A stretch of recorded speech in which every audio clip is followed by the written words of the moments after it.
Call to order this special session of the Common Council of the City of Bloomington for Wednesday, October 30th, 2024.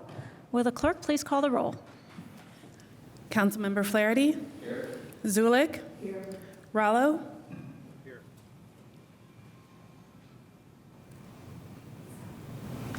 Here.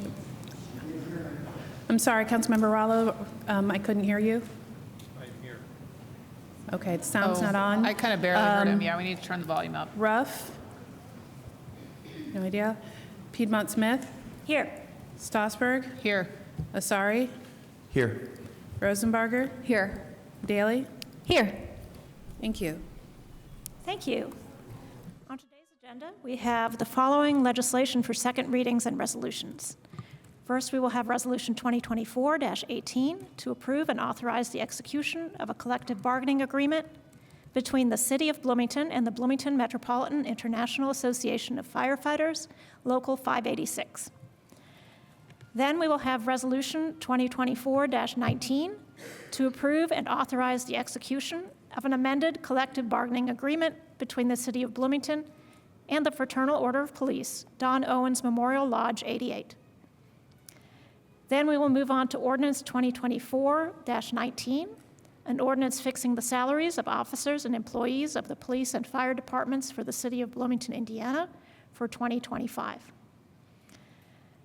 The fourth item is Ordinance 2024-22 to fix the salaries of appointed deputies and employees of the Bloomington City Clerk for the City of Bloomington, Monroe County, Indiana for the year 2025. And the fifth item is Ordinance 2024-20, an ordinance to fix the salaries of appointed officers, non-union, and AFSCME employees for all the departments of the City of Bloomington, Monroe County, Indiana for 2025. Then we will review matters of council scheduling and adjourn. I failed to do the usual land and labor acknowledgement before I summarize tonight's agenda, so I'd like to do that now. We recognize that the City of Bloomington sits on native land. The city, as well as city administrative buildings, are the traditional homelands of the Miami, Delaware, Potawatomi, and Shawnee people, and we acknowledge they are past, present, and future caretakers of this land. We also acknowledge that much of the economic progress and development in Indiana, and specifically Bloomington, resulted from the unpaid labor and forced servitude of people of color, specifically enslaved African labor. We acknowledge that this land remains home to and a site of gathering and healing for many indigenous and other people of color, and we commit to the work necessary to create and promote a more equitable and just Bloomington. We move forward knowing and acknowledging our rich, complicated, and sometimes painful past so that we can learn from it and create a true land of opportunity. All right, we will move on to our first item of legislation, Resolution 2024-18. I would like to move that Resolution 2024-18 be introduced and read by the clerk by title and synopsis only. Second. It's been moved and seconded. Clerk Bolden, could you please call the roll on the motion? Sure. Councilmember Flaherty? Yes. Zulik? Yes. Rallo? Yes. Piedmont Smith? Yes. Strasburg? Yes. Asari? Yes. Rosenbarger? Yes. Daly? Yes. And we'll come back to Ruff. Yeah. Yes. Thank you. Thank you. That motion passes. Will the clerk please read by title and synopsis only? Resolution 2024-18 to approve and authorize the execution of a collective bargaining agreement between the City of Bloomington and the Bloomington Metropolitan International Association of Firefighters, Local 586. The synopsis is as follows. This resolution approves and authorizes the execution of a 2-year collective bargaining agreement between the City of Bloomington and the Bloomington Metropolitan International Association of Firefighters, Local 586. I would like to move Resolution 2024-18 be adopted. right, and who do we have to present this resolution to us today? Corporation Counsel Rice? Hello, Margie Rice, Corporation Counsel. I'm going to save you from me reading the memo that I prepared to you. Instead, I want to share a little bit about the process that we went through to negotiate this union contract. So as you know, there's a code provision, a local code provision, that requires us to start talking about the collective bargaining in the spring. We started talking to the chief and the deputy chief about goals. The nice thing about the way these negotiations went this year was that we had the same goals as the union members. So we all wanted to hire and retain career firefighters who will stay here. We, as you know, in the past have had some vacancies. We're nearly fully staffed, if not fully staffed. And we wanted to make sure that we were able to retain those professional firefighters. So when we met, the first meeting, we met with the union and their attorney, Eric Cook. We had a series of meetings, and I have been involved in negotiations before when I was the Corporation Counsel years ago, and I can tell you that these negotiations were by far the most productive and constructive negotiations. They shared, everybody laid their cards on the table. We were very honest. They let us know what they wanted. They backed up their information with really great slides and homework that they had done about other jurisdictions. And we were able to very quickly and peacefully, without, there was no irritation, no suspicion that sometimes you see in union negotiations. And we were able to adjust the salaries up in order to be competitive. We were able to adjust longevity. I believe that you guys were sent a copy of the collective bargaining with the edits shown, so you, again, not going to bore you with going through all the details, but we were able to address some of the things that had been left unaddressed in the past. And we were all, frankly, kind of surprised at how well it went. Jessica was part of it, so the team that was there from the city, the deputy mayor, HR, legal, the controller, obviously, and then there were union representatives and the fire chief and deputy fire chief sat in as well. Tonight, we also have the fire chief here. We have some union officials. So I don't know if I want to save some time in case they want to share any information with you. I know that the fire chief is here to answer any questions that you might have. And I'll stop talking and let you guys get to the questions. Thank you. Mm-hmm. Are there questions for Corporation Counsel Rice regarding this resolution? Councilmember Flaherty. Thank you. I appreciate that prelude and the materials included. Can you tell us a little bit more about how the decision was made with respect to the magnitude of salary increases across multiple dimensions, entry or otherwise?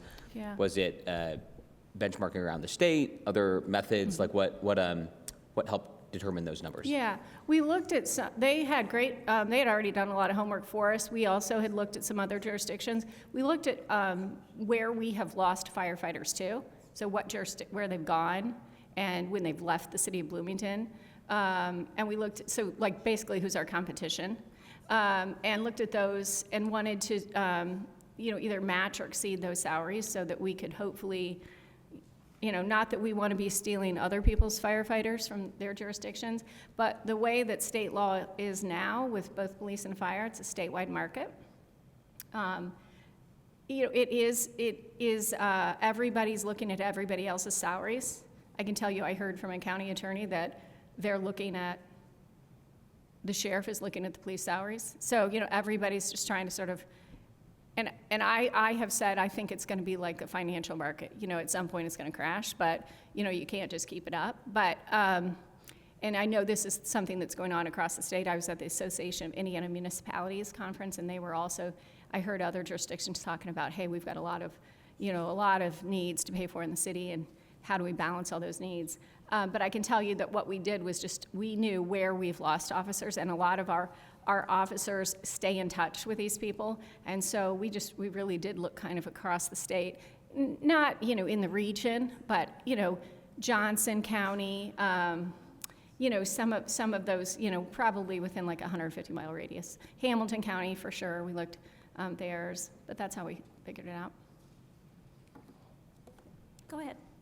Thank you. Follow-up question about, you mentioned that we're essentially fully staffed at the moment and want to make sure it stays that way, and cited, more recent either retention challenges or turnover of position challenges.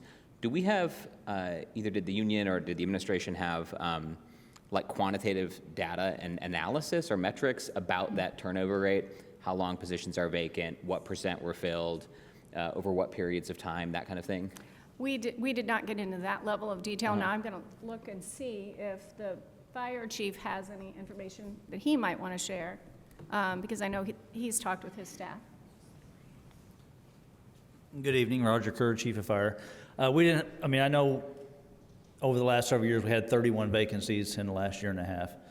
We have 4 right now that we're going to fill in November. We're waiting on an EMT class to start. I can tell you, not with numbers, but analytically, that I've had at least 2 retirees who did not retire, who stayed because of the impending contract.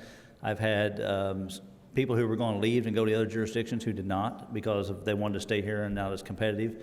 And so I think that just speaks to they want to be here as long as we can be competitive salary-wise. And so I think it's just we're in a good place to keep us going where we want to go. Great, thank you. Other questions regarding Resolution 2024-18 from Council? Councilmember Stossberg. Thank you. This is kind of half statement and half question, but one of the things that I noticed in this contract in Article 8 under holiday pay, and I was just looking at which holidays it was that we were recognizing as a city as holidays. And I think the question is if there has been consideration or could there be consideration in the future of somehow diversifying our holiday pool, because we do have Christmas, Good Friday, and Easter listed, but there are no major holidays from other religions listed. And of course, if you're not Christian, then you might want a different day to be counted as your holiday. And so just that kind of idea, keeping that idea in mind in the future of somehow having some kind of holiday swap where maybe there, if I think I would count in terms of our holiday list, those are 3 like religious-based holidays. So if we could generally say like you can have 3 religious-based holidays a year, and then each person gets to choose which of those 3 holidays they consider, or however many might be deemed appropriate. So the question, because it's supposed to be a question, is has that ever been considered? Could it be considered in future negotiations around trying to make sure that we have a diversity of representation on our squad? Yeah. Absolutely. So the way that there's a local code in our Bloomington Municipal Code that says, and you guys have obviously the legislative power to change our local code, but our local code says that we shall follow the state's holiday schedule, and then the state has a code that sets forth the holidays.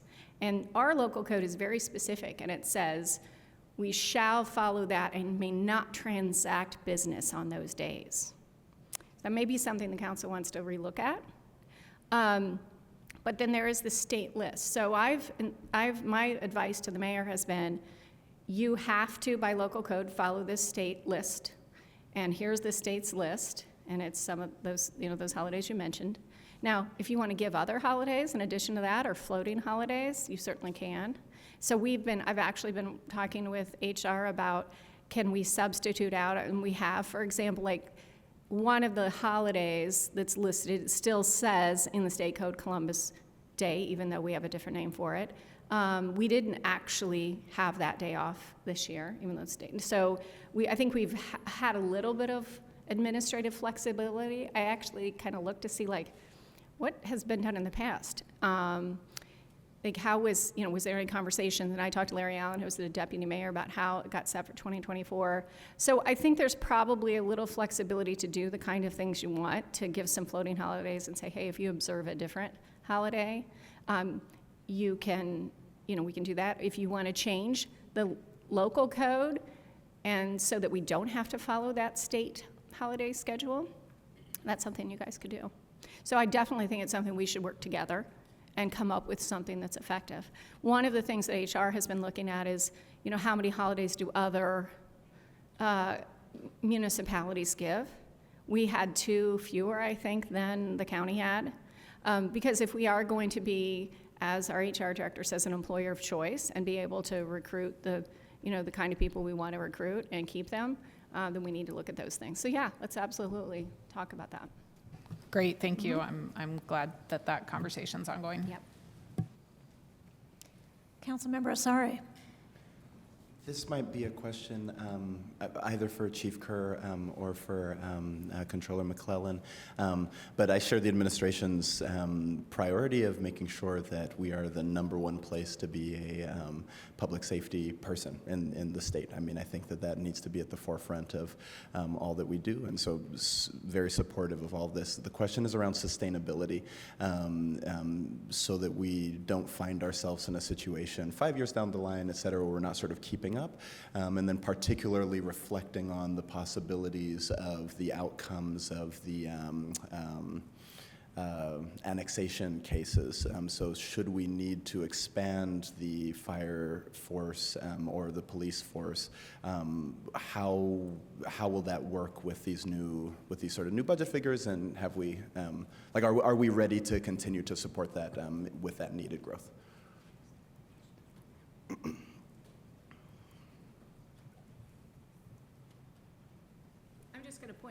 I'm just going to point out one legal thing before the controller comes up. When annexation occurs, you don't have to expand your fire department because of the way the fire territory district is. Now, we would have to, serve those areas with law enforcement, but not fire. Controller Jessica McClellan. To answer the question about sustainability, we're closely tracking also the offset that a fully staffed police department is going to have on overtime. We expect to see some balancing there of just a full-time salary sort of taking the place of overtime pay. And we expect that the increases to their contract salary amount will be sustainable. It wasn't a very big lift for the city to do for 2024, and we don't see any problem going forward with it. Thank you so much. Any other questions regarding this resolution? I do have a few questions.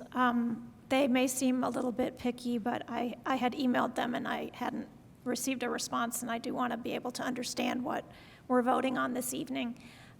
So I'm wondering, I know in Section 1A of the agreement, you're referring to, conditions and making sure that the city is in a good financial position in order to make good on the contract.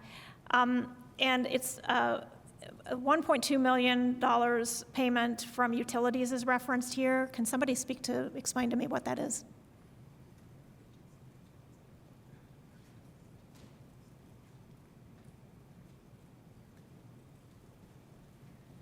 Controller McClellan again. The city has an interlocal agreement with city utilities, and there are many services that utilities department provides, or that the city provides for utilities. Utilities has to pay for all the expenses of their operation, and some of those expenses are incurred by the city, and some of those expenses are related to police, whether it be in construction or, honestly, I don't know the details of what those expenses are. I mean, it's been a long-going, many-year interlocal agreement.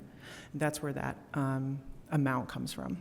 That it's the CBU and city interlocal agreement, where CBU reimburses the city for expenses that they've incurred, that the city has incurred on behalf of CBU. Okay, that makes sense. Okay. I'd never, we get other interlocal agreements with the county, with Ellisville. We've never gotten an interlocal agreement in my memory with CBU, so maybe it's not required in this case. I'm Just not curious about that. sure, I don't know the answer to that part of the question. So this is, it's referred to as an interdepartmental agreement, so it doesn't have to come to the council. By state code, interlocal agreements either come to the council for approval or can be sent to the Attorney General for approval. We typically bring those interlocal agreements to the council. It's not, we have an option B, but interdepartmentals haven't been brought to the council. Not that we couldn't, share that and have a conversation about it if that's something you guys would like to do in the future. No, I Okay. just wanted to understand it. Yeah. Thank you. Then I want to better understand what the city pays into the PERF retirement funds. So in Article 5, Section C, it says there's 18% the city pays into PERF in addition. Is that in addition to the 4%? What, I see 4%, I see 18%, and so I'm not really clear what's going on with the PERF.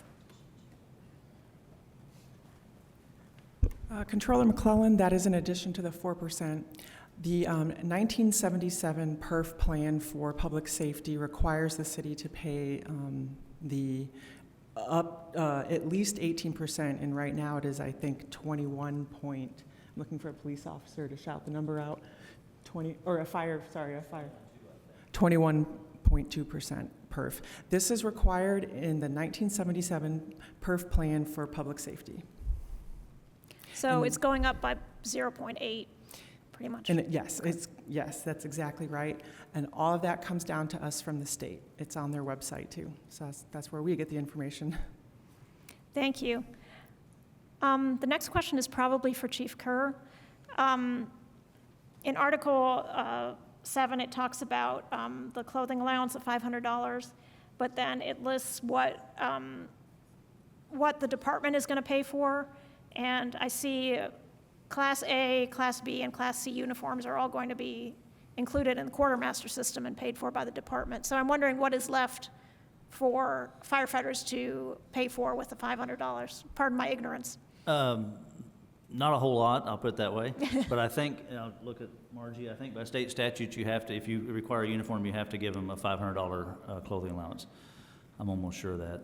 It doesn't leave much. What it basically leaves is their belts, undergarments, that kind of thing, and then anything else. Sometimes we let them have specialty T-shirts, like if a station wants a certain type of T-shirt to support their station, they might be able to get that. It leaves very little for them to have to purchase now. Okay, but that's in the statute that we have to allow that. I mean, I don't begrudge anybody $500, I'm just saying. Yeah, but the state statute said if you have a uniform, you have to give them at least $500. Thank you. And then finally, Corporation Counsel Rice, in your memo, you say that this increase in base pay will have a positive effect on pension payments to officers. But I thought the pension payment is always calculated as 4% of what a 25-year sworn officer makes. So Yeah.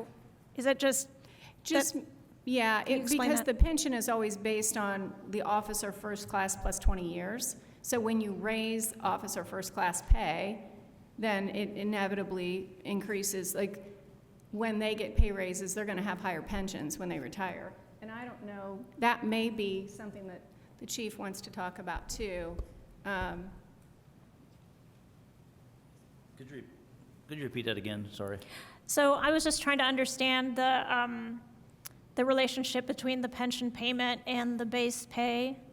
So it's, Corporation Counsel Rice said it's 4% of what a 20-year officer makes? So the way it works out is a fully funded first-class firefighter in the state of Indiana is what they consider, which is your first-class pay plus 20 years or plus longevity. So our fully funded longevity is 12.5, so you put that on their base pay, which makes up what your base salary is. Then you retire off of based on your years. 20 years gets you 52% now, and then it just keeps going up till you max out at 34%. So that's how that's figured. But everybody, no matter what rank you hold in the fire department, when you retire, retires off of the base rate of a first-class firefighter plus longevity. And the maximum longevity is 1,200, you said? 12.5. Or 1,250? 12,500 is the max longevity. 12,500. All right, thank you. Are there any other questions on this resolution? Okay. Seeing none, we'll go to the public. Is there any member of the public who would like to comment on Resolution 2024-18? And you will have up to 3 minutes. We do ask that you sign in and then state your name for the record. And I will also be checking in on Zoom in a few minutes. Go ahead. Good evening, council members. Dave Askins with the B Square Bulletin. Just one question tonight. Bloomington Municipal Code 2.34.060 gives the city council the opportunity to observe collective bargaining negotiations with the fire union. So my question is, did anybody from the city council or a designee of the city council attend those negotiations this year? And if so, who was it? And if not, why not? Thanks. Thank you. Deputy Attorney Kulak, do we have anybody on Zoom who would like to make a comment? Yes, we do. We have Wes M. who would like to make a comment. Okay. Please go ahead and state your full name, and you'll have up to 3 minutes. Yeah, hi, my name is Wes Martin. I'm a Bloomington firefighter, and I'm speaking as the Political Action Committee Chair for Local 586, the Bloomington Firefighters Union. I spoke a couple of weeks ago when Resolution 2418 was introduced, and I know that I've spoken with several council members since then, but again, I just wanted to take this opportunity to reiterate our union's support for the resolution. And I'd also like to express our union's gratitude to Deputy Mayor Gretchen Knapp, Corporation Counsel Margie Rice, Controller Jessica McClellan, and of course our Mayor Carrie Thompson. And I wanted to repeat Corporation Counsel Rice's comments that from what I've heard from our folks on the negotiating committee, they've never experienced such a painless process. And by all accounts, the city administration was great to work with. I know that our negotiating team brought a lot of data to the table, but importantly, they felt heard by the city.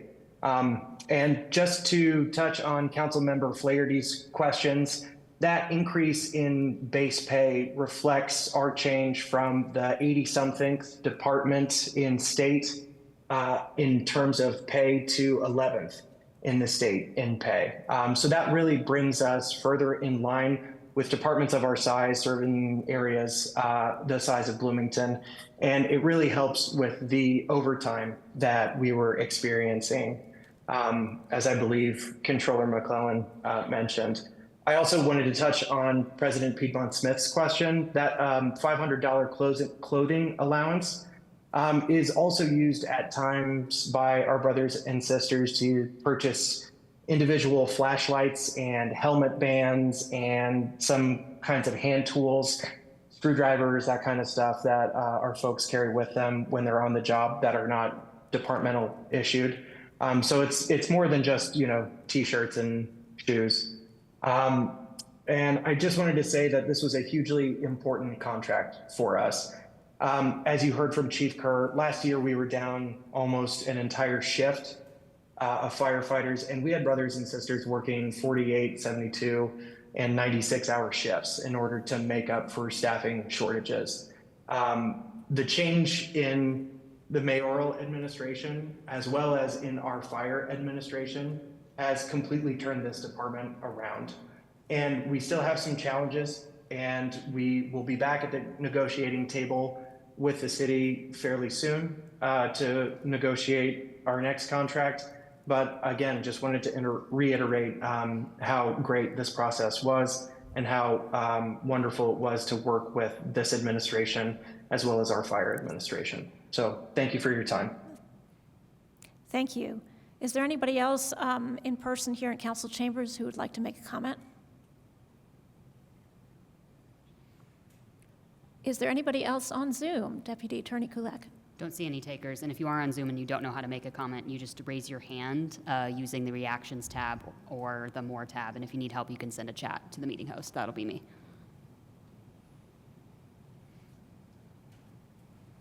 Did that get any reaction?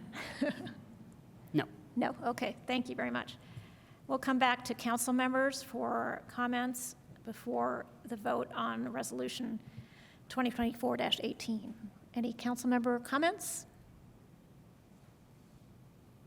Councilmember Zulik. Hi. Okay. So first, I want to respond to Mr. Askin's question on union negotiations. To my knowledge, we were not invited to those meetings, but if someone were to make me aware that we were, I'm more than happy to amend myself for the record.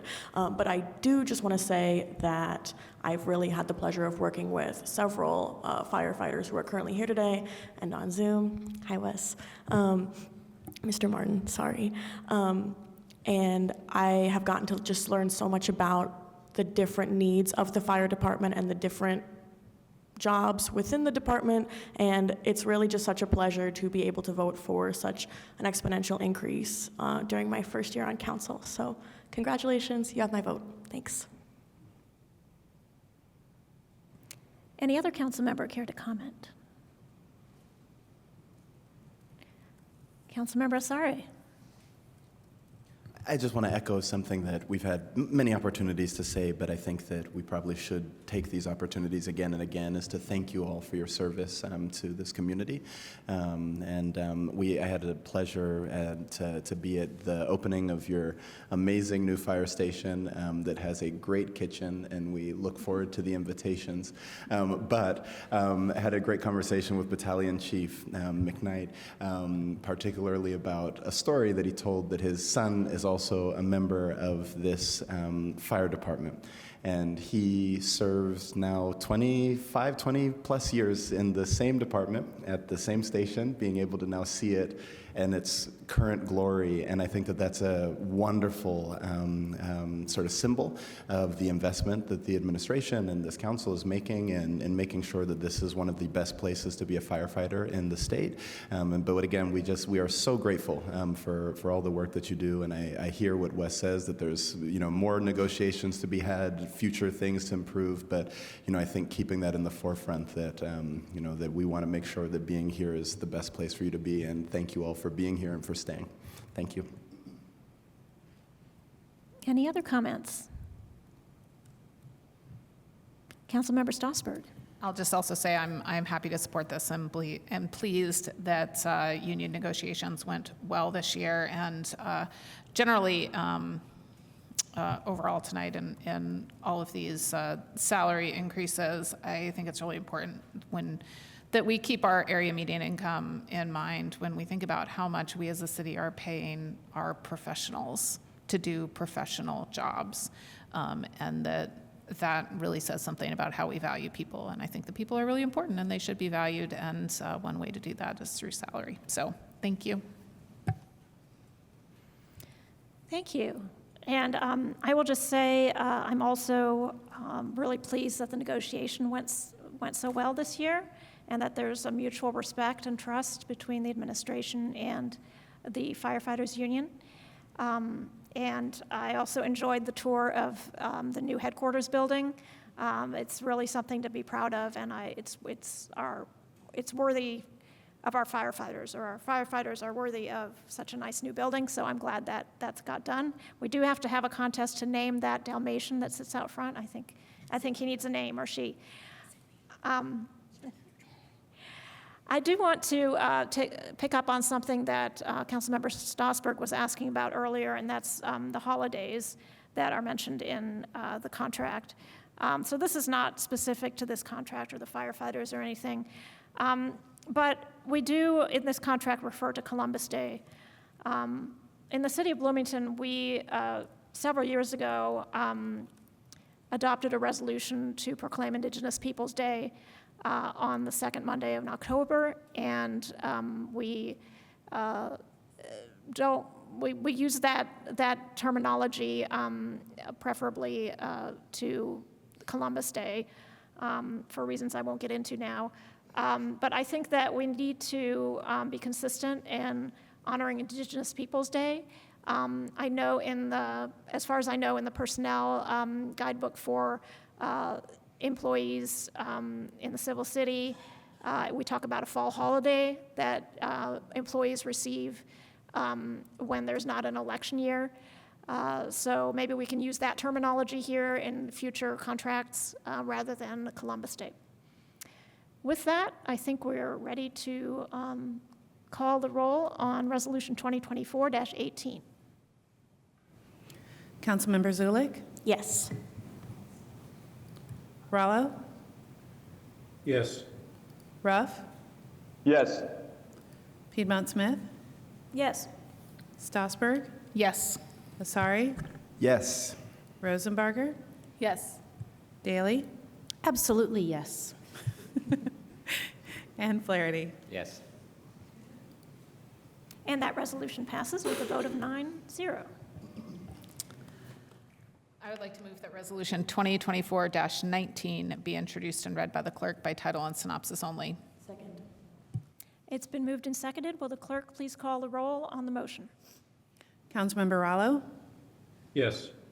Ruff? Yes. Piedmont Smith? Yes. Stossberg? Yes. Asari? Yes. Rosenbarger? Yes. Daley? Yes. Flaherty? Yes. Zulik? Yes. Thank you.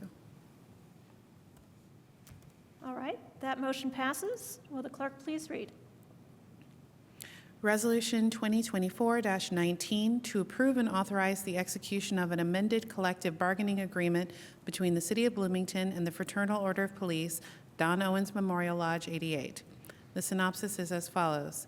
This resolution approves and authorizes an amendment to the current 4-year collective bargaining agreement between the City of Bloomington and the Fraternal Order of Police, Don Owens Memorial Lodge 88, and increases the base pay for Officer First Class and senior police officers by $12,000 each. I move Resolution 2024-19 be adopted.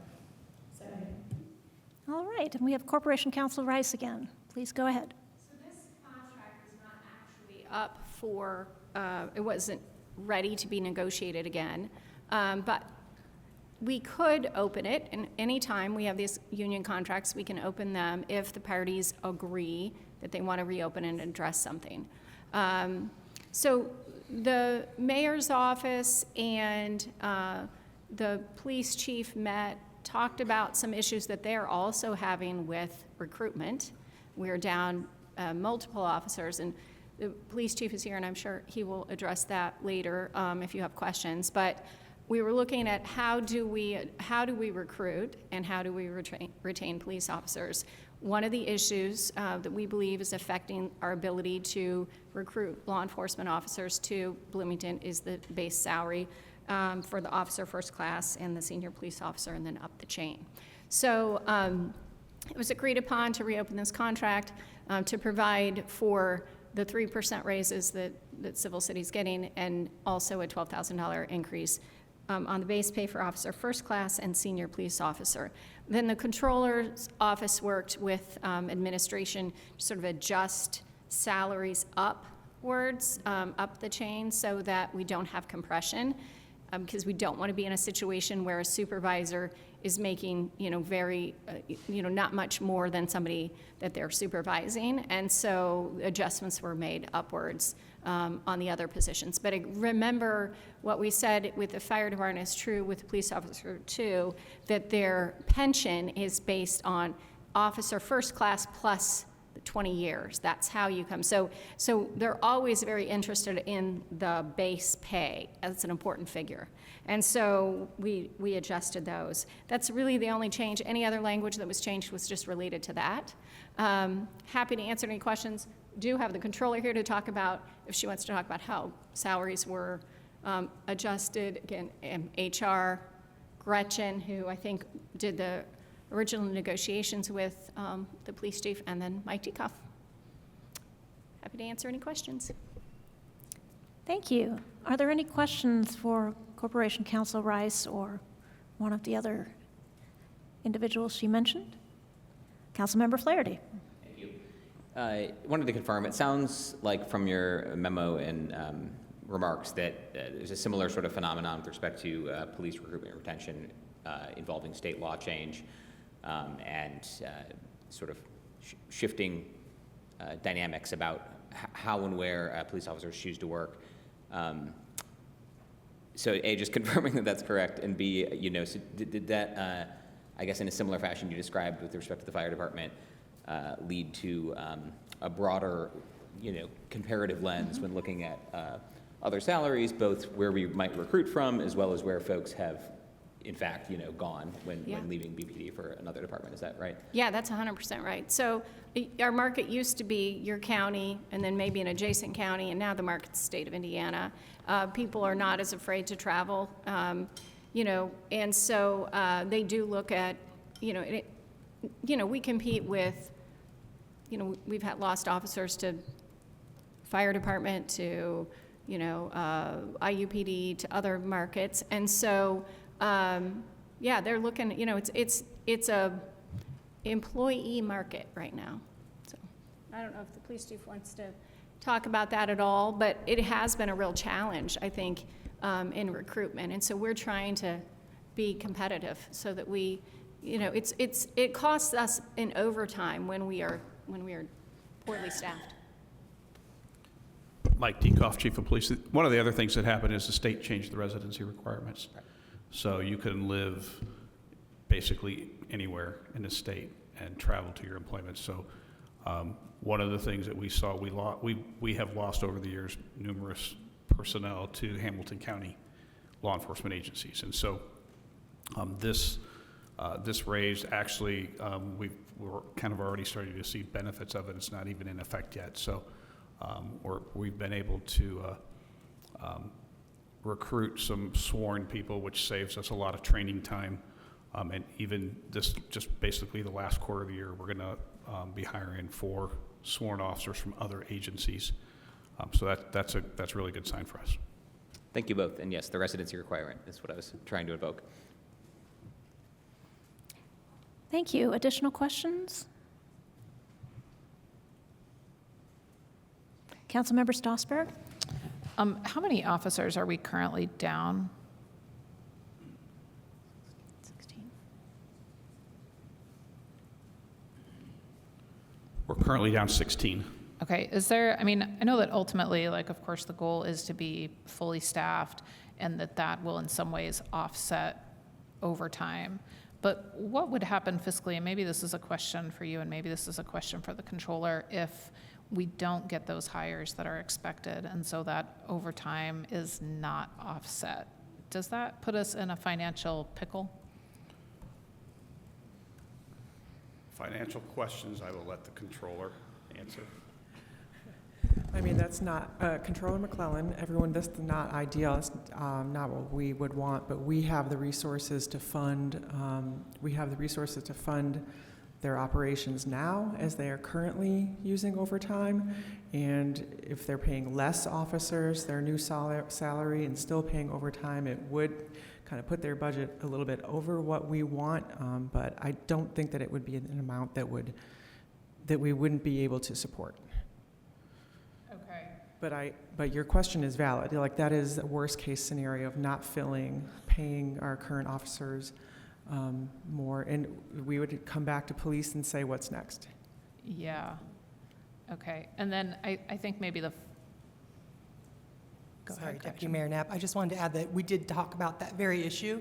And just to be clear, it will, let's say that we start, which is we hope you will approve the salary ordinance for police and fire. When we start paying police officers more, there will be a time when overtime is more expensive until we're fully staffed. How long that period lasts is how long it takes us to get staffed up. So in the short term, yes, it is more expensive. But in the long term, if we're fully staffed, then we have less overtime, period. And you may be aware that we pay so much in overtime right now that if we were able to magically wave our wand and just divide that among salaries, we'd be in great shape. So it's a process, and we may not get there by the end of year 1, but that is the goal, is to reduce overtime, not only for the financial cost, but for the burden on the officers. Yeah. And so this may be a question back to Chief Dekoff. Do you have any kind of a marketing plan right now to try to recruit more officers that may or may not be different from any marketing plan you've tried in the past? So we're working with the controllers or the HR department. They have a recruiting specialist, and we are currently working on that plan. Okay. I'll look forward to hearing more about that plan. All right, Councilmember Rallo? Thank you. My question is, where are we with the salary ordinance, if it is adopted, relative in state ranking to other cities?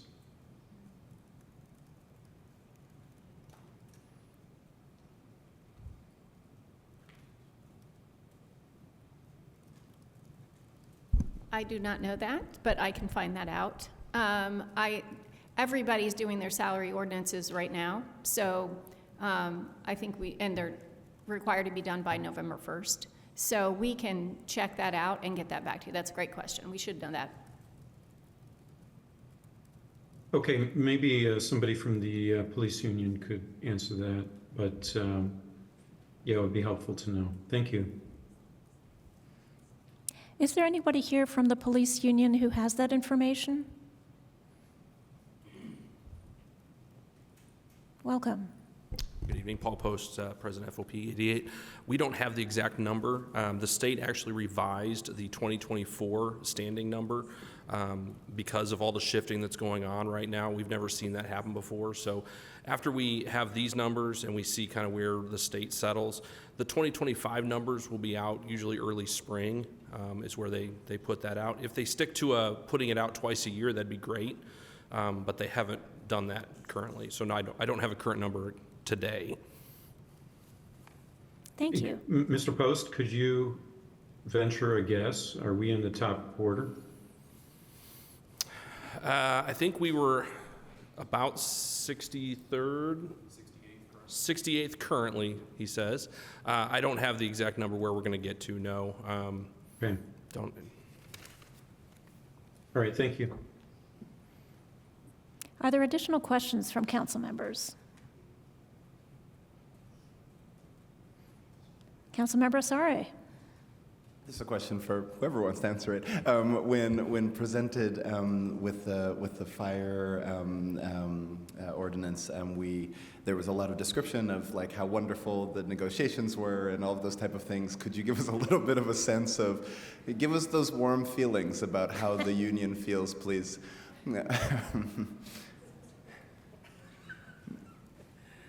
Gretchen Knapp, Deputy Mayor. So it was a very different process, in part because we didn't have, the fire contract was up for renegotiation. So it was open. We had many months to set up the meetings, to do meet and greets, to lay everything out and talk on the line. With police, we knew that we wouldn't have enough time to go through another full-fledged bargaining process.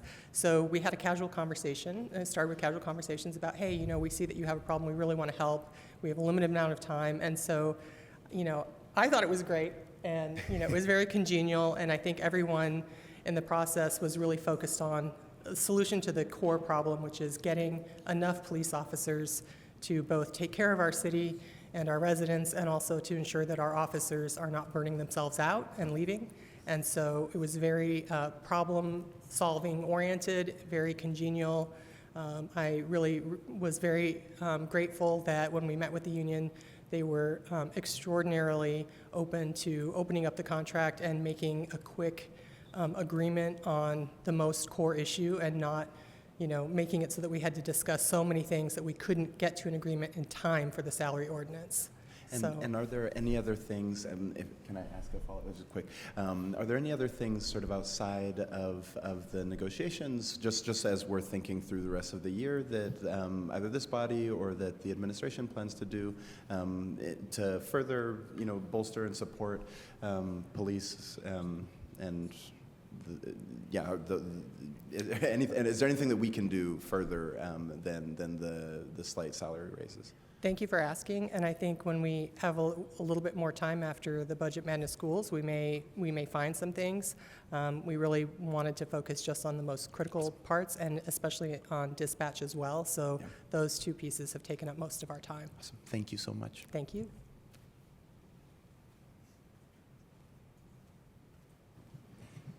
I am going to ask a question that I actually thought Councilmember Asare was heading in this direction, but if we,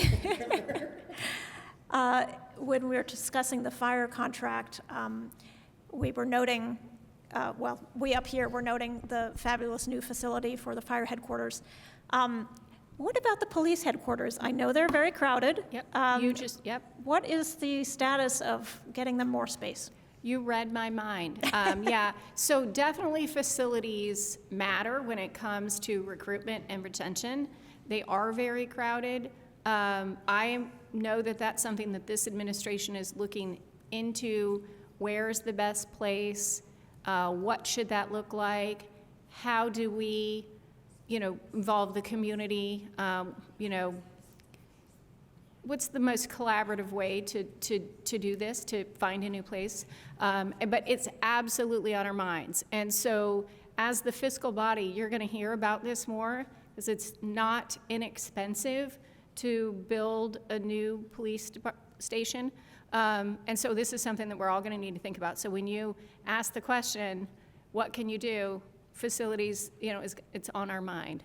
And so the other thing that happened earlier this year, as you probably already know, police were allowed to have take-home vehicles. That went a long way. Something they've been asked about for years. The sheriff already has take-home vehicles, so they were comparing with their neighbors. So that was something that also has been helpful. Thank you. Any other questions from council members?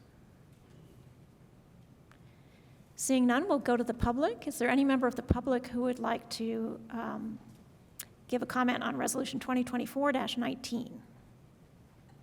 And if you could come up and sign in and state your name, and then you'll have up to 3 minutes. And if you're on Zoom, you can use the raise hand function in Zoom. Deputy Attorney Kulak will let us know if there's somebody there to speak. But we'll start here in chambers. Go ahead. Good evening, council members. Paul Post, President FOP 88. Before I read my note here, I'm going to start our rough math back there. Councilmember Rallo is, we think, around 36th as it stands currently. Now, everyone's moving around us in January 1. That'll revise again, so that's rough math. We're here tonight to express our gratitude to Mayor Thompson and her administration for the salary ordinance and their willingness to work with us on this critical issue. In just 10 short months, Mayor Thompson has made several positive changes at BPD, like addressing the TASER program and a full take-home car program. This salary increase is the next positive step forward for BPD. It will provide needed support for your existing law enforcement officers and their families, hopefully convincing more of them to remain at BPD, as well as bring new, already certified officers to BPD. We still have a lot of open staffing spots to fill, and we all hope that these changes will be the catalyst to fill those spots, but also keep them filled going forward. We would also like to thank those who have expressed their support over the past years as BPD has struggled with low pay and a lack of staffing. The officers who have remained have continued to provide excellent police service to our community despite these challenges, and support from the community has been helpful in bolstering the morale over the past few years. This investment in your local officers further reinforces that commitment, and we look forward to working further with Mayor Thompson and her administration to making improvements at BPD. In making these changes to the collective bargaining agreement and voting to accept the proposal, we had a unanimous vote of yes. That's never happened in my time here. The officers were excited to see this kind of support and commitment from Mayor Thompson, not only at BPD, but also across the city. We wholeheartedly support this ordinance and resolution and ask you to support it as well. Thank you. Deputy Attorney Kulak, is there anybody on Zoom? Jeff McKim has their hand raised. Okay. Go ahead, Mr. McKim. State your full name, and you'll have up to 3 minutes. Hi, my name is Jeff McKim. I'll be very brief. I currently serve on the Monroe County Council, and as a Monroe County councilor, I have to admit that I have some level of dread for this action because we will clearly have to take action to increase the salary of Monroe County Sheriff's deputies in order to continue to recruit and retain the best officers. But I think we all recognize that the cost of turnover in police departments is so high, and the value of having the most qualified officers here in Monroe County and in the city of Bloomington is so high that I hope you support this proposal. And I want to thank the Thompson administration for supporting and taking the effort to recruit and retain a highly qualified police department. Thank you. Thank you. Next person here in chambers. Hey, good evening, Madam President, council members. This is Christopher Imge from the Greater Bloomington Chambers. I want to echo Union Representative Mr. Post's comments, County Council Member Jeff McKim's as well. My hat's off to the administration. As you know, I've been before you on this microphone many times about this issue, take out many of these things that I'm going to repeat then in my public comment. But we support this ordinance. It establishes competitive pay for police that we've long pushed for. Public safety professionals play a vital role in our community. Fair compensation is essential for the high-quality service that Bloomington deserves. The Bloomington PD exemplifies community-focused, compassionate policing that prioritizes de-escalation and responsiveness. As a graduate of BPD Citizens Academy, I can speak firsthand to how officers undergo rigorous training to manage complex, highly stressful situations. While we get more in discussions about policing in America, the local police force here demonstrates a strong commitment to minimizing conflict, resulting in greater community trust. Now, Bloomington's population has been growing the last 5 years around, 6%, and I've noticed at least 5 years we've been significantly short-staffed at police, which, we've been lucky so far, but how long are we going to be lucky where our services stayed the same sort of quality? Competitive salaries attracts and retains the dedicated, effective officers that we've come to expect. And we look at the crime statistics about violent and property crime the past 3 years. We've seen aggravated assaults rise 12%, the burglaries 18%. So, the Chamber's survey came out in 24, and 87% of the local businesses view public safety and security as key to Bloomington's economic and stability and growth. So it goes beyond just the mere presence of public safety. A well-compensated police force strengthens not only public safety, but also the confidence the business residents and visitors have when they come into town. By supporting this ordinance, the Chamber endorses the investment in Bloomington's public safety framework, which values integrity, de-escalation. A secure, well-supported police model is critical to maintaining Bloomington's positive community image and economic vitality. I thank you all for your time tonight and appreciate it. Thank you. Is there anybody else on Zoom, Deputy Attorney Kulak? Not this time, no hands are raised. Thank you. Is there anybody else in council chambers who would like to comment? All right, we will come back to council members. Do any council members want to make a comment before the vote? Councilmember Rollo. Just briefly to say, I'm very pleased to support this, and for that matter, all the public safety salary ordinances. We must remain competitive if we're to get to our budgeted goal of 105 sworn officers. And this has been a long time coming, many years. And so I want to thank the administration, the union for a productive process. I'll be pleased to support it. Thank you. Councilmember Asare? I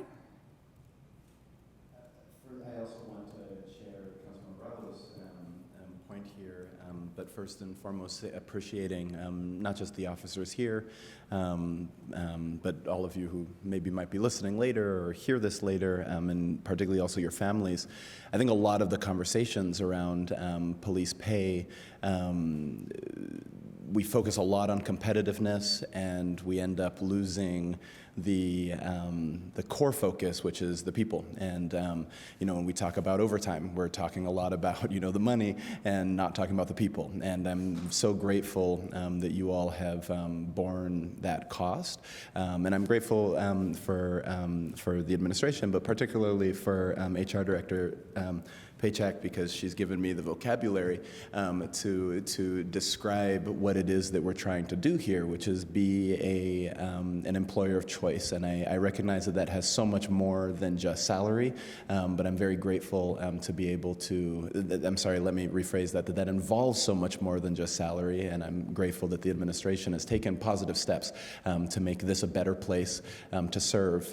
But I just wanted to make it clear that it's not lost on us, the amazing dedication to this community that you all have shown, and we're just so grateful. And I'm very happy to be able to support this and any other things that we can do to make this the greatest place to be a police officer. Thank you. Any other comments from council members? Councilmember Stossberg. Thank you. I am also planning to support this tonight. And I am, as I said, with the firefighters' resolution, I think it's really, really important that we pay our people well and that we retain and attract really high-quality public safety officers. And all I can do is kind of cross my fingers and hope that this moves us in that direction.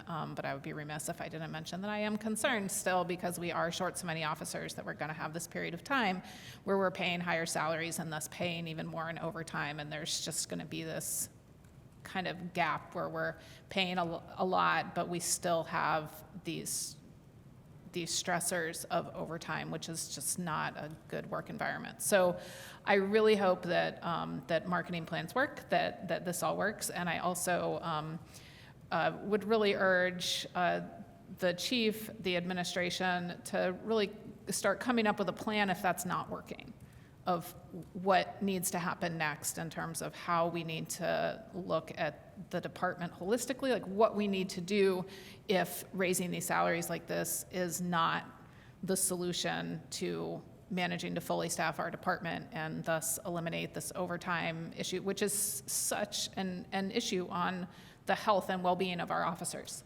Like, that is just huge.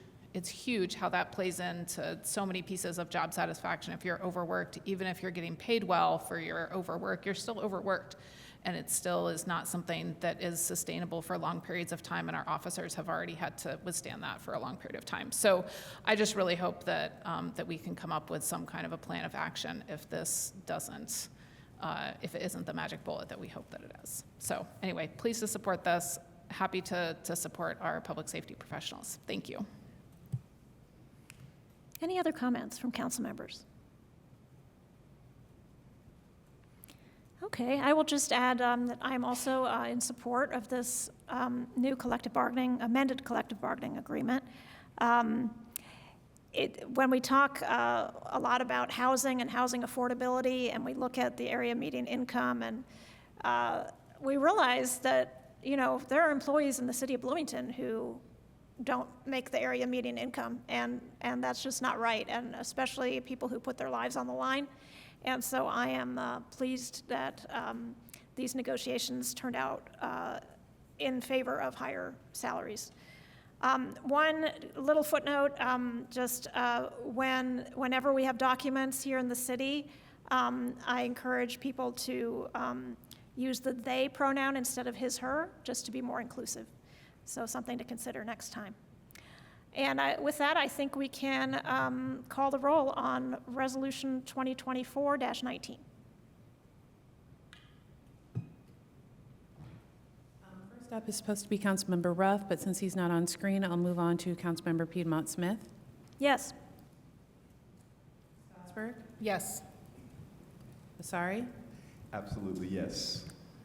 Rosenbarger? Yes. Daly? Yes. Flaherty? Yes. Zulik? Yes. Rallo? Yes. And still no Ruff? Okay. All right, that passes by a vote of 8-0. I would like to move that ordinance 2024-19 be introduced and read by the clerk by title and synopsis only. It's been moved and seconded. Will the clerk please call the roll on the motion to introduce? Councilmember Strasburg? Yes. Vasari? Yes. Rosenbarger? Yes. Daly? Yes. Flaherty? Yes. Zulik? Yes.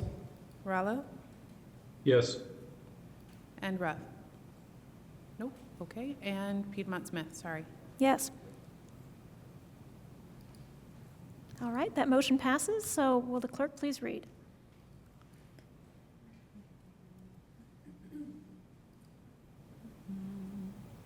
Ordinance 2024-19, an ordinance fixing the salaries of officers and employees of the police and fire departments for the city of Bloomington, Indiana for the year 2025. The synopsis is as follows. This ordinance sets the minimum and maximum salary rates for all sworn fire and police personnel for the year 2025 in accordance with council-approved collective bargaining agreements. Move that ordinance 2024-19 be adopted.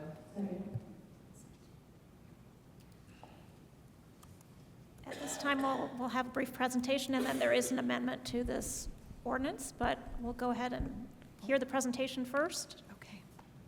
Yeah, I just want to give a little legal background, and then I'm going to introduce the HR director to explain the substance of the salary ordinance. So, as you know, Corporation Counsel. oh, I'm sorry, Price. Margie Rice, Corporation Counsel. Thank you. So, as you know, the way we do budgets is very prescribed in the state of Indiana. There's an Indiana Code chapter, it's Indiana Code 3647, that sets procedures, city budget procedures, and compensation of officers and employees. It starts by requiring, and this is in section 6, but it starts by requiring each city to formulate a budget estimate. And there's a strict schedule that is set out and given to all the cities and towns. One of the steps in that procedure is that the department prepares a budget, and then the fiscal officer looks at the estimate of revenues. The city executive meets with the department heads and the fiscal officer to review and revise their estimates. And then after that's all done, the fiscal officer prepares the report, and we bring that to the council.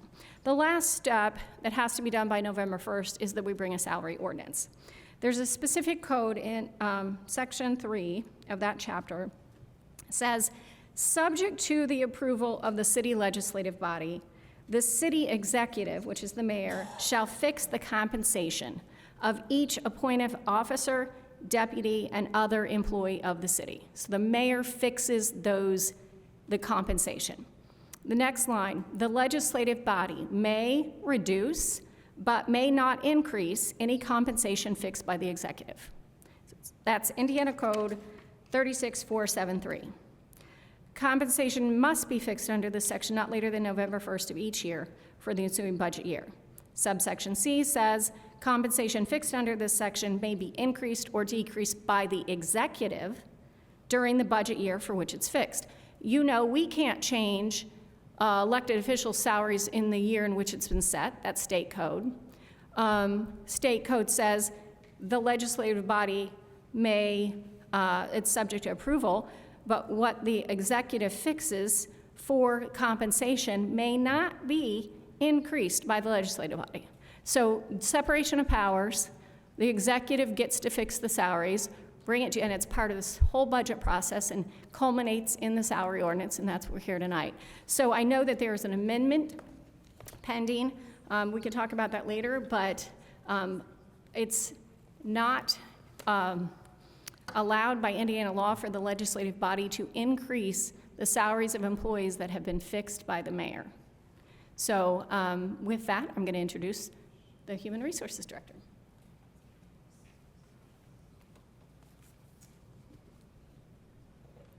Good evening. My name is Shar Paycheck. I am the City of Bloomington Human Resources Director. I am here this evening to present Ordinance 2024-19. Again, this sets the minimum and maximum salary rates for all sworn fire and police personnel in 2025. Corporate Counsel Rice and Chief Dekoff have shared a lot of details, I believe, related to the increases for the public safety departments. So I won't go into a lot of detail to rehash information that you have already heard. I will call out a couple of highlights related to this salary ordinance. The salary ordinance requests to remove all positions within the fire department and the police department and put them into this new salary ordinance. The reason why we are requesting that is just out of convenience and structure and being able to better organize the positions and the salary information, so everything in the same place at the same time. Also, there are some grade changes that are recommended, and those changes are, again, as a result of the salary study implementation and also to align with the salary increases that were agreed upon in the collective bargaining agreement. I want to highlight that there is an increase to dispatcher trainers, so we are excited that those more seasoned dispatchers can serve as trainers and be compensated for their extra commitment. And those are just a couple of things that I wanted to highlight. I asked for your approval for ordinance 2024-19. I'm happy to answer any questions or address any concerns that you have, and I'll likely call on some of my colleagues who may offer some additional information and some expertise. I also wanted to make note that I had an amendment, I think, that was submitted, and so I'm not quite sure of when we should introduce that, but I am prepared to do so. Yes, I will go ahead and move Amendment 1 to Ordinance 2024-19, which I think just corrects some errors. Ms. Paycheck, if you'd like to Yep. review that. So the... Oh, yes, I do need a second before we, thank you. Now that amendment is on the table, please go ahead. Yeah, as you mentioned, there's really just typos and some administrative remarks that we need to update. So there's one in section 1C, which is replacing words related to increasing the salaries not set by the contract. Do I need to go into any more detail, or is that okay just to give that highlight? That's fine, and we can Okay. ask questions if we need more. Perfect. Thank you. Section 2A, again, there is a replacement of the word office. That should be officer. And the third one here is in section 2D, where there is wording that has been deleted and replaced. And so there is a new paragraph that will read as follows. Subject to the maximum salary set by the ordinance, an increase may be included in those salaries not set by the collective bargaining agreement. Sergeants will receive the same percentage increase as senior police officers, and other staff will receive an increase based on the compensation plan for non-union employees. So those are the highlights, and again, I ask for your approval of this amendment. I'll take any questions that you have. Thank you. Are there any questions on the amendment from council members? I don't see any. So we'll go to the public. Now, this is just on the amendment, making those few corrections. Is there any member of the public who would like to speak to the amendment to this ordinance? Is there anybody raising a hand on Zoom? Deputy Attorney Kulak. I don't see any hand raised on Zoom at this time. Okay. Well, we will come back to council. Are there any comments before we vote on the amendment? Seeing none, Clerk Bolden, could you please call the roll on Amendment 1 to Ordinance 2024-19? Councilmember Asari? Yes. Rosenbarger? Yes. Daley? Yes. Flaherty? Yes. Zulik? Yes. Rallo? Yes. Ruff? Yes.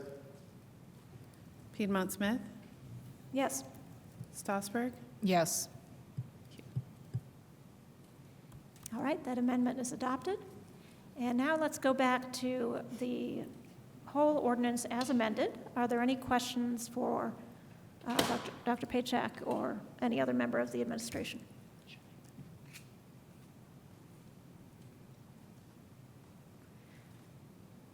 Okay. Councilmember Stossberg. Thank you. Sorry, just trying to get back to it.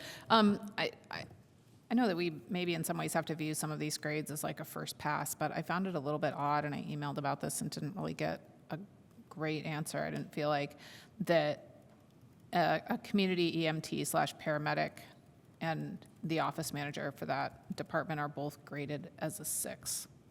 And it feels like somebody who has additional training as a paramedic EMT that has the pressure of going out in the field and managing those sorts of situations should probably end up with a higher grade than somebody who is in the office, not having to go out on the job and manage those situations. So can you explain to me how those ended up being graded the same? I had a little bit of a hard time hearing you. I apologize. Go ahead, I'm sorry. Can you repeat?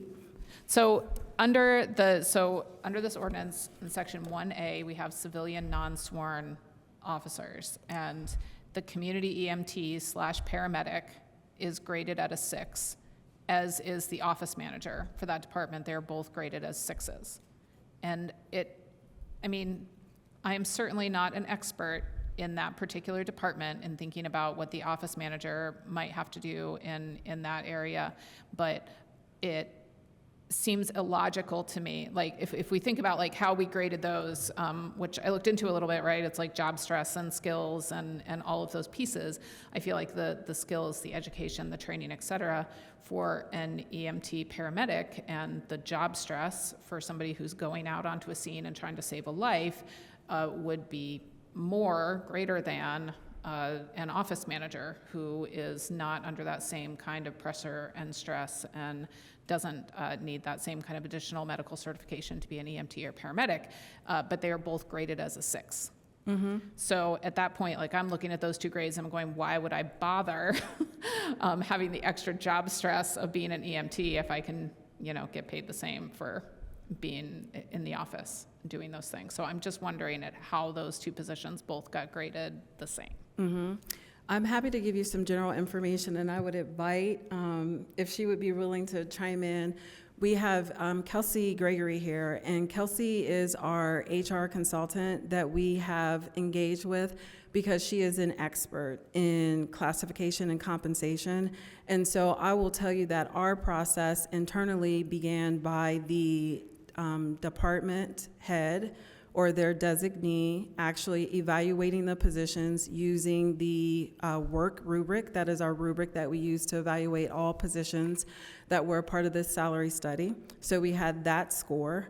We then had an opportunity for internally human resources in order to review those positions as well so that they can recommend a score. And so there are many different factors that come into play and they're weighted in value. And so while you would say that one of the positions maybe has more greater risk, there are also factors that come into play related to that office manager that would be weighted within this rubric. And so a lot of those things aren't necessarily comparing apples to apples. There are some apples to oranges so that we can value all positions as appropriate across the city. And so I want to start by saying that so that you know at least how the foundation was laid in the process to evaluate and grade positions.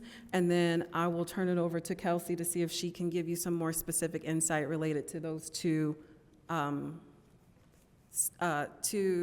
examples that you shared. Thank you. Hi, Kelsey Gregory, independent consultant for the city, working to help implement the salary ordinance. So this study leans heavily on the work, the consultative advice that Crow gave related to city positions. They developed the rubric, which was used for grading and internal valuation of all positions, with some mathematical factors for things like experience, education, to be able to apply particular weight to some elements of a position. One of the other pieces that Shar mentioned is that we then looked at internal comparisons once we had those scores as the basis, and looked at jobs across the city to try and refine and assign jobs of similar value to equivalent grades. I want to just point out that the grades themselves don't hold any particular weight. We can have very different jobs sitting in the same grade, and it's dependent on multiple factors. So those internal valuation measures that we've mentioned, but also external benchmarking. Part of Crow's guidance included external benchmarking, but only for certain positions. It was, quite frankly, a little bit under industry best practice, which is externally benchmarking at least 70% of an organization's jobs. So they did provide some data there, but we've tried to apply some measures of consistency when we need to do a gut check on the grade assignment and look at external value for roles as well. One source that we've used is Bureau of Labor Statistics, which has really solid data on a variety of jobs. It's tied back to the SOC codes, which are used by all organizations to assign to different jobs. And so within the BLS data, you can drill down to state of Indiana specificity. So speaking to the specific examples, the EMT paramedic roles, the Indiana median for that job is $45,370, which actually falls below the grade that they've been assigned in our structure. So we are applying more value to that role than the market states is the going median rate for that job. Excuse me.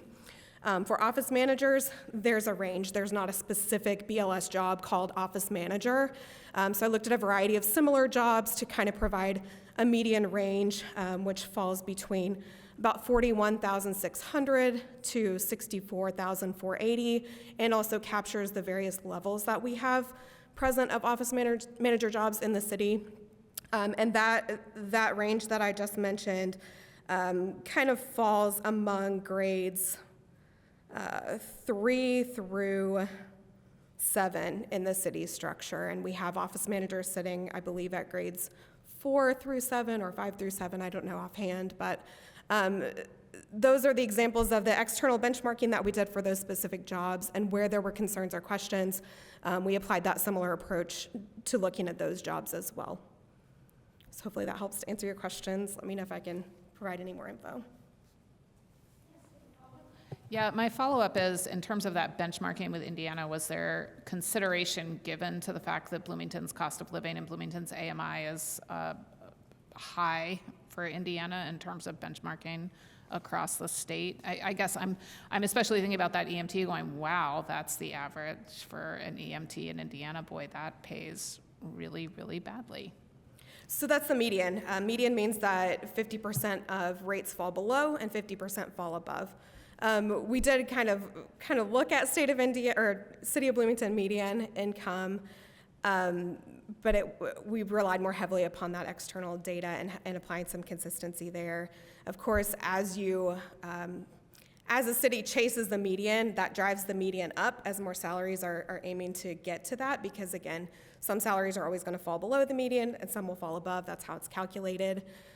So I think, yeah, it's important that we consider that. It's important that we consider the employees that the grades affect, because we want to be an employer of choice at City of Bloomington. We want to provide a living wage. But it wasn't, we didn't factor that mathematically into any of the grade determinations, if that's what you're asking. Thank you. Any other questions from council members? I do have some. In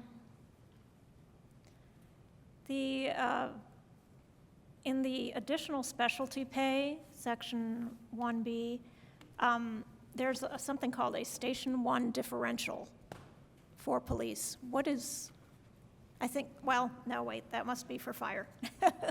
What is that? Why is there a differential for Station 1? For fire specifically, I think that's related to if they go to a different site? No? Okay. Did you want to chime in? Let me grab my experts who would know. Roger Kerr, City Fire Chief. The $100 for headquarters has become, with headquarters being downtown, they get relied on more than the outstations do for such things as barricade filling, pub ed events, 4th Street Fest, Lotus, the things that happen around downtown they get involved in, so it's just kind of a stipend for them to say, we understand that you're a little busier with the kind of extra stuff, not just making fire runs, and that's what that relates to. Okay, I see. Thank you.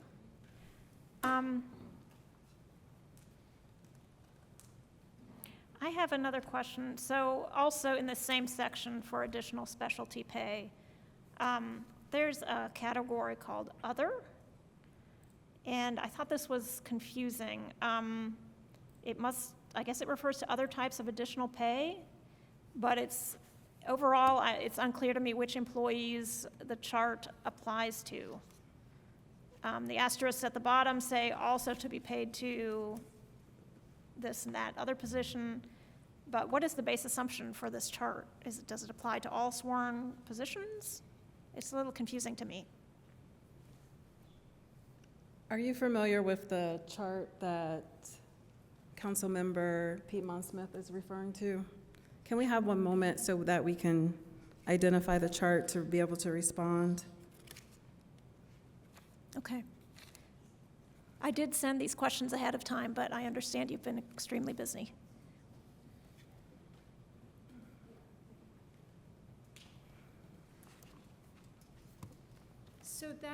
So Marjorie Rice, Corporation Counsel, that chart does apply to the sworn contractual positions, And there is, I think it's the fire logistics officer is also in Roger, I think he and I talked about that.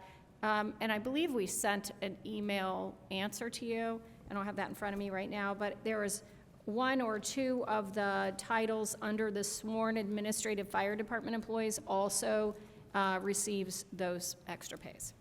But it's definitely the sworn contractual positions, and then I think it's the fire logistics officer as well. Okay. And one item in that list is reassignment pay. What does that refer to? Is that the $10 reassignment Yeah. pay? That's what they have to, if they come in the morning and they've been assigned to, let's just say, Station 2, and we need them to transfer all their stuff to a different station for the 24 hours. That means they have to take their bed gear, their turnout gears. That just gives them a little stipend for picking all their stuff up, moving, and then when their shift's over, they have to take it back to where they're at, so in case, for their normal shift. So that's just a little stipend for moving from one station to another. Gotcha, thank you.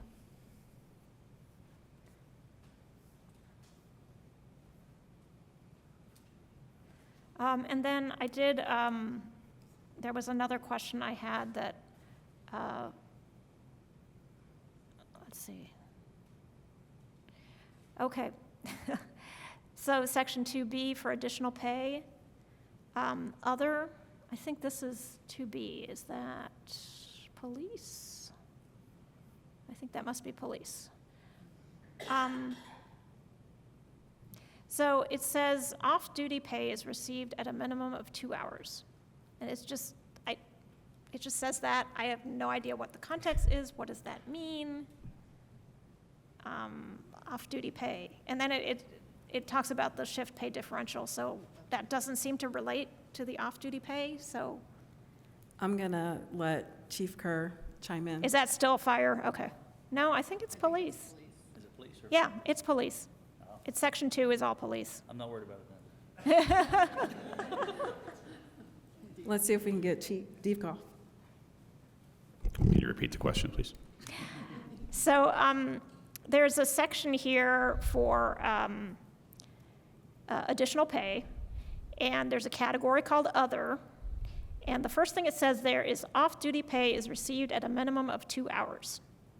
And I don't know what that's talking about. So that is involving, it's a minimum 2 hour for overtime if they're called in. If an officer's called in for an assignment, it's a minimum of 2 hours of pay. Okay, so off-duty pay is overtime? Is that what Yes. that means? That it would fall under overtime, yes. Okay, that is not clear. I mean, I guess as long as you all know what these things mean. They're a little confusing to me. Yeah, it's in the contract, it's negotiated, and it's minimum overtime pay. So that if we call somebody in, for 30 minutes, it's a 2 hour minimum. Yeah, pay it is makes what sense that yeah, that's what it somebody is. changes their plans Yeah. and comes in just for a short time. Okay. And Deputy Mayor Gretchen-Knapp, so one example that might make it a little more clear would be, let's say that there was a court case that was coming up and the officer had to come in off schedule to finish paperwork in time. That's an example of the kind of, you're off duty, it is overtime, but it's a little different than what we think of as overtime in terms of covering shifts.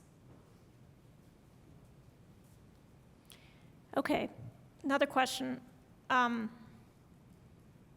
Section 3, which is pay grades and salary ranges.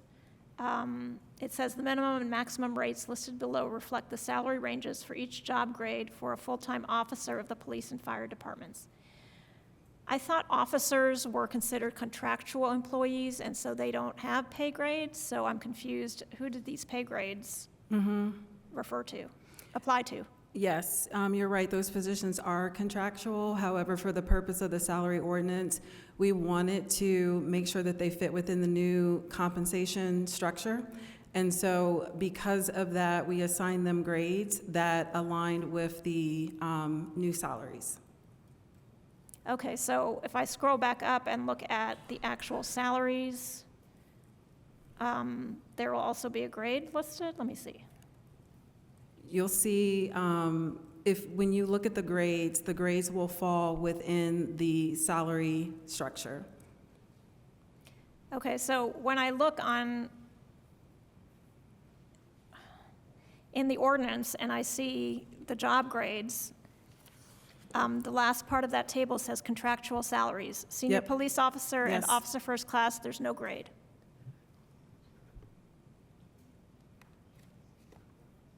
I'm looking at the salary ordinance, one moment.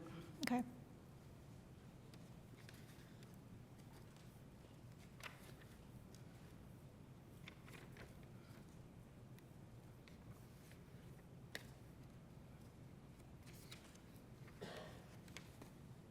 So it's section 2A.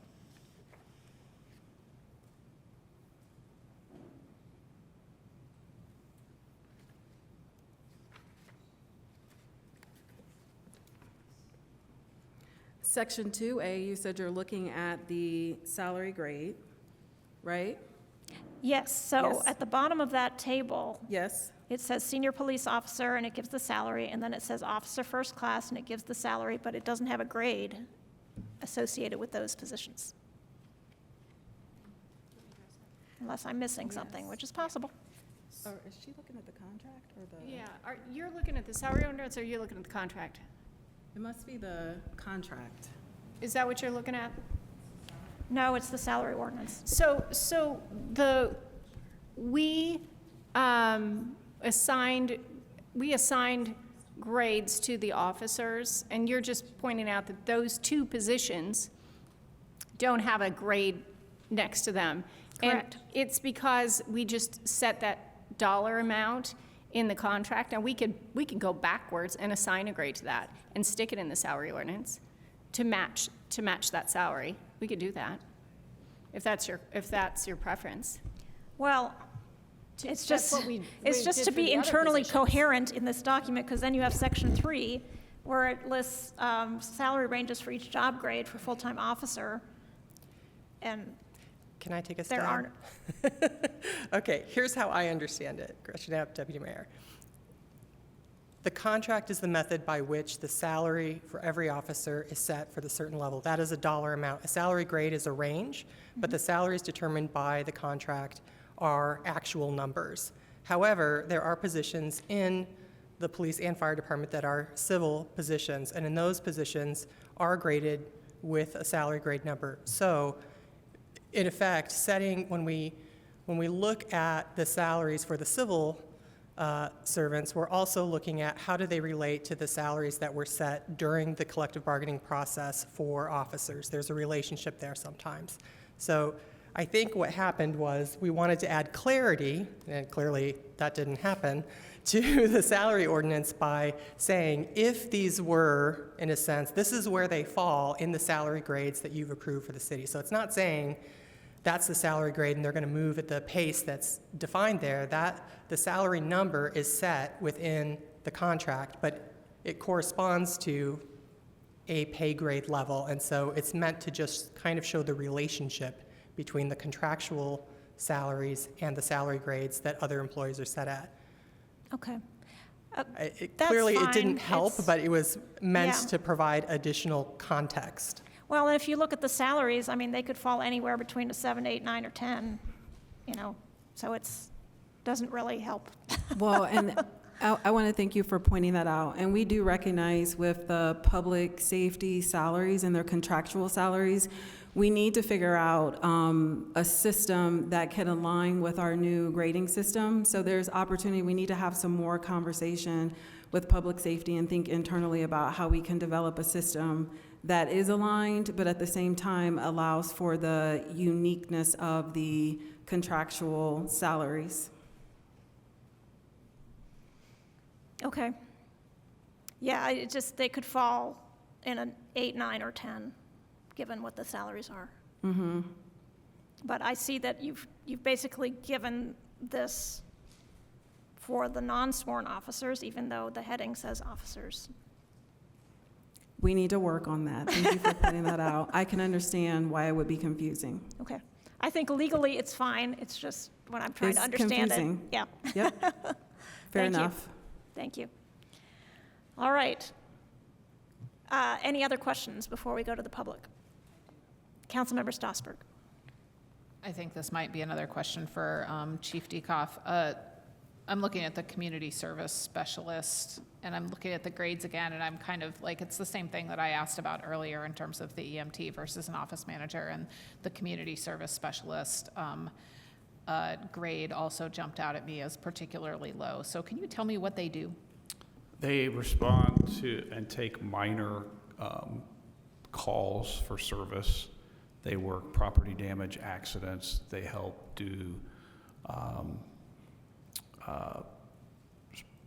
extra patrols, minor things to kind of relieve the calls on sworn officers. Okay, thank you. That's what I thought that they did, but I still just kind of wonder about that grade. So I don't know if you have any thoughts on how that position There was a got lot graded. of work put into grading these, and so this is just how it fell out right now. I'm assuming in the future, as we move forward with this, that we will look at things again and look at possibly how things were graded. So, Okay, thanks.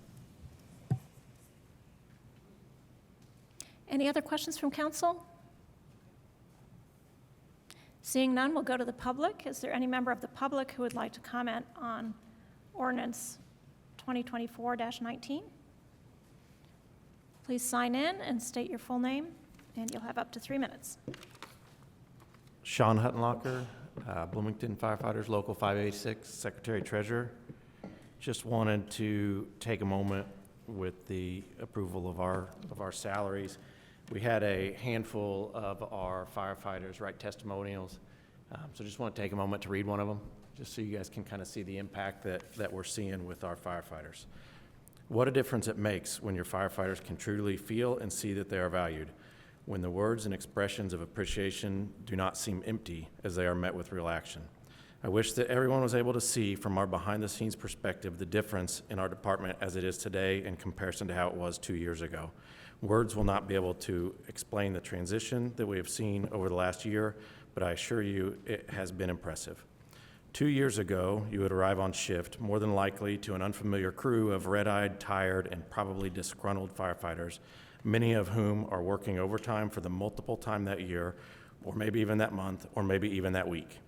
Many of these firefighters are working with crews at stations and on rigs that they are not typically staffed or particularly familiar with. The talk around the table was certainly less than positive, to say the least, with grumblings of poor work condition, lack of pay, and talk of which departments nearby are hiring. You may or may not have had a full complement of apparatus and service that day, depending on the availability of firefighters.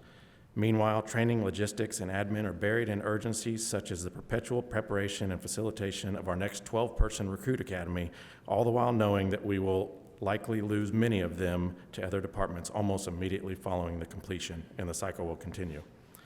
Promoted and specialty positions such as officers, chauffeurs, engineers, and sergeants are hard to come by, making overtime for those roles all that much more likely.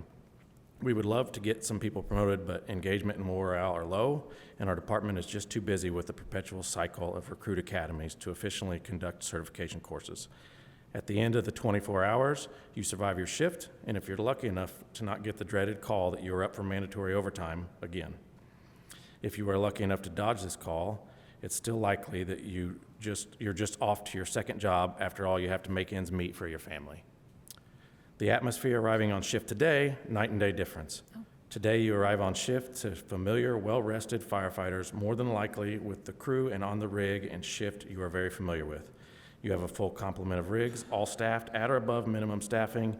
The talk around the table is overwhelmingly positive. You hear firefighters excited about the future of our department, our upcoming contract, upcoming training, and the positive changes in our procedures and what we have to offer the city.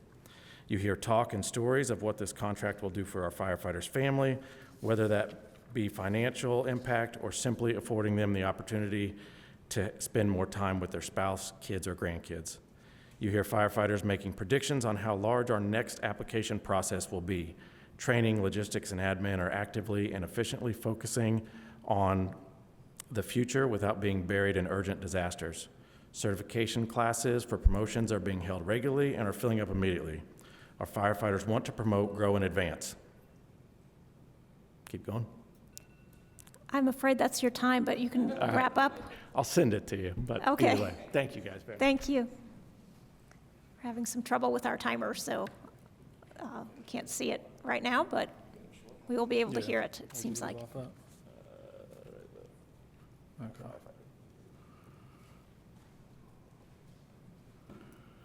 Jordan Canada, Local 586 president. I'm going to pick up where he left off, as I also have another one response testimonial that we got from another firefighter. Our firefighters are engaged and our morale is high. Trust between firefighters and our leaders is strong. We are approaching full staff for the first time in who knows how long. We are not exhausted with overtime. We look forward to going home at the end of the 24-hour shift without the underlying fear of being called back in. In closing, from all of your firefighters at BFD, thank you. Thank you for taking action to ensure that we feel appreciated. Thank you for giving us the means to provide for our families financially without having to make sacrifice time spent with them. Thank you for giving us the means to attract, hire, train, and retain the highest caliber of firefighters available. Thank you for providing our department with the resources and leaderships necessary to perform our jobs to the fullest and provide the protection that the city of Bloomington deserves. The impact you have made on this department is undeniably huge. The ripple effect of this contract, and along with the salary, will extend far past a financial benefit for our firefighters. It will, without a doubt, increase the overall safety and well-being of not only our firefighters, but also the residents we serve. For the first time in a long time, we can say that we are very excited to see what the future of the BFD will look like. And then another response that we got, this is a shorter one.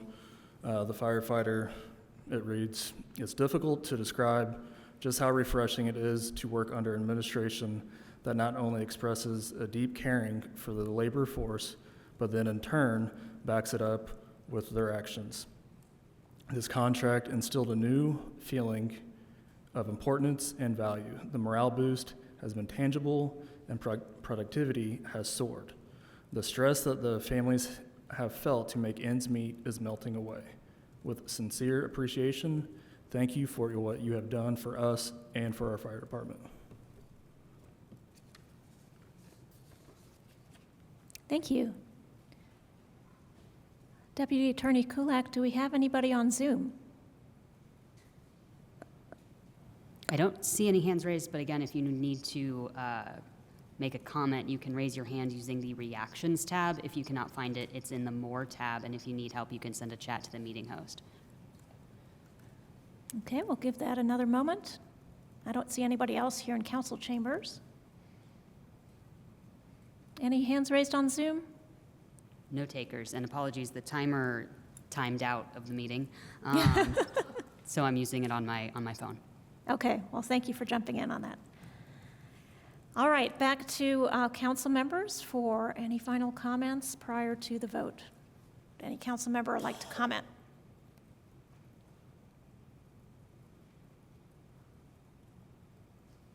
Okay, I don't see any. I'll just say I'm pleased to support this increase in salaries for both firefighters and for police officers. And I think we can go to a vote then. Clerk Bolden. Councilmember Rosenbarger? Yes. Daley? Yes. Flaherty? Yes. Zulik? Yes. Rallo? Yes. Ruff? Yes. Piedmont Smith? Yes. Strasburg? Yes. And Asari? Yes. And that passes 9-0.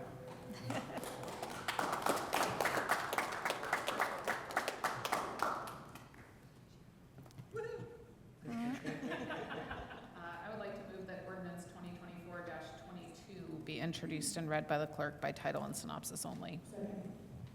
It's been moved and seconded. Will the clerk please call the roll on the motion to introduce? Councilmember Daley? Yes. Flaherty? Yes. Zulik? Yes. Rallo? Yes. Ruff? Yes. Piedmont Smith, Yes. Strasburg, Yes. Asari, Yes. and Rosenberger. Yes. That motion passes. Will the clerk please read by title and synopsis? Ordinance 2024-22 to fix the salaries of appointed deputies and employees of the Bloomington City Clerk for the City of Bloomington, Monroe County, Indiana, for the year 2025. The synopsis is as follows. This salary ordinance establishes the 2025 maximum salaries for Bloomington City Clerk employees. I move ordinance 2024-22 be adopted. Second. All right. Clerk Bolden, do you want to present this item? Sure. So ordinance 2024 fixes the salaries for deputies and employees of the clerk's office. We had numerous conversations between the clerk's office and the administration to set the salaries as is allowed under Indiana code. We did not think that we would be able to go through the work process prior to the end of this year, but the HR department actually worked very quickly, thank you, and did revise the job grades of the clerk's office staff based on our old job descriptions and then our new ones. So we may have to come back to it again early next year, but for now, the salaries are set based on the job grades that were determined through the work process and are listed according to the job grade chart that I was given by HR. I feel like I may have missed a couple of points, so my apologies, but I am here for any other questions, and I think that Shar Paycheck is also here. Thank you. And I believe we have an amendment that could be introduced at this point. Yes, thank you. So I have sponsored Amendment 1 to Ordinance 2024-22. I move that Amendment 1 to Ordinance 2024-2022 be introduced and read. Okay. For an amendment, the clerk does not usually read amendments, but the sponsor can just describe what's in the amendment, please. Oh, thank you. Okay, so this amendment is basically just adding pay increases per certifications that each member of clerk's staff receives. So basically, as people increase their certification amounts, their pay increases by about $500 per year. And then Clerk Bolden, would you like to I speak would on just this? like to clarify, there are two types of certifications that the clerks, at least in my office, typically will get. The ones issued by the Indiana, I'm so embarrassed, I'm the president of the Clerks League and I just blanked on the name. So the Indiana Association of Municipal Clerks and Treasurers offers two certifications and the International Institute of Municipal Clerks offers another two. But in both cases, it's not a case where you can get both certifications and hold them both at the same time. The IAMC is the first one you can get through the Indiana Clerks League, and that actually drops off when you achieve the advanced. So this year earlier, if you all remember, I got my advanced certification and became a master municipal clerk, which still kind of makes me chuckle. But at that point, I no longer officially hold a certified municipal clerk status or an Indiana accredited municipal clerk. I am now an Indiana municipal clerk advanced and a master municipal clerk. So it's not a case where somebody could be holding all four certifications at once. That's not how that works. And I believe that's delineated throughout the amendment. Thank you. Are there questions on the amendment? Councilmember Asari. Just a quick clarifying question. Once the certification is achieved, does it need to be maintained, or is it once you have it forever? It's a great question. I believe that for both accreditations, they have some ongoing requirements that you have to attend additional meetings. The IIMC is actually proposing a rule to have that certification drop off if you don't maintain a certain level of I don't know. Yeah, classwork. continual study. Yeah, kind of like CLEs, but not. So then I wonder, and maybe this is a question for council staff, but I'm sure you also could answer this, Clerk Bolden, but do we need to specify that that as long as the person holds it, they get this yearly, like do we need to make some specification about, the needs to, that they retain this? I suppose it's implied by but just clarifying. So if there's follow-on work that has to be done to maintain it, do we need to specify in the amendment any actions required by whether for us to verify that they have it or whether for the clerk staff, or is this all implied in the statement that if you have it, you get the money? I would assume that the clerk has investigated that and that the amendment is sufficient as it's stated. Cool. That was all I wanted to know. Thanks. Okay. I will follow up on that. So the amendment says the appointed deputies shall receive additional yearly compensation for obtaining at least one of the two types of certifications. Right. So do they get it when they obtain the certification or every year they hold the certification? Is that?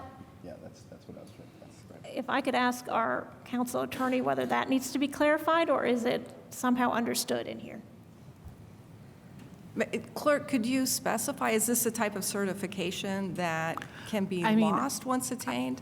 I don't think it's a bad idea to include the two words obtaining and holding, if that would alleviate any concerns that you have. And that way, if somebody managed to not retain their certification, it can be removed from their salary or from their certification pay quickly. I think that's a great idea, but it's not, Yeah, I not think my call.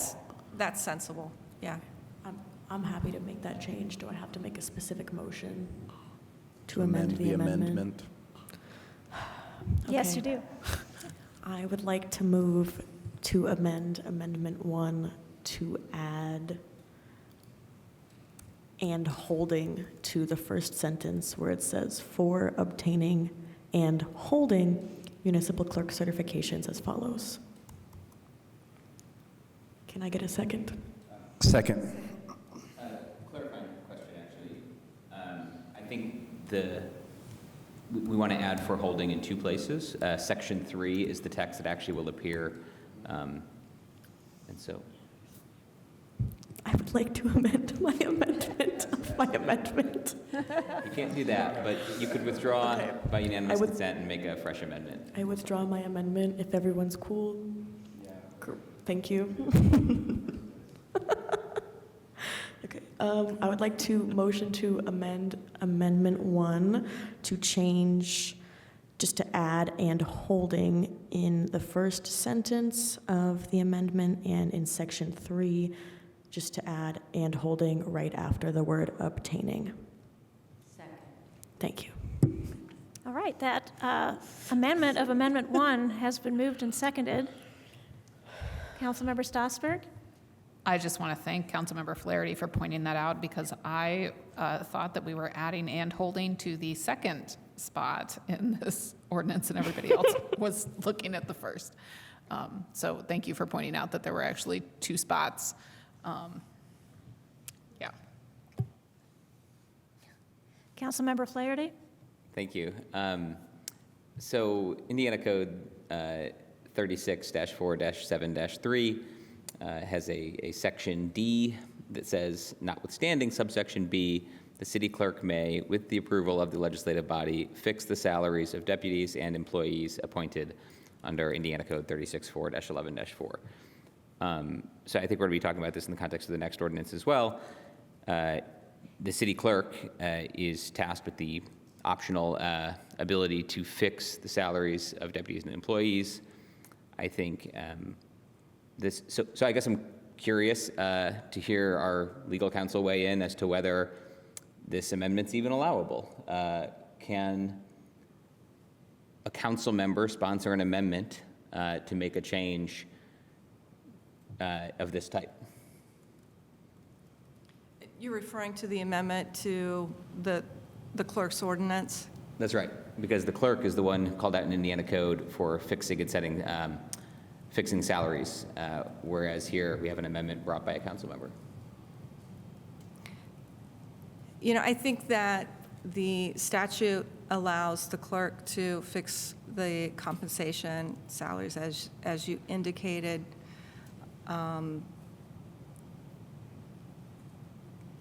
My understanding is that this amendment was generated by the clerk and that the council members simply agreed to sponsor it, which is the practice as I understand it before council. So I don't. Oh, maybe that's not, I'm seeing a head shake. What, could you chime in? Clarify. Clerk Bolden? Not entirely. This was a question that was raised during the budget hearings by Councilmember Zulik about compensation for clerk staff based on their certifications. And so when I was following up with her, I asked her if that was something she wanted to pursue this year or next year. And I can't remember, there was more. I can't remember. Yeah, so not entirely a go clerk, Right. go I guess is it fair, the characterization that you like sort of consent to this change? I don't know. I'm getting hung up on the words, but again, I think we're going to be discussing this very shortly in the context of another ordinance. And so I want to understand. I don't. Are you asking me or? I guess I'm Lena? asking you if you agree with the proposed amendment. In other words, like if it's your responsibility to fix the salaries, to the extent that this falls under your responsibility per state code, do you agree with it? Oh, yes, I would not have, I would have been clear with Okay. Perfect, thank everybody you. I don't know if that were relevant. something I'm I just asking the disagreed question with. because- Yeah, no, you raise an interesting point. Let me attempt to get some clarity. My understanding is that the certifications, the dollar amounts presented in this amendment, all were generated by Clerk Bolden. Is that correct? I'm not sure can you repeat that? I didn't hear you. I'm so sorry. That's all right. The amendment identifies various clerk certifications with dollar amounts next to them. Yeah. And my understanding is that that information was generated by you, correct? Yeah, I absolutely clarified that, yes. So, I mean, regardless of whether this amendment is sponsored or not, it's the clerk carrying out her duties of fixing compensation. Thank you. Quick follow-up, if that's okay. Yes.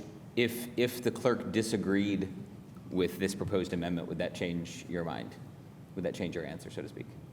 I recognize the construct of any amendment coming through, including those supported by or brought by the executive or the clerk's office, are sponsored by a council member and therefore not actually brought by that office. Maybe this seems absurd. I don't know. I'm trying to. That would change my opinion on this. But I mean, I think the clerk has affirmed that these certifications, the information in the amendment, including the compensation amounts, were fixed by her. So, I mean, another alternative would be potentially for, I think, the clerk to make the amendment tonight if, you have some preference for that. Clerk Bolden? I just wanted to clarify that we're talking about the amendment to the amendment right now. We are good, supposed to good. be talking about that, yes. That's my fault for bringing up a question about the amendment and not the amendment to the amendment. So I'll be quiet now and appreciate the conversation. Thank you. All right. Do we have to go to the public for comment on the amendment to the amendment? Why not? Yes. The parliamentarian says yes. Yeah, sure. Okay. Is there anybody in the public who would like to comment on the amendment to the amendment. So basically, saying that the clerk employees would get extra pay for obtaining and holding the certifications listed.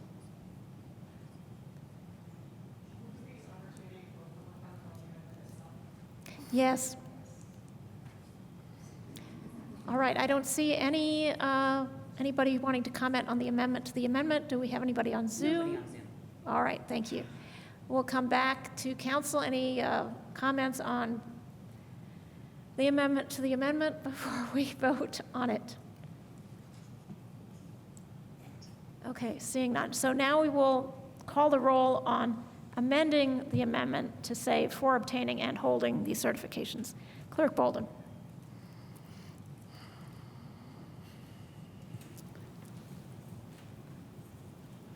Okay. Councilmember Flaherty. Yes. Zulik. Yes. Rallo. Yes. We're thinking, we're not sure what. Ruff. Yes. Piedmont Smith. Yes. Stossberg. Yes. Asari. Yes. Rosenbarger. Yes. And Daly. Yes. All right. So now we will go back to the amendment as it has been amended. And I do have a question for either the sponsor or for Clerk Bolden. The amounts indicated here of additional pay, what are those based on? Where did those come from? Those came from another second-class city, Mishawaka, which runs at roughly the same rates for their certification pay. There are other certifications around the state that other clerks and clerk treasurers use, and they vary widely. So you see some people who do 2% of the base pay, some people who do a flat rate per certification. Some people also include bachelor degrees and higher degrees for additional certification pays. I thought that Mishawaka's was probably the cleanest of many in terms of presentation and ability to be understood. Thank you. Sure. Are there any other questions on the amendment? Councilmember Flaherty, were your questions answered?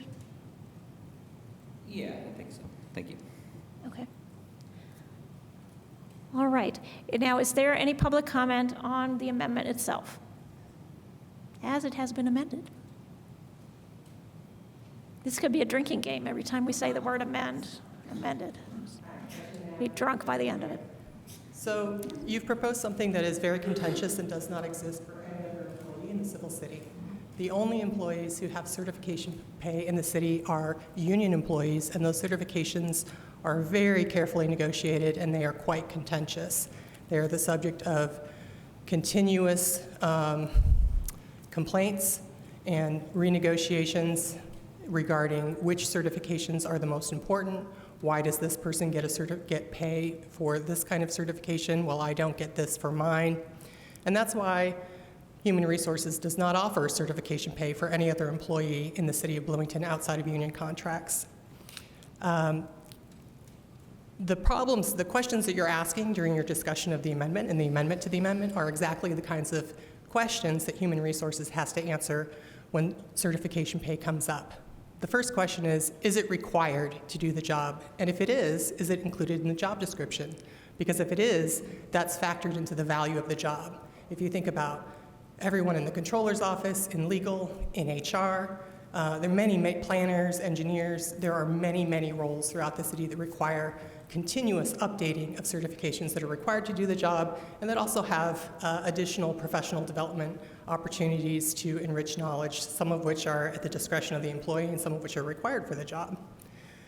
So when you get into certification pay for 3 employees who happen to work very closely with the council, and this is not a comment on whether those certifications are important or the quality of those employees, it's a comment on the inequity of singling out a handful of employees that you have a close tie to for certification special rewards that no other employee receives. You know, you didn't propose that we consider certification pay policies for the entire city. You proposed it for one department. And when we look at certification pay, we think about, for unions, is it something that's nice to have? How much is nice to have worth? How does it relate to other certification pays? How does it relate to if you have trouble filling the job, but the certification is important, can you hire someone without the certification and then pay them to get the certification? These are very, very complicated issues. Employees watch them very closely, and I hope that you would reconsider the message that you're sending to the public and to every other employee of the city about whether you can be impartial and stand for a fair, equitable process that works for every employee of the city, not just those who have access to city council. Thanks. Thank you. Other public comment? Hi, Marcy Rice, Corporation Counsel. I think an interesting legal question to ask around this, and I think it goes to the question that Matt Flaherty, or Councilmember Flaherty was mentioning, is are these employees officers, deputies, and employees of the city or the clerk? Because we certainly have that separate code. We've talked with Clerk Bolden about it. We, in fact, talked with Clerk Bolden and her attorney about it earlier this year in September. We had a lot of conversations about whether the employees were clerk's employees, city employees, who gets to set the salaries, because if it walks like a duck and quacks like a duck, it's generally a duck. And so there are all kinds of statutes in this state code about the clerk. You know, the clerk obviously gets to fix the salaries for the clerk's employees. If there's a statute that says legislative body and the executive shall provide office space for the clerk. So it sounds, clerk is a separate elected official, but these people are in fact, using our HR system, using the city IT system, being insured by the city's insurance. If they fall and get hurt, it's workers' compensation for the city. All of the infrastructure that comes around and supports these employees are city services provided by the executive. And it's, one thing I want to point out, and you may or may not know, we had very intentional conversations about salaries for these employees, and that the clerk would follow the work system. And to introduce in the 11th hour changes that were not agreed upon, I think is curious, and certainly we are surprised by that. So we are looking to provide an equitable system that is fair for all employees across the city. And we've invested in consultants, and we're trying to be fair and to introduce an amendment in this way at the last minute skews the system. And especially to me as a lawyer, to have engaged in conversations with another lawyer about these issues, and this wasn't part of it. So I think, that takes me, it takes me by surprise. So thank you. Thank you. Are there any hands raised on Zoom who care to comment on this amendment? Is there anybody else in council chambers who would like to comment on the amendment?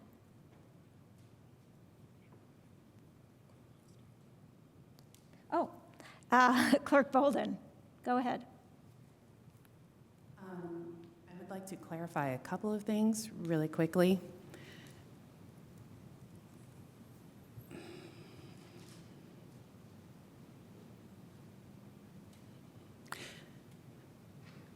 The question of whether or not there would be certification pay was actually first raised in August in these chambers by one of the members of your own body. At the time, I said that would be wonderful. But when we started having discussions with the administration about the salaries for the clerk's office, which the clerk is entitled to set under state code, that was the purpose and the core reason for our meetings, which was to clarify and discuss what authorities rested with the individual branches and elected offices. At that time, it wasn't that it was determined only that I would follow the work process, but that I would be able to set my salaries and would follow the work process, as we agreed. This is not an 11th hour switcheroo. This is something that was discussed. It was asked for. I'm open to it. I'm trying to provide the best information for it. If you don't wish to vote for it this year, that is absolutely fine. But I do want to clarify, this is not a bait and switch. This is not something that was done in poor form. And if you're curious about how it happened, I would suggest that you go back to the meetings and review them all. By the way, just for clarification, the clerk's office will have 4 employees besides the clerk in 2025, not 3. And the reason that the clerk staff is treated differently than the rest of the city employees is because they are different. And yes, of course, we use a lot of the city's infrastructure. It would be foolish and a poor use of city funds to use a different HR department and IT department and any other things that we would need to do to support clerk staff. But the clerk staff serve at the clerk's pleasure. They're not like other employees. Happy to answer any other questions, though. All right, we're at the public comment stage right now, so thank you for that. Are there anybody else that wants to comment on the amendment? Sharpay Check, Human Resources Director. I want to say that I do respect the request to have additional compensation for clerk, staff, employees. However, I second what Deputy Mayor Knapp and Corporate Counsel Rice have shared, and there are concerns about equity in this process and what we afford and offer other employees across the city. I have to use myself as an example. I am an appointed department head. I am senior certified through the Society of Human Resource Management. That is an international certification. I have to take training. I have to be recertified every year.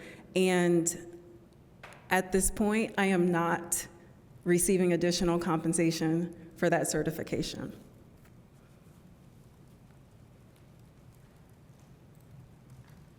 Thank you. Any other comments on the amendment? It is by someone who is a resident and hasn't given a name, but they said, comment, administration is stating they want an equitable system, but has not made grades or pay equitable or define that system publicly or internally to staff. If certifications for clerk staff, which is separate from city executive, is so inequitable, please note all who are supportive for paying for certifications for all city staff. That is the comment. Is there a name with that comment? I asked, and it just said resident. I see. Thank you. Yep. All right. Well, then we come back to council members. Are there any council member comments on the amendment? Council member Rollo. Yes, could I just get clarification from the administration when they were aware of the amendment?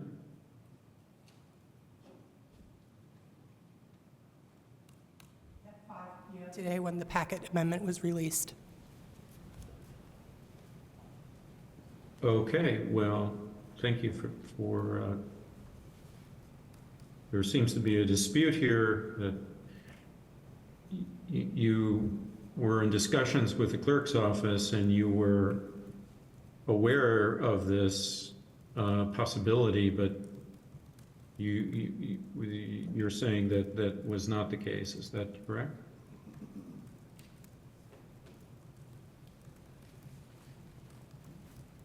I wasn't involved in those conversations with the clerk. I wasn't aware of it, and to my knowledge, when I forwarded the packet to everyone else, namely corporate counsel, HR asked if they were aware. They also were not aware and had not seen any discussion of specific certifications, numbers attached to them, a draft amendment, the idea that it would be proposed at all in this session was news to me.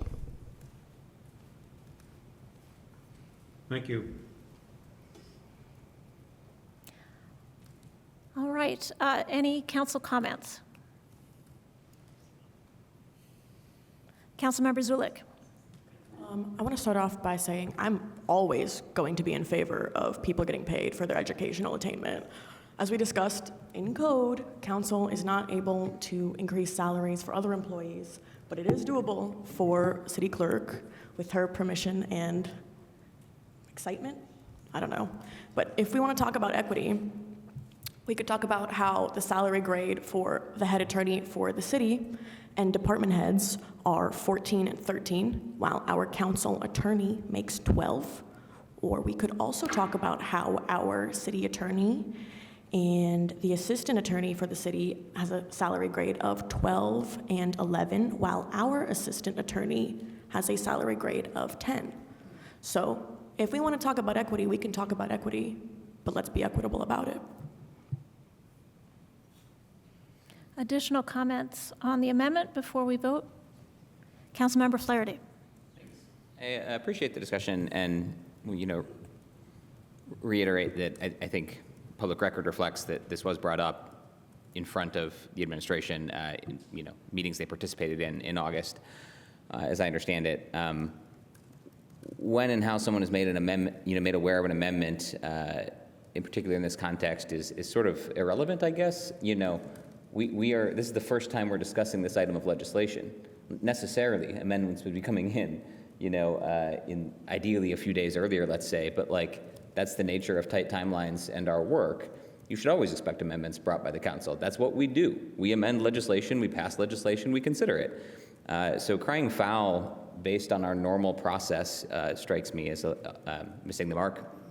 I think in the deputy mayor's remarks about, the broader implications of this,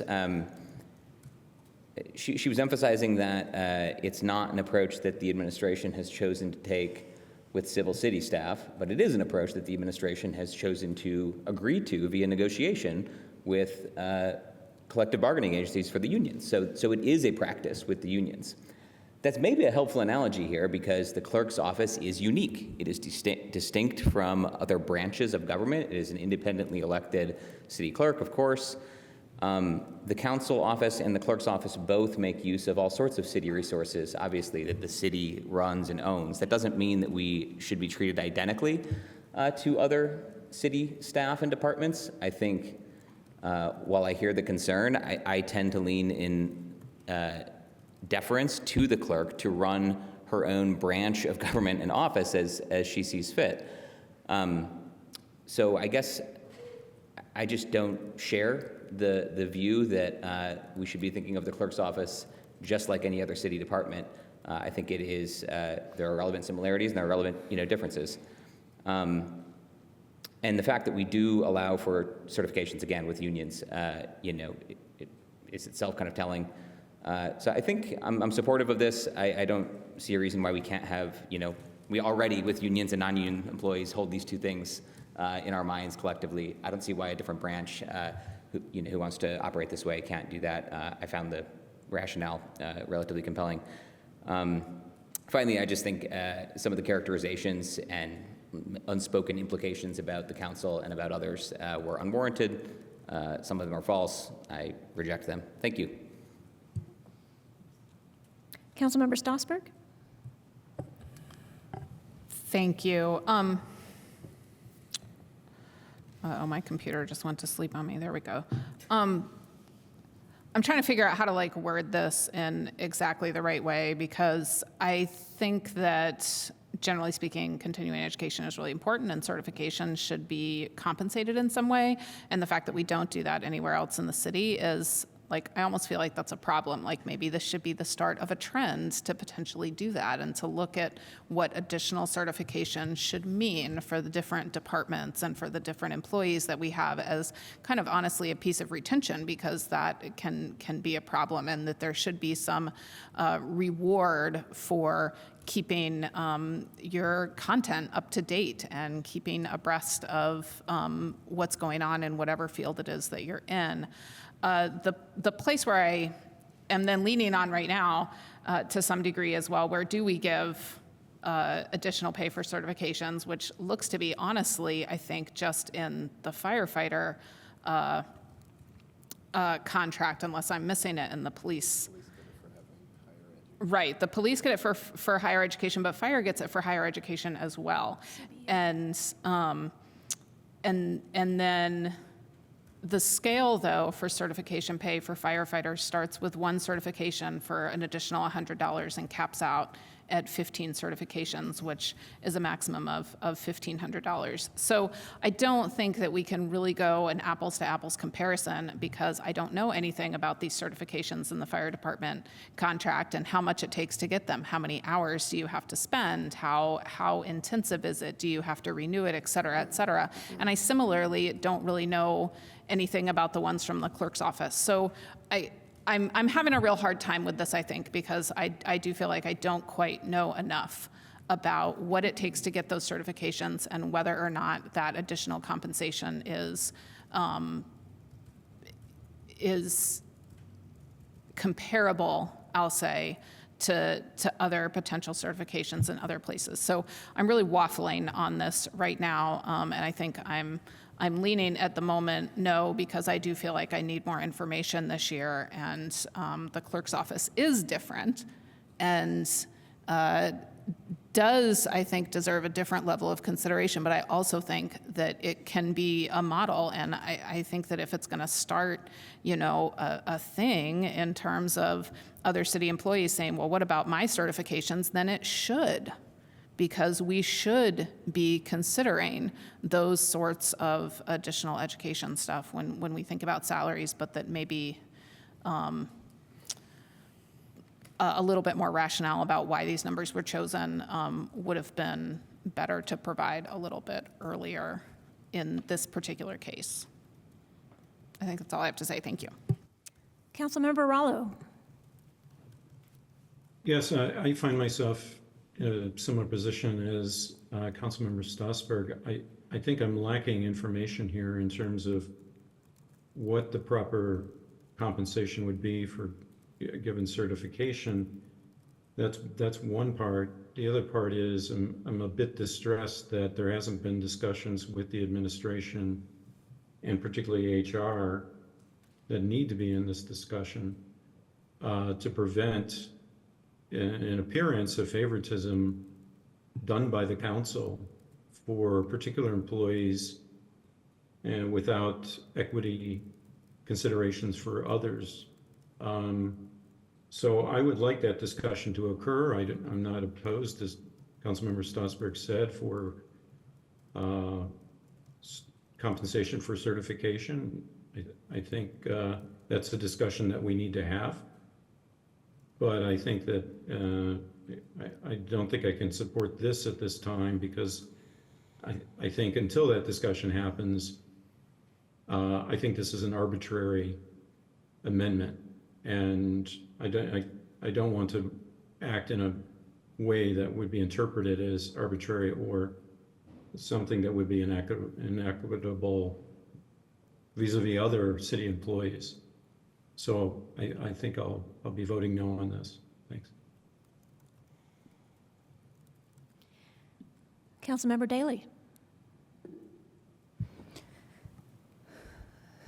Yeah, I mean, I get the struggle. I do understand that. I also think that it's not fair to assume that supporting this amendment indicates being close to an office or an impartiality. I think it's what's before us right now. And I agree with Sydney that continuing your education and your role should be a way to leverage your pay. I mean, that's what I do for a living, after all, getting students into the MBA program. That's why they do that. And I think that's an important component of certifications and continuing education, because it does create a more valuable employee, and we want to encourage our employees to become stronger in their roles. And so I do agree that we need to aim to be consistent across the board. And that's going to be coming up again later throughout the evening, that it's going to be a theme. And we want parity in every department, 100%. I definitely agree with those comments. And so, discussion about pay is really, really hard because it does get personal. It's very difficult to talk about money in general, especially when it becomes so personal. So at this point, I do believe there should be bonus pay for certifications. I really regret that we can't make this a broader conversation tonight for all city staff and employees, but this is what's before us right now, and I don't think that means we should smack down the conversation. So I do hope that we can revisit this again for all city in 2025. I think that would be really important. But I believe I'll be supporting this tonight. Thank you. I will go next to Councilmember Zulik, since she was mentioned in the previous comment. Yes, thank you. I do just want to point out that Clerk Bolden has been discussing certification since as early as March, and just talking about how we do need to be rewarding people and their work. And now I would love to have a conversation about city employees across the board and how we can be rewarding them for their work as well. Thank you. Councilmember Asari. Thanks so much. I'm of, I think, maybe similar. I sort of get the arguments here on all sides. Maybe before saying sort of my overall view, though, I do think that there's a problematic. I think it's a kind of a problematic way of looking at this, is that we say that the clerk and their staff are city employees because they use city resources. Like this, when we start thinking of this type of a divide, I think that that's like something that we really should avoid. We spend a lot of time talking about trust and building trust and working together and so on. And so when we start thinking in this ways that we're like vying for each other's resources, that seems quite strange. I mean, it would be like us saying that, well, we fund it. So, it's actually like this notion that the city is the executive and everybody else exists outside of it, I think is a faulty argument. I also think that we have to be very clear that the clerk and this is, I think I was the first to bring this up when the clerk mentioned the fact that they had received and that everybody on the clerk's team had received these certifications. I asked the question, I believe at the time, and I think this was followed by Councilmember Zulik during budget hearings, is that we say, well, what do we do to sort of make this, make sure that we're sort of rewarding our world-class team and so on. I think that that's a sort of idea that we espouse across the board. It's something that I support. I think it's a good idea for us to reward people for being outstanding. Now, I don't know if this is the right mechanism to do that, and I sort of get the argument though about because I do think that I would support generally doing this across the board for the city, but I don't think that's a sustainable way of doing this. And I think that we've started to address a lot of those type of issues through other mechanisms, like significant pay raises and so on. And so it's hard for me to, as much as I am supportive of this, and I also am very supportive of the fact that the clerk should be able to set the sort of tenor for their staff and the people that they supervise. I mean, when the argument is sort of how does this fit within our sort of broader objectives? And again, for me, my soapbox is that every single thing that we do should be tied to an outcome.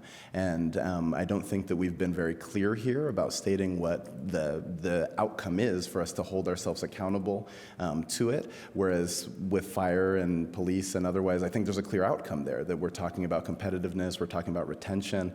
So that sort of makes this a little bit difficult. So I, as much as I very much support this, I'm not convinced yet, and I hope that my fellow council members will use their 2 minutes of rebuttal time to convince me, but it's like, I'm not convinced that this is the right mechanism to do this. What I wish we were doing generally was just raising clerks' pay sort of across, just generally to make our clerks' pay just better and more appropriate for the size of our city. So that's sort of my concern. I'm sure I haven't said that well enough.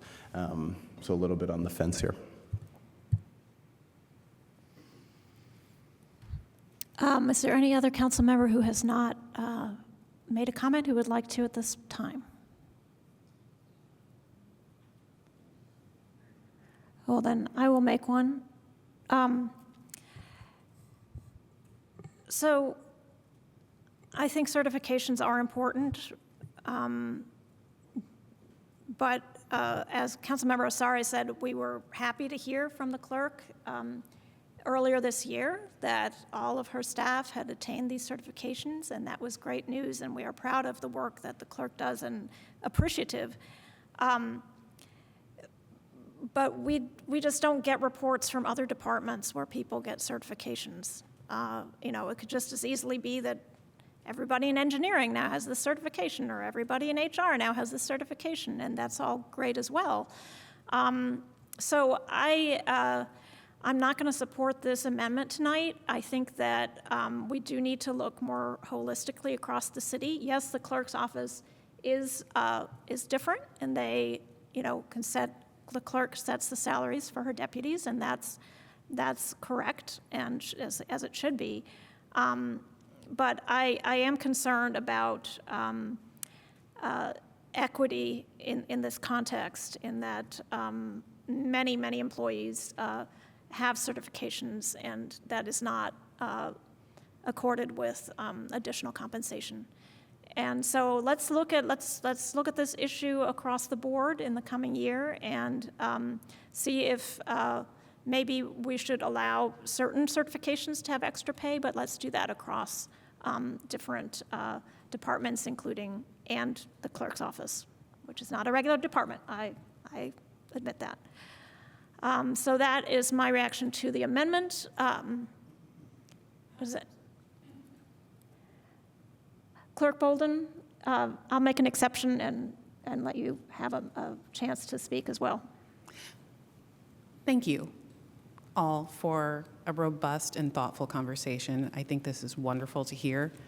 I think there were some, my word of the night is going to be curious, y'all. So I do want to clarify, because when I talked to you about certifications, Councilmember Stossberg said, I don't know how long they take or what's involved. I did talk to you about the class time involved, and that you can't get that first certification from the IAMC until you've been working on it for at least 2 years. Similarly, for CMC, it takes up to 3 years to get that first certification. This is hard, ongoing work to get these certifications. So I want to repeat that, and I'll keep on repeating it. You guys will get sick of me. To Councilmember Piedmont Smith, you are absolutely right. I came to the council and reported on what our office was doing. I actually had to ask to be squeezed into the agenda, because right now, the way that your agenda is written, it says reports from the mayor and city offices. There's no natural place for the clerk to report. So when I come to you and ask to report on something, part of that is me actually making a much more affirmative effort than most of the other departments have to make. And they have the opportunity to report to you at any given time. They have to ask the administration to be put on the schedule. If they have not done so, I don't know that the best option is to penalize the clerk's office for taking advantage of actually pushing to be put on the agenda when they did not do the same. Similarly, I do not disagree with most of you that certifications should be included for all city employees who have certifications at varying levels. The difference in this particular case, however, is that the administration brings the salary ordinance for most of the safe and civil city employees. The clerk brings the salary ordinance for the clerk staff, which is where this amendment came in, underneath the clerk staff salary ordinance. Again, I appreciate the thoughts and the comments that you all made. I think they are very important. I'm in this very interesting space of, good or bad or whatever else. Oh, one last thing, Councilmember Rallo, you indicated that this was something very important that had to go to HR. And to be clear, the clerk staff salaries and compensation are set by the clerk, and they should not be set by HR. What you're doing at that point is asking another branch of the government to assume the authority for the clerk's office. which is differentiated in state code. And I think that's problematic in and of itself. So those are my thoughts in no particular order, but I did want to make sure to say them all to you and for the record, which I guess I'm the one who will be compiling that. So I don't have to say for the record. But I did want to say it, and I appreciate the time because I know this added a bit of time to an already lengthy meeting.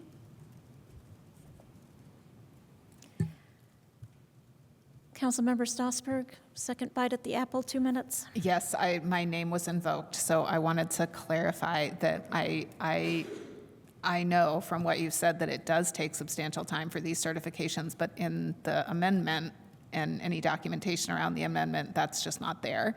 And then, so it's that idea of going like, I'm basing it on what is in front of me, not what I know from prior conversations or, because of other things. I'm strictly kind of looking at it in that respect. So I just wanted to clarify that it's not that I didn't remember or didn't listen to you at other times. Thanks. Councilmember Rallo? Yes, I just wanted to clarify. I didn't say, or I didn't mean to say that HR should set the salaries of clerks' employees. What I was referring to was that there needs to be a discussion, a broader discussion, as has been said by several council members, so that the council can act in a way that's equitable on the basis of certification compensation. So that's what I meant to say, if I wasn't clear. Thanks. Any final rebuttals? Councilmember Flaherty. Yeah, just want to challenge the kind of notion that having recognition of certifications in some corners of city government and not others as inequitable is belied by the administration's own choices of negotiating agreements with unions that have certifications that are already recognized. So it strikes me as kind of a specious, convenient argument to say that this is inequitable and try to leverage like that frame when in fact we're talking about meaningfully different components of a holistic city government. If you think it's inequitable, then the union shouldn't have it. Like full stop. If that's your argument that it's inequitable for some to have and not others, then we just shouldn't do it across the board. So like I don't know. That keeps coming up, and I just think it's incorrect. So thank you. Any final comments? Again, we're just talking about the amendment. All right, seeing none, Clerk Bolden, will you please call the roll on Amendment 1 to Ordinance 2024-22 as amended? Yes, Councilmember Zulik. Yes. Rallo. No. Ruff. Oh, never mind. Piedmont Smith. No. Stossberg. No. Vasari. No. Rosenbarger. Yes. Daly. Yes. And Flaherty. Yes. All right. That amendment fails on a vote of 4-4. All right, we'll go back to the ordinance as amended, or I'm sorry, it has not been amended. Ordinance 2024-22 to adopt the salaries of the employees of the city clerk for 2025. Are there any questions on this for the clerk? Okay. Is there any member of the public who would like to comment on ordinance 2024-22?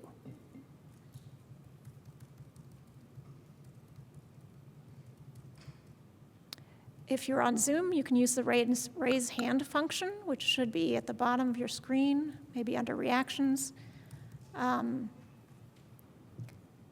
Deputy Attorney Kulak, do we have? Sorry, I don't see any hands raised right now. Thank you. All right, we'll come back to council. Are there any council members who would like to comment? Oh, Councilmember Stossberg, a question? I'm sorry, I have a question because we transitioned so fast into this that I couldn't ask before. On the ordinance, Clerk Bolden, it says maximum base salary for those three. Is that, I mean, that kind of implies that there could be a lower base salary. If it's a maximum base salary, like in that title, it doesn't actually say like, okay, the chief deputy clerk is getting $76,745.94. It's saying that's the most their base salary can start at. Is that really what that means? It's written that way because in 2025, the chief deputy clerk will have a tenure of about 5 years. The longevity pay is included in the salary grades. So the most the chief deputy clerk can make is at the top of that, which is step 4, which is $76,745, blah, blah, blah, blah. The reason that it's listed that way is because, for example, the deputy clerk positions will actually be listed, and they have different lengths of tenure, so they will be in different pay grades at that time. So you're actually seeing kind of the maximum of what any given person in any given position with the length of time that they've served in the city has been in. I explained that poorly, didn't I? Yeah. Let me try that again. Well, let me see if I can restate it and if that's correct. So just looking at that chief deputy clerk salary of 76 and change, is there expected pay actually going to be more than that because of longevity, or is it actually probably going to be less than that? That is actually their salary for 2025. That's actually their salary. Yes. So should it not actually say maximum base salary? It should just say salary? Or is... No, because it actually covers all of the, it actually covers all of the positions in the office, so maximum base salary actually covers the others in that table. Okay.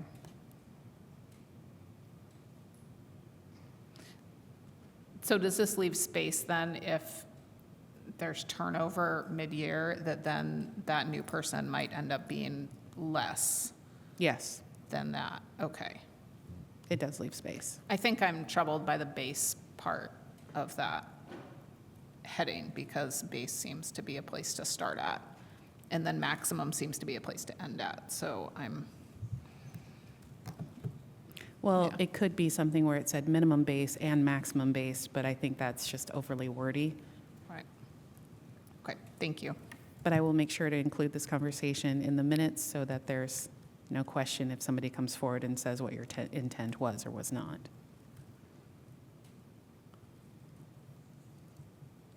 Any other questions? Actually, we were at comments. Are there any comments on ordinance 2024-22?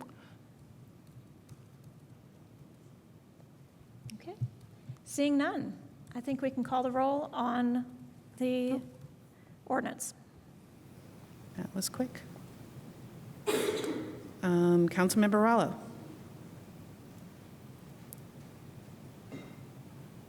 Yes. No. Councilmember Ruff. Councilmember Piedmont Smith. Yes. Stossberg. Yes. Asari. Yes. Rosenbarger. Yes. Daly is out of the room. Flaherty. Yes. Zulik. Yes. I think that's it. Did I miss anybody? Nope, I think that's it. Thank you. That ordinance passes with a vote of 7-0. I would like to move that ordinance 2024-20 be introduced and read by the clerk by title and synopsis only. Second. It's been moved and seconded. Will the clerk please call the roll on the motion to introduce? Okay, and since Councilmember Ruff is not in the room again, we'll go with Piedmont Smith. Yes. Stossberg. Yes. Asari. I'm so sorry, I don't know what we're voting on right now. Motion to introduce. Yes. Daly.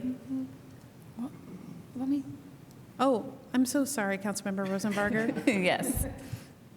Thank you. Councilmember Daly. Yes.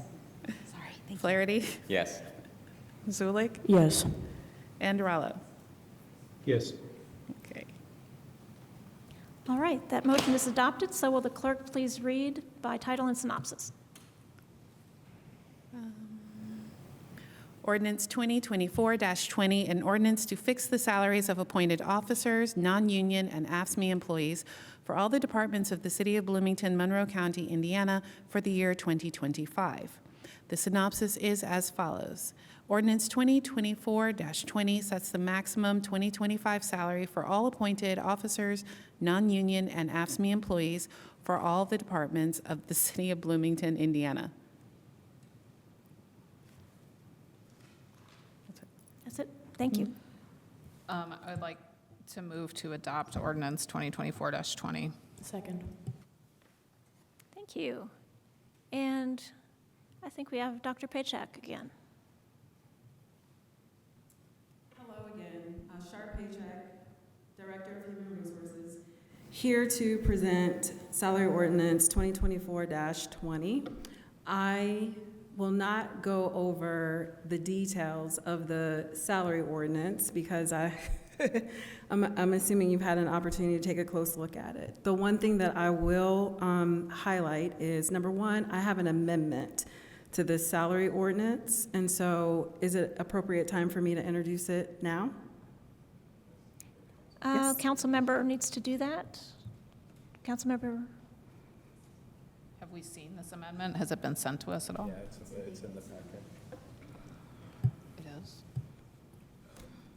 Motion to introduce Amendment 2 to Ordinance 2024-20. Second. All right, we'll come back to Amendment 1, I suppose. But we'll start with Amendment 2. Dr. Paycheck, do you want to review what this is?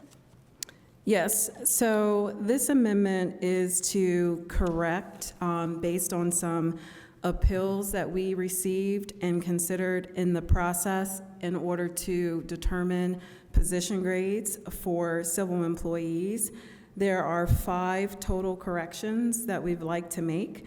The first one is for the purchasing manager position in the controller's office. We have asked to make that position grade a 9 instead of an 8. The second one is for the position of data analyst and manager in the Department of Public Works. We have asked to change that position grade from an 8 to a 9.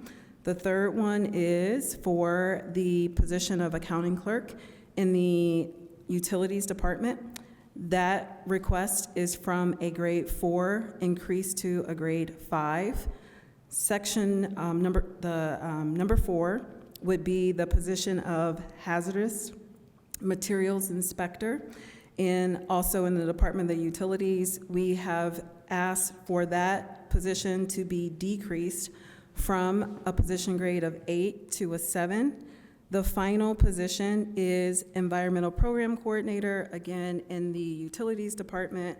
We are asking that that position grade be changed from a 7, increasing to an 8.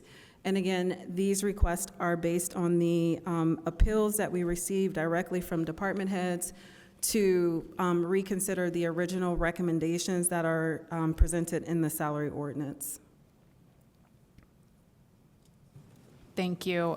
Does anybody have any questions? This is to council members about Amendment 2. Councilmember Flaherty. Thank you. Thank you, Director Paycheck. Could you please describe in a little more detail the process by which the administration arrived at these recommended changes? Yes. I wanted to talk about this in general when I talked about the actual ordinance, so I'm happy to just start there because I believe that will answer your question. I want to make sure that as we have this discussion, then everyone understands how we went about this process in order to be fair and equitable.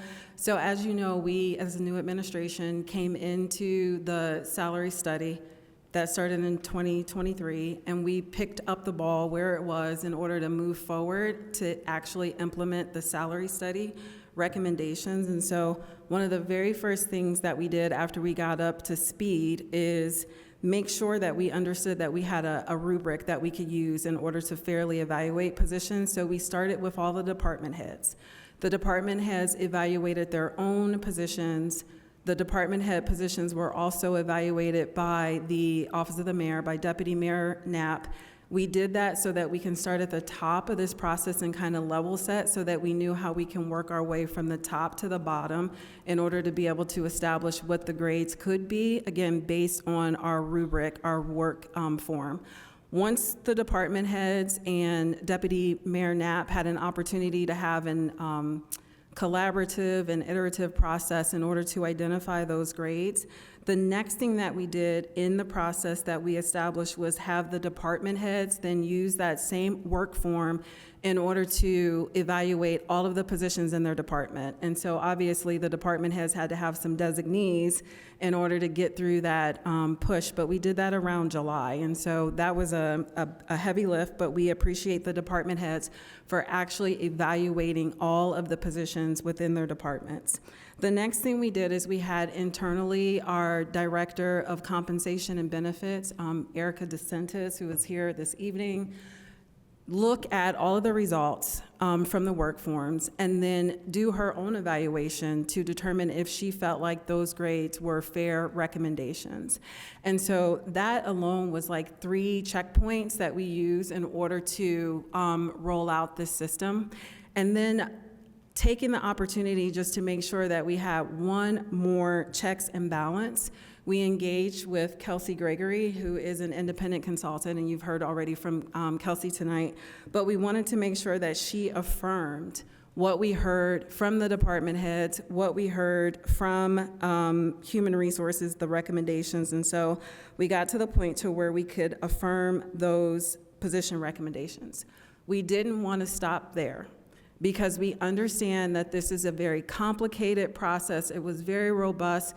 We were taking a lot of feedback and concerns throughout the process. And so what we decided to do was have one-on-one meetings with managers, department heads. When we had those one-on-one meetings with department heads, that was one more opportunity for us to have some checks and balances based on what our grade recommendations were. We had an opportunity to consider all of that feedback, and I believe that was probably like the last week of September when we had those one-on-one department conversations. That is how we were able to propose the recommendations that you see today. That was our deadline of like October the 7th. So lots of checks and balances. A lot of thought went into how we got to recommend the grades that are in the proposal. Now I think this gets to your question. I was going to say this sooner or later, so I'm just saying it sooner. But the appeals process. So again, one more opportunity. We just wanted one more opportunity for department heads to reach out to us and let us know if they had any challenges, any concerns with the position grades that we had already submitted to council on October 7th. I will tell you that we probably received about 50, is that fair to say? About 50 appeals. And so we went through and thoughtfully considered each one of them internally in Human Resources.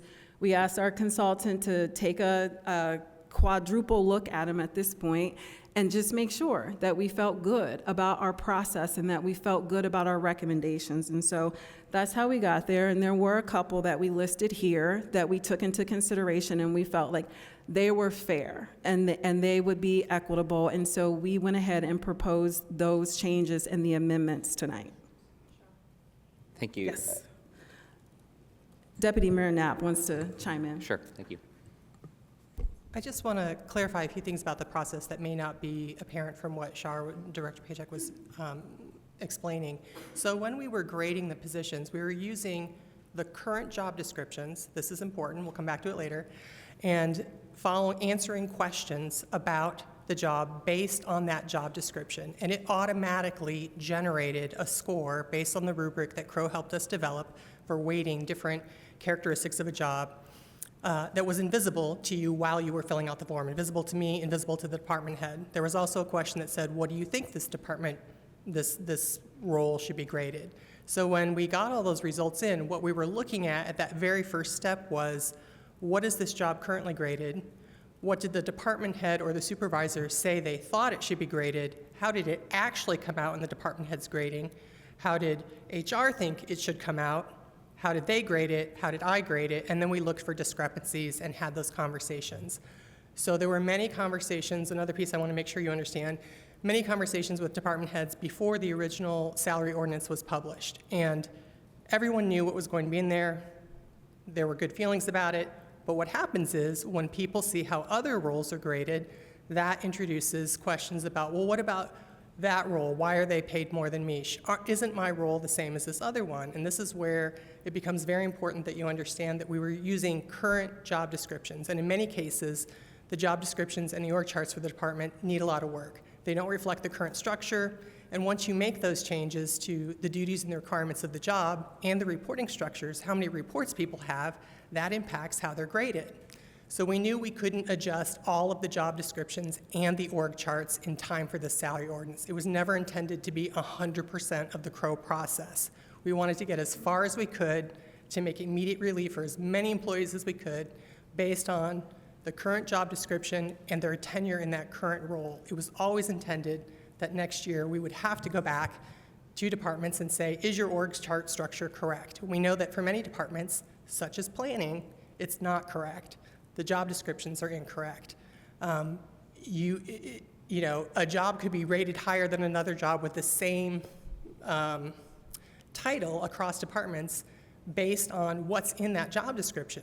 So there is a lot of deeper work that still has to be done. So the appeals that Shar is talking about that were in this amendment that she's proposing, these are changes that we knew looked wrong to everyone when we looked at it, and we're able to implement them without impacting that rolling equity wave across other departments because it didn't involve reporting structures or changing job descriptions. So there is more work to do. That's not just, so this appeals process isn't really over, but there is more work that we simply could not accomplish in time for this. And we just didn't want to rush and make the mistake that's been made, unfortunately, so many times in the past. It's gotten to us to where we are, where someone says, well, I looked at this job title and I looked at this org chart, and based on my knowledge of my job and my gut feeling, I should make the same as that role. It was a much more complicated process than that. But we also want to acknowledge that some of those job descriptions really do need to be updated. So there will be a further opportunity. I just want to be sure you knew that. Thank you both. Could I have follow-up clarifying questions related to that question, but I can wait if you'd rather go to other council members given the... Yeah, if you don't mind, let's go to Sure. someone else first. Are there other questions about this amendment for those 5 positions? Councilmember Stossberg? So in 4 of those 5 positions, you said that the grade was increased, and in 1, it was decreased. And I kind of find it hard to believe that somebody filed an appeal and said, hey, you're going to pay me too much. So can you talk about that? I will. I'm going to let Kelsey chime in related to that. I do want to emphasize, though, that the appeals were based on requests that we received from the department heads. Okay, so just want to make sure you understand that is where the information from the appeals came from. So that would have been potentially a recommendation from a department head. Hi, Kelsey Gregory. That particular one was a recommendation from the department head when they looked at their organization and other inspectors sitting at the same relative level in their org structure. So that's what backed that recommendation. With all of these, with all of the grading, I just want to take a macro lens for a moment and say that the rubric and the comparison to other jobs within the city are internal valuation measures. An important piece to look at is external valuation as well. And I think that's where there's future opportunity through this work process to do even more of that, because you can tie positions to grades, but if you're not looking externally at the market, you don't know if you're based in realistic pay for a given role. So with the appeals, we tried to tie to external market data as much as possible as well. Some roles are very difficult to find data for. I think moving forward, it would be a great move for the city to purchase an industry salary survey to have access to more data for more types of roles. But from the sources that we used, we were able to excuse me, to verify a lot of the grades with external market medians and verify that those medians fell within the grade that was assigned. Thank you. Councilmember Zulik? Hi. So when did we receive this amendment? When did you receive it? Yeah. Today. Okay, so at Was 5 it, p.m. it was submitted today, right? Yes, it was submitted today. So we received it at 5 p.m., the same time that we received the other amendments? I don't know exactly what time you would have received it. I know we started working on it earlier today. I don't know when the council, the attorney would have submitted it to you. I know we submitted it before 5 o'clock. I just don't know when you would have received it. Okay. So I guess my question is, why is it only acceptable for your department to submit things day of, but it's not acceptable for council? I feel like that's a fair question, but I don't think it should be directed at me. I didn't say anything about it. I mean, we have an amendment. We wanted to make sure that we had an opportunity to make these adjustments. So I was following what I thought was the process to make sure that we submitted an amendment. Okay, thank you. Sure. Other questions on the amendment? Councilmember Flaherty. Thank you. Thank you for describing the process, both you and Deputy Mayor Knapp.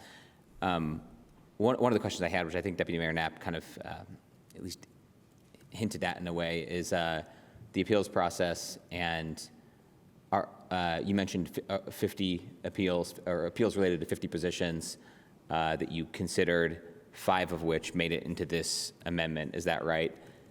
First. Correct. And then related, are there appeals pending? And if so, on what time cycle?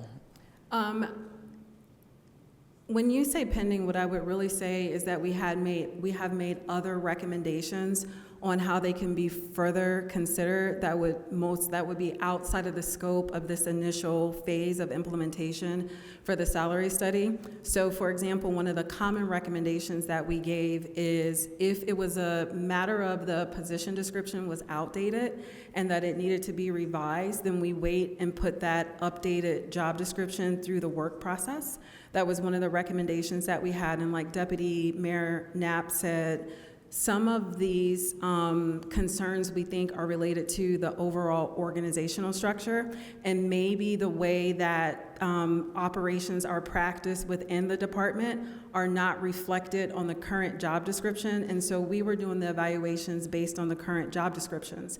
So we feel as we get through this initial phase of implementation and have more time to take deeper dives into some of those other concerns, then it would be the best path forward to go through the work process.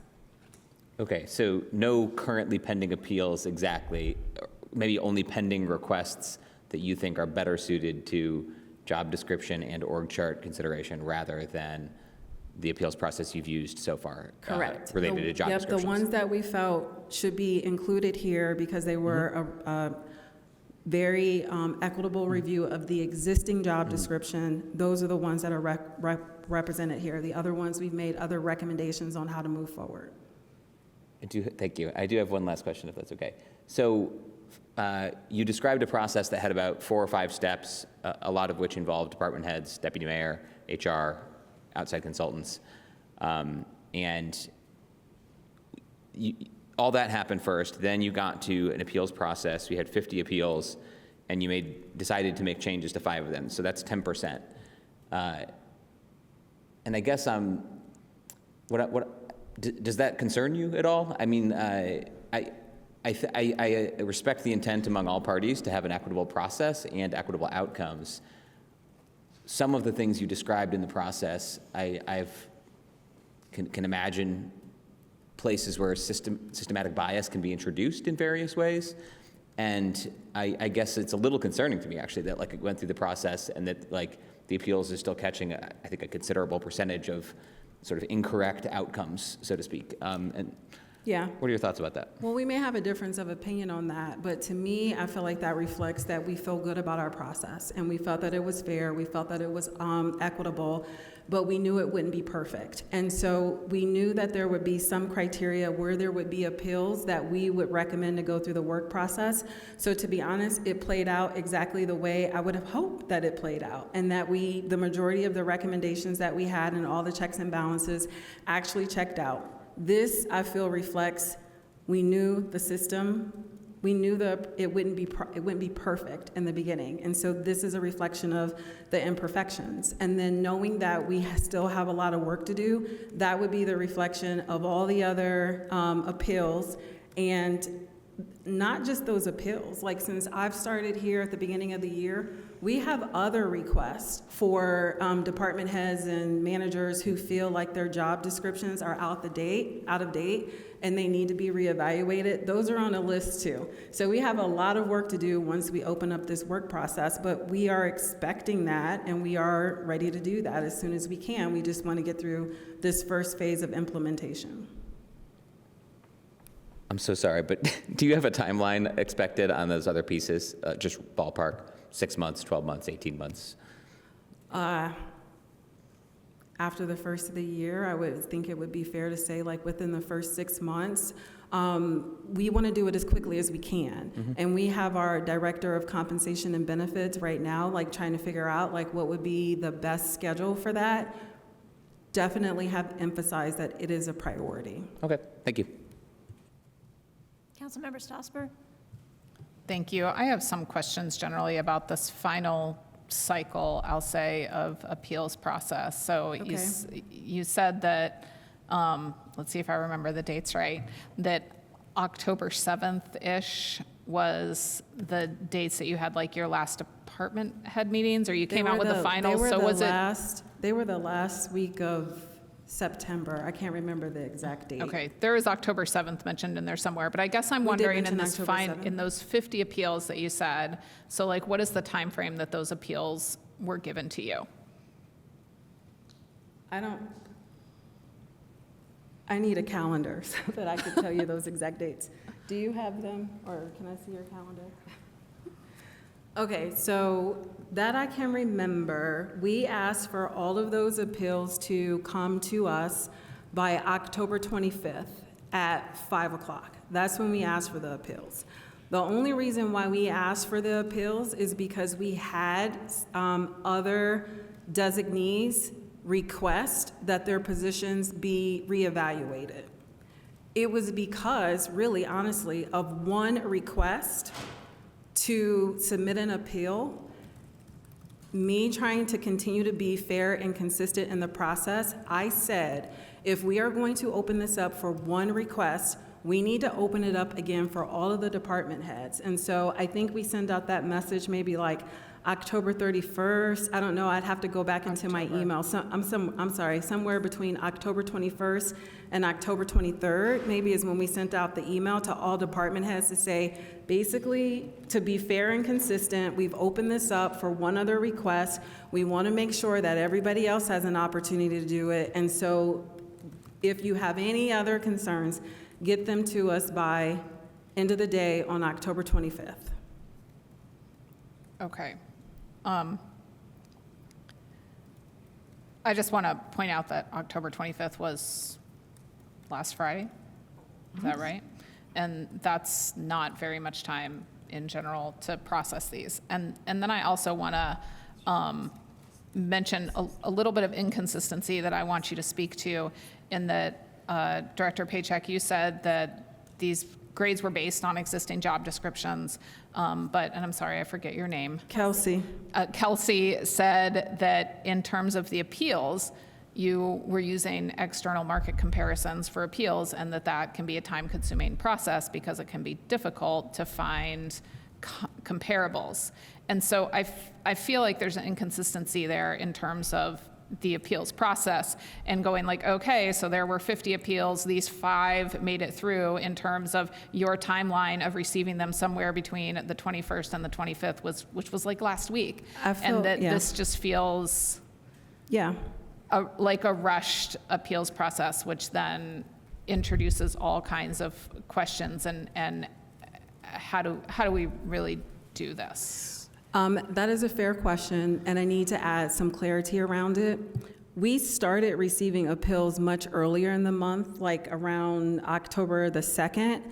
When I said we got to 50, that was once we opened up the final push. So that list of 50 appeals, we've been processing pretty much like all throughout the month of October. That number just increased by about maybe like 20 once we pushed forth the email to say you have one last opportunity. So 50 total, but we have been collecting appeals throughout this process and all throughout the month of October.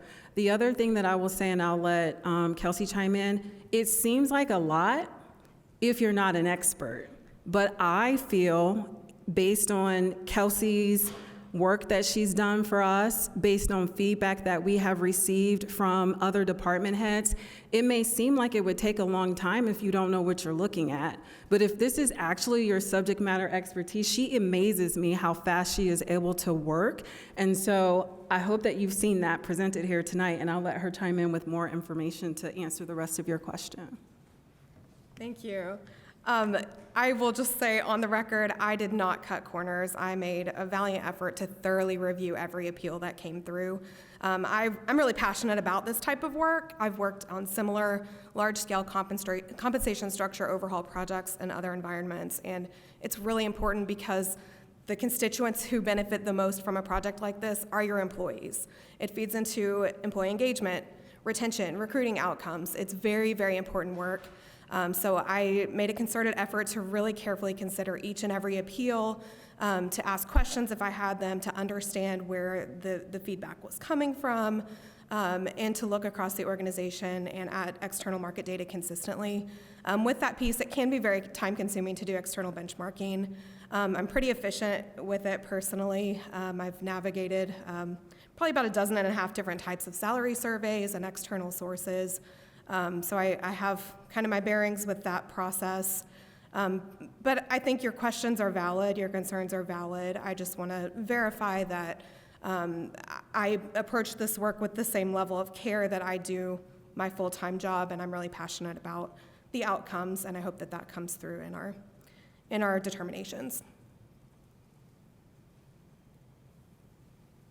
Thank you. I think my other question should go back to the whole ordinance, not this amendment. Right, we're still talking about the amendment. Are there any further questions about the amendment for those 5 positions? Okay, we will go to the public. Is there any member of the public who would like to speak to Amendment 2 to Ordinance 2024-20, which corrects 5 job grades?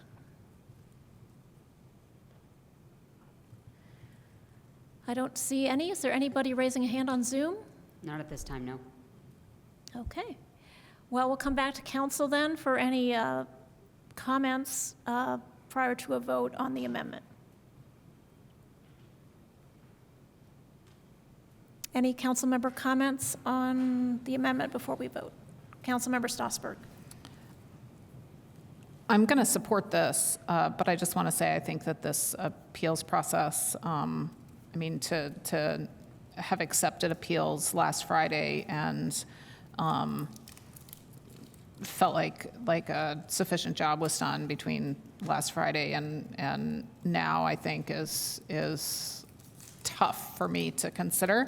And I am kind of curious in terms of these 5, when did they come in that date structure, in terms of how long there was to look at these comparables and how long there was to make these considerations, because there is this element that just got, you opened it up to all department heads on the 21st, is what you said, but prior to that, there were people who actually knew to maybe ask the question that were maybe already submitting things. And I just am not sure whether everybody was consistently having the same understanding of how the whole thing worked, because it is really big and complicated, and there's a lot going on in everybody's department that's not just this. Yeah. And so that's, it just is concerning to me. Thank you. Other comments on the amendment? Councilmember Zulik. Hi, yes, I second a lot of what Councilmember Strasburg said. And I will also be voting for this amendment, but I do just want to point out that it would be nice for the administration to hold department heads to the same standard that they hold city council. Thank you. All right, I don't see any other hands raised for comment, so we can go to a vote on Amendment 2. Clerk Bolden, will you please call the roll? Yep. If you'll give me just a second, I had a computer issue, which is why I now have two computers in front of me. So, I hope I'm doing this right. Councilmember Strasburg. Yes. Asari. Yes. Rosenbarger. Yes. Daly. Yes. Flaherty. Yes. Zulik. Yes. Rallo. Yes. Okay, and no rough. So, and Piedmont Smith. Yes. Thank you. Okay, that amendment is adopted by a vote of 8-0. I think there were two other amendments. Would anybody like to move those? Yes, Council President, I would like to move Amendment 3. Second. I'm starting with 3 because it's longer Okay. for me. Okay, thank you. All right. Please Okay, this describe one- the amendment for us. Okay. The legalese of this amendment is in question, but I'm going to go ahead with the content, and we can debate that in a little bit. This amendment is brought by me and Councilmember Strasburg. It is to change the grade of 15 out of the 17 staff members in the Department of Planning and Transportation. And I guess I won't start with the synopsis. I will just go right into my notes on this. I also did provide one spreadsheet for all council to look at while I discuss this, because I think it is easier to see the numbers from peer cities instead of me just talking about it. Okay. So this is an amendment to, like I said, adjust the salaries. There is a 16th position, the bicycle and pedestrian coordinator position, but that was already adjusted using the appeals process and the methodology and data that I will outline here. I feel like I just got so much louder. Okay, so just a little bit of my history. I became aware of the potentially low grades in Planning and Transportation Department by looking through the ordinance in the packet. I was out of town with my family until Friday, so it did take me a while to get up to speed on that. I missed the meeting where this was introduced, so apologies that I didn't start this earlier. And this I thought these looked low from working with city government for a long time and looking at the descriptions of grades 1 to 14. And so it brought up a lot of questions for me about these salary grades. I followed up with Director Hiddle. Luckily, I just ran into him in the parking lot after a meeting yesterday and let him know that I had some questions. And he updated me on the process and the appeals process, letting me know that the department was working with HR in the appeals, and I said I would love to help however I can because I found it to be very concerning. And so from that, I learned that the 16th position, the bicycle and pedestrian coordinator position, also Councilmember Strasburg, jump in anytime you want. Okay, thank you. And Director Hiddle had sent HR the salary for bike ped coordinator positions in 7 peer cities to support a request to increase the position's salary grade from a 6 to a 7. HR and Crow considered this request with the market data presented and moved the bike ped position from a grade 6, not to a 7, but a grade 9. And if this grade position was made for one position, I think it should be made for the rest of the department. And Here is why, but I do want to also make a quick note on the bike ped coordinator position now being a 9. It is now currently the same grade as senior planner positions in the Department of Planning and Transportation that are grades above the coordinator position. So these are senior planners and then a coordinator position having the same grade after one position was appealed. I learned that Director Hiddle had gathered the same data comparing the 15 other planning and transportation positions with similar positions if they existed in the 7 peer cities. This is the spreadsheet that, is it okay to show that slide? I'm sorry. This data was given to HR and Crow with a request to adjust salary grades, and this was denied, and that is when today I drafted this amendment and sent it to our staff. So I do want to say I, first and foremost, respect Director Hiddle, and so I think it can get like a little sensitive in talking about this. But I do want to point out he's the only director appointed by the new administration who is brand new to the city. So the other directors have been here for years and either stayed in their positions or were promoted within their departments. I think it takes a long time to come up to speed, and coming into the salary study and grade adjustments was and is a lot.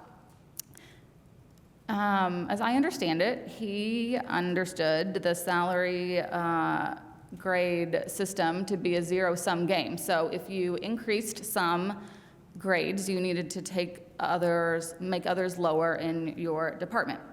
And so when the proposed grades came back to the director, there were senior planners that were graded at a 9, and that is very tiny. Is that as big as it can be? I'm sorry. I can't read it, but I have 20/20 vision over here. Okay, so some senior planners were graded as a 9, and Director Hiddle said others needed increased instead and requested that those be moved to an 8. So in the original proposal, there are 3 senior planners in this that were proposed as a 9, but are now an 8. And in the appeal process, even those 3 were not changed back to what was proposed by the study. Okay? Okay. So today also, I called most of our city department heads, and I got to talk to a handful, so thank you everyone for getting in touch with me so quickly. I wanted to get their take on the salary grade study and see if they had like small changes or department-wide changes that they were looking to make, and most of them were content or happy with the results.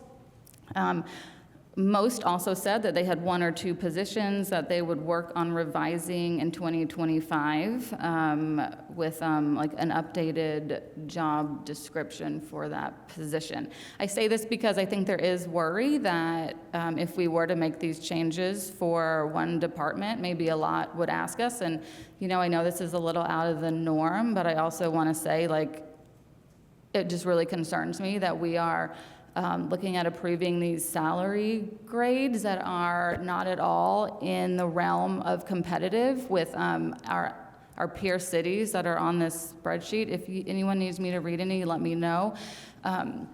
With this spreadsheet, what I did was you have a list of the proposed grades and then the right-sized pay grades, as we're calling them. And then the teal column is an average of our peer cities and where we compete for planners, just because it's hard to read so many numbers, right, and it's late. So that is just an average of the positions where they exist. And as you can see, Madison and Minneapolis, Eugene, and Iowa City have the most. Ann Arbor doesn't have as many that relate to ours.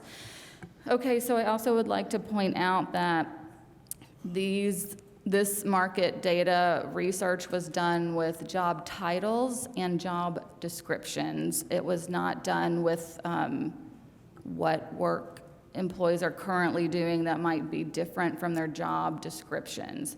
And this data is all public. It is in salary ordinances approved by council in all of our peer cities. And so I think I did mention that this is the same as the bike ped coordinator position did. I do also want to say, okay, I think it has been a common theme tonight that we have to remain competitive. And it is really true that we don't have local talent in the planning and transportation area. We don't have these degrees at Indiana University. We do not have a private firm for planning or transportation. So if you are a planner in Bloomington, you are either working at the city of Bloomington right now or you are working at the county if you are practicing planning.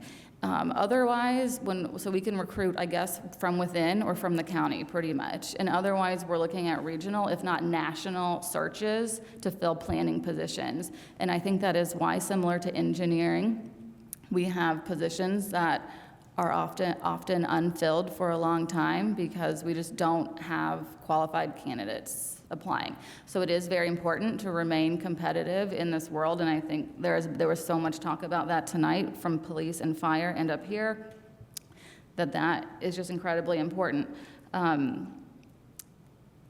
It takes 2 to 3 years to bring a professional planner, new hire, up to a proficiency in the planning department, and right now the retention rate of our planners is less than 3 years.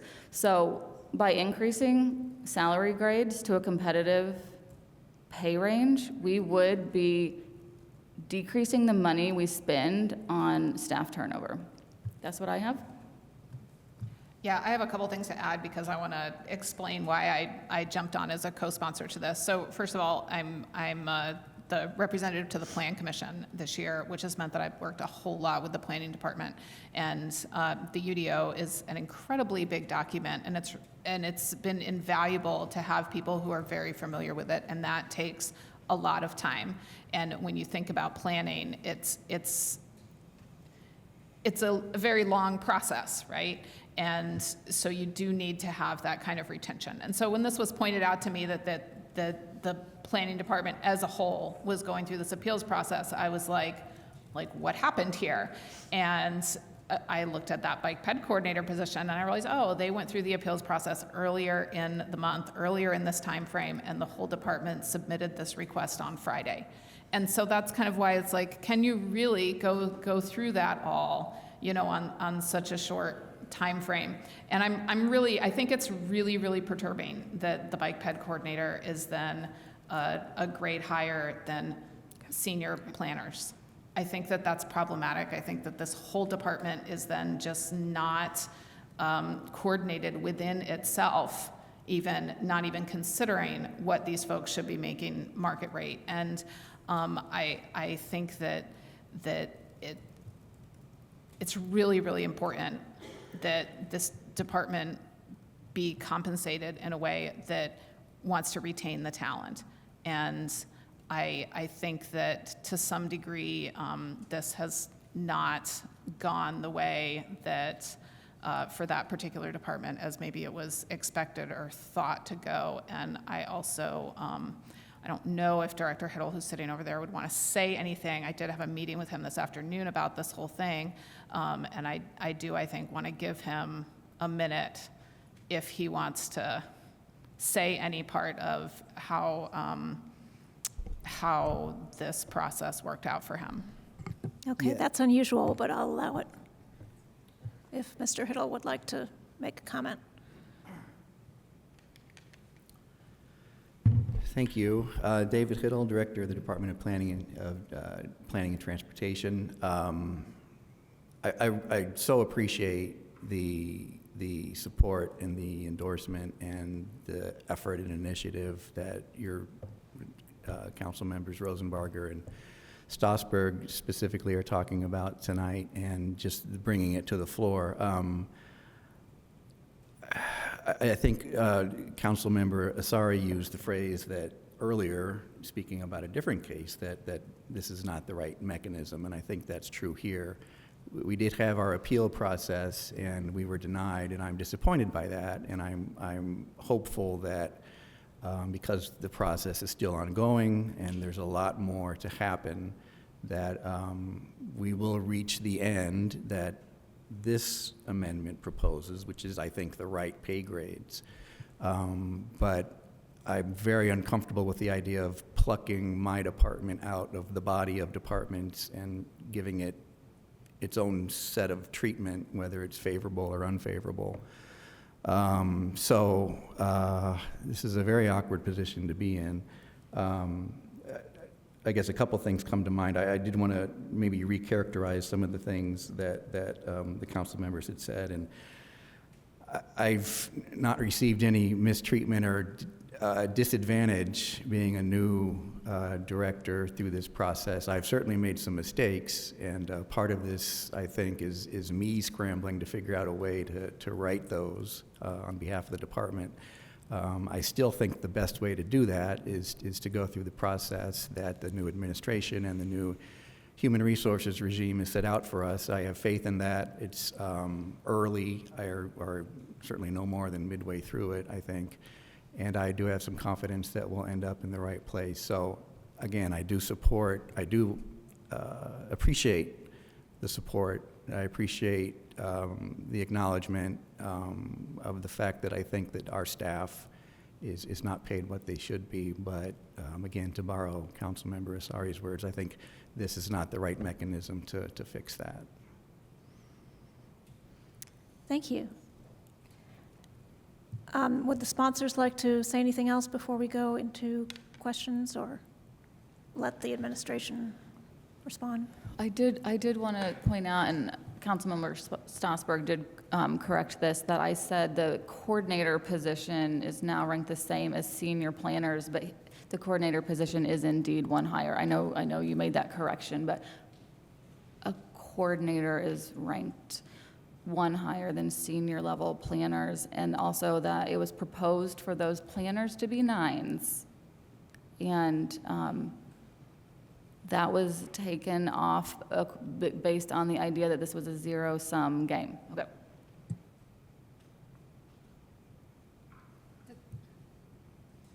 Councilmember Strasburg, as a co-sponsor, do you have anything to add at this point? That there's understanding about that those were 9s and then they got moved down to 8s.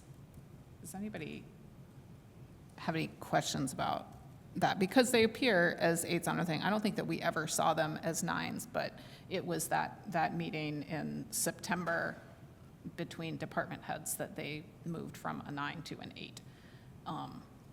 And so that's I guess that's part of like my trouble with this. It's going, okay, so in the appeal simply asked for them to go back to the original proposal that HR had, and that was denied. Well, I'll let Director Hiddle speak to that, but I do want to make sure that I reiterate to you that we have been receiving appeals almost since we started this process. I know you have an interest in the timeline of when we receive them, but remember, we receive everything through email. So I can give you exact dates and times of when we receive these appeals and how long we've been working on them. And we know that we have received at least one of the initial appeals from Director Hiddle on October the 15th. And so it would take me a long time to do your job, and I'm sure it would take you a long time to do my job. Kelsey is an expert. She works through this quickly, and so we have been having these ongoing conversations. So I just want to make sure that I add clarity to the timeline around this appeals process and the work that we've been doing. I'm not quite sure of how you make these recommendations for the grades. I know that we are subject matter experts. We've worked with Kelsey. There are a lot of different factors that we consider. She's prepared to share market data to confirm that we are competitive within our market. I don't know where some of these cities came from. The only one that was originally a part of the Crow recommendations to look at for comparable cities was, I believe, Ann Arbor. I don't know if we've ever recruited planners from any of these other areas, or if we have any that are here now from those other areas, but I would just want to make sure that we trust human resources and the consultants that we have brought into this project in order to be able to serve you in a way that we serve as experts, and we are making recommendations in the best interest of the city. And we don't want the planning department to feel like they are undervalued. Absolutely not. We don't want that for any of our employees.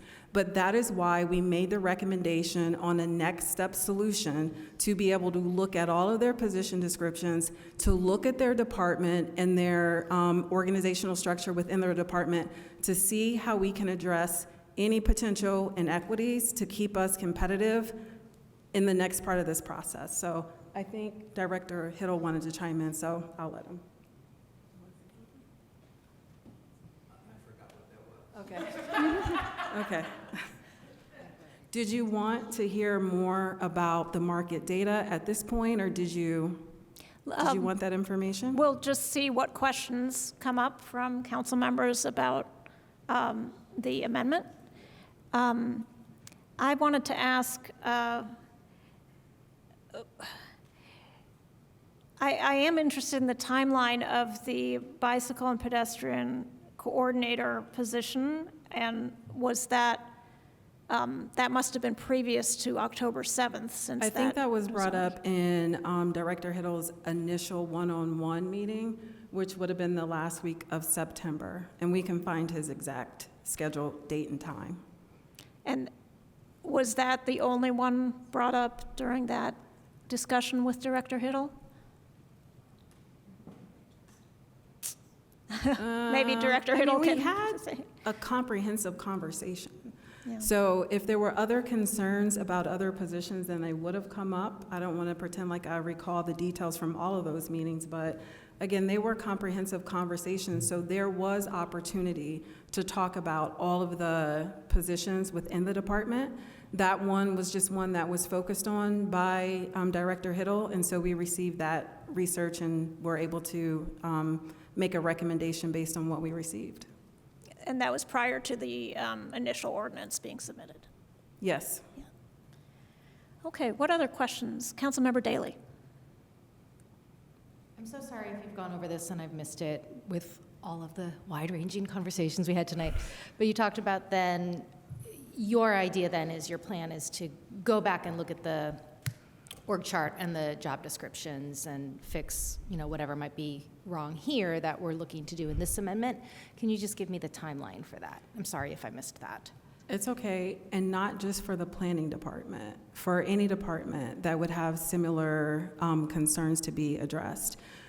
I said for the timeline, we hope within the first 6 months of the year, but of 2025, but I did not want to commit to that date. That is just an estimate.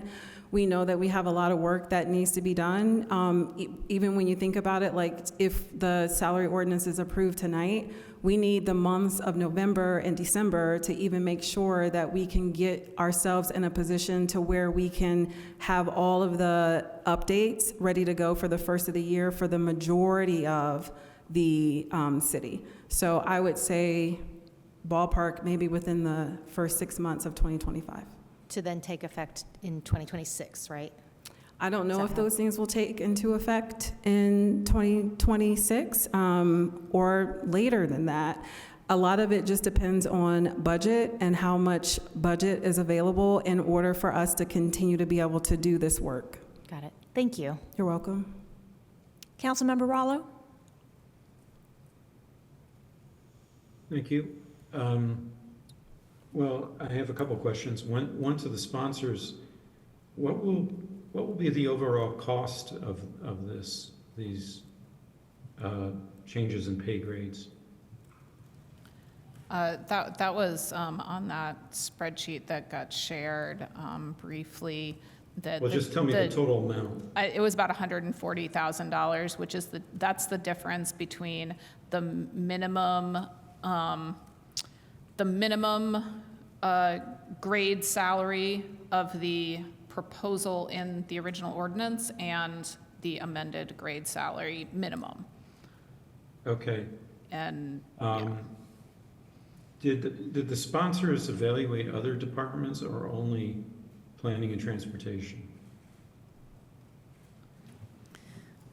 So the director said you're kind of singling out one department.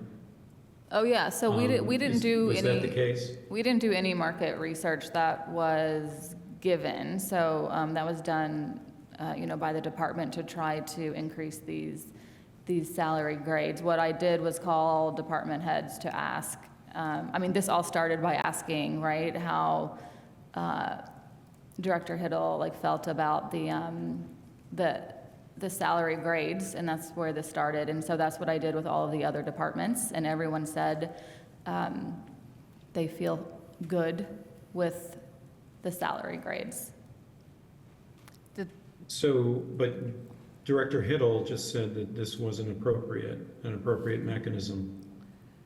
I just want to address acknowledge, these salaries. yeah, I want to acknowledge that Director Hiddle is appointed by the administration and serves at the will of the administration. So I'm not sure that the director would say anything different Well, the other than ones are that, too. honestly. But it's what we presented here tonight is based on what the appeal was. So it's based on what Director Hiddle thinks the staff should be graded at based on the market research that was done with these cities, which I believe are the same cities that were presented as part of the bike ped appeal. May we? And so that's where that like came from. And I think that it could be a valid kind of path forward to kind of wait for HR to reevaluate that. One of my concerns, which is attached to a question that I haven't had a chance to ask tonight, that I asked earlier, is that we had $6 million set aside for this regrading. And the way that it was always presented to us was that after the regrading happened, they were going to start with the lowest grades and make sure that the people making the least amount of money got those raises, and then they were going to work their way up to the highest grades. And if they ran out of money, then that meant that, you know, the lowest paid people at least got those increases before the highest paid people, which is fine. But my concern right now is that if this entire department is really just out of whack as a grade, then, and if we bump up against that $6 million, then what happens in January? And if we run out of that $6 million entirely, then this can't be addressed next year, even if we want it to be addressed next year, because we won't have the budget money. And so like the question that I have that I don't know if there's an answer to tonight is how close are we overall to running up against that $6 million budget maximum? And so that's the other piece. The reason why I was like, let's try to address this now before next year, because if we run up against that, then it's a bigger problem. I can answer that question and say we do not have that estimate this evening that we would be comfortable sharing. But I also want to make sure that Kelsey gets an opportunity to chime in, because I want you to know how close we are as far as being competitive in the market. And I think you need that information to make sure that you, as other department heads have expressed, feel confident in our process. So I want to make sure that Kelsey gets an opportunity to share those figures. Thank you. So I don't know if you could pull the spreadsheet back up that was shared that listed the peer cities. Could you state your full name again? Kelsey for the record? Gregory. Gregory, okay. Yeah, thank you. So I would just point out some key pieces that stand out to me in this. The current grades are not listed. All positions in this department except the office manager increased at least one grade from current with our recommendation. Office manager stayed the same. That's due to us looking across the city at office managers within similarly sized departments that in this case do not have a team directly reporting to them. So we feel that that value is already on par within the city. Looking at the planners, there is one senior planner that is a grade higher than other senior planners. It currently is right now as well. So we didn't elevate it more than one grade. We still maintained that differential, and that was after review of that specific position description, and it does read as slightly elevated than the other senior planners. Another thing that I would point out is just with the data. So anytime you're using data points that have not been aggregated by a third party, you want to be really, really cautious. There's the Sherman Antitrust Act, which protects against price fixing. So salary surveys that are aggregated have certain rules that they follow so that that data is usable. Bureau of Labor Statistics, for example, that's usable data. It's been aggregated.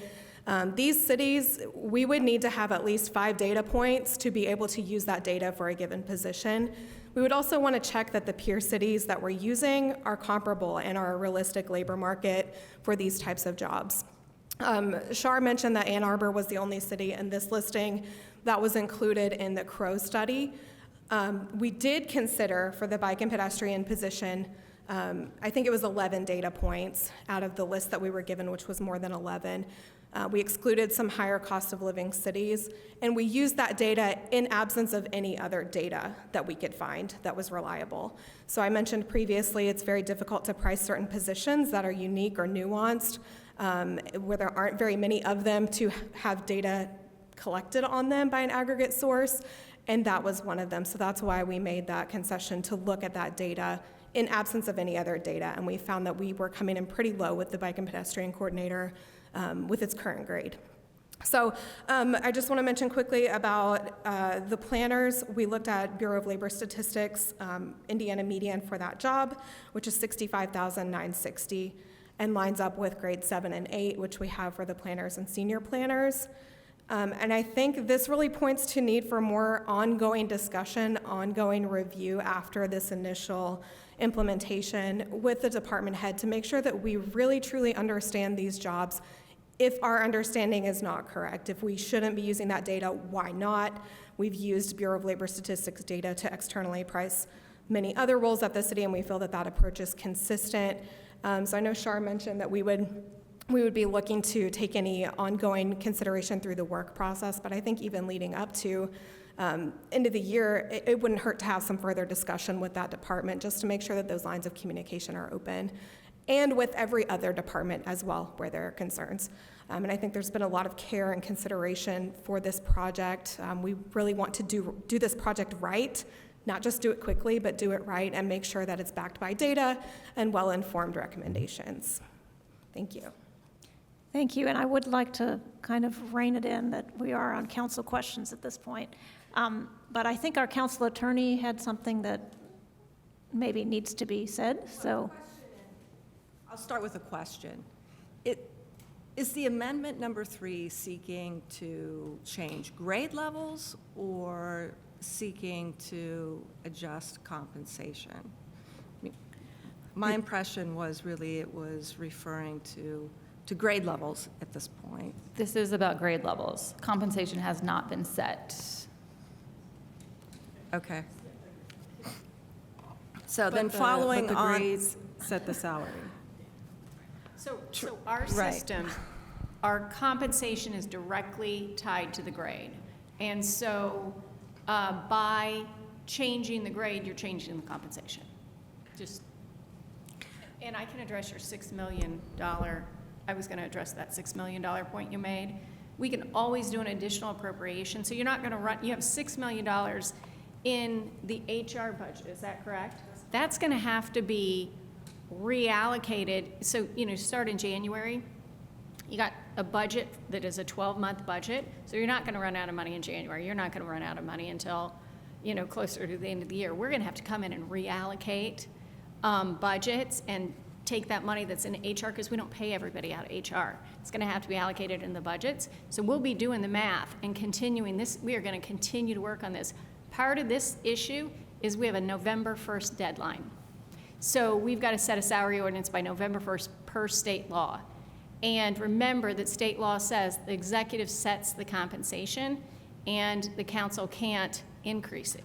And so here we are, November 1st deadline, and we will be continuing to talk about this for the rest of the year and the beginning of the next. And so we have plenty of time to get it fixed, and we will get it fixed. Okay, I'd like to remind everybody to not speak until they were recognized by the chair.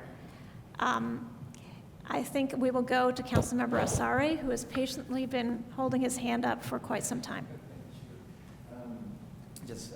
I think to my colleagues, there were 50, they said 50, what do you call it? What's the word? Appeals submitted. Have we looked at all 50 of those? No, we did not. Again, I talked to department heads who said they are waiting. They agree that they should wait until next year, or want to wait until next year. Those are also one-offs in departments where they are mostly fine with the grades of their staff. Can I ask a follow-up question? Yes. How did we get this appeal? Oh, I did outline that, but what I said was I read the packet and then I ran into Director Hiddle and asked about the grades, and he said he was appealing them, and I got more information from him. Okay, awesome. And then do you feel like, and it is not a rhetorical question, I'm genuinely curious, if, do you feel like council should be playing a role in evaluating these appeals? I wish that it had been handled in HR and with Crow. I think that it then becomes our job to have this discussion and to talk about making changes if we need to make changes. I will also say, when I called the department heads, I was like, this is the last night to make any changes, and like, is there anything you want to talk about change-wise? And they said no, because I was like, I've got some amendments. Got it. And can I have a point of clarification? Yes. It's the last night for us to, tomorrow is the last day, but it is the last, where we have a meeting scheduled that's been noticed and so on. It's the last night that we can approve the actual ordinance, but it is not the last night that we could change the previously passed ordinances around ranks and. You can all act like that made no sense, but it's a very obvious question. So we could continue to do this at any time throughout the year, or is this the only time that we can make this adjustment? No one knows. Is that a question for our attorneys? I think our attorneys could answer that. Are you talking about adjusting grade levels? Adjusting grades. Can we not do that at any point? I think this is the night on which you need to take action on the underlying ordinance. And that's not the question. Can we adjust grades at any time during the year, or is this the only day that we can adjust grades? Well, I think that the question that's been raised tonight is whether council can adjust grades, period. And that's a legal question to which I don't have an answer. I've not been able to identify any case law one way or the other. However, I don't know that that is the correct analysis, perhaps, at this point. The Indiana Code states that the administration does fix the compensation of employees subject to the approval of council. I'm not aware of a statute that specifically allows council to fix compensation of city employees, whether they be in council's office or in planning, transportation. Understood. So if I understand correctly, Margie, you could bring an ordinance later that says we're adjusting it and we could approve it? Yeah. Thank you. Not until 2025. Well, let me follow up on that. First of all, Deputy Attorney Kulak would like to add something. Please go ahead. I would actually like to add a little bit of context because the statute does say that compensation fixed under that section can be increased or decreased by the executive during the budget year for which it is fixed.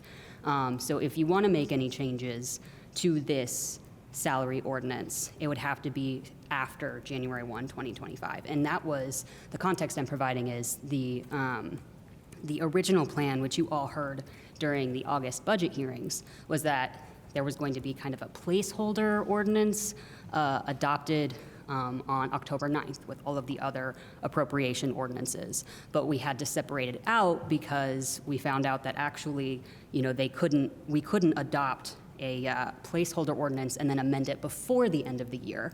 And having it get amended after January would have caused a lot of issues with back pay. So we stretched out that we you all created a special session to hold today to adopt the salary ordinances on a separate schedule from the appropriation ordinances because the statute specifically says, yes, it can be amended, but only during the year for which it is fixed. So if you adopt something today, it can be amended, but it would have to be after January 1, 2025. Thank you for that. I wanted to follow up with Attorney Lehner about whether legally these salary ordinances, which do not actually have dollar amounts but have grades, whether that is actually fixing salaries in order for us to determine whether we are actually allowed to change grades. I think that's the question of the hour, because simply changing a grade level may not necessarily change the compensation at this particular time. Now, in the future, potentially, it could change the range of possible salary in the future, but I don't know as a legal question whether adjusting the grade level tonight would necessarily change compensation of a particular employee in 2025. Having said that, though, as an attorney, I'm trying to find a path forward, and I think at this point the administration has proposed legislation regarding the salary, and you have options. You can vote to pass the ordinance that's been presented.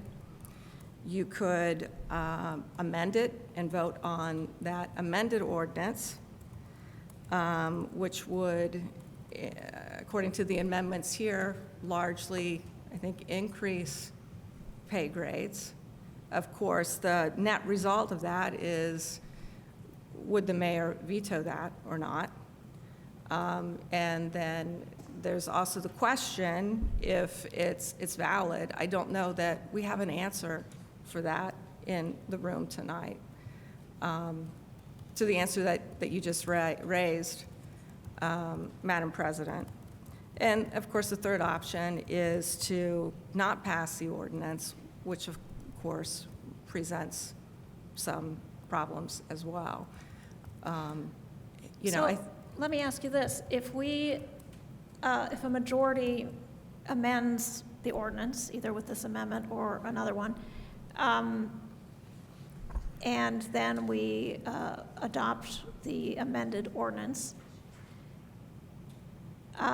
what happens if later it turns out we weren't allowed to amend it? Does the whole ordinance get tanked at that point? Potentially, because it's an amended ordinance at that point. Oh dear, I wish we had more time. All right, further questions?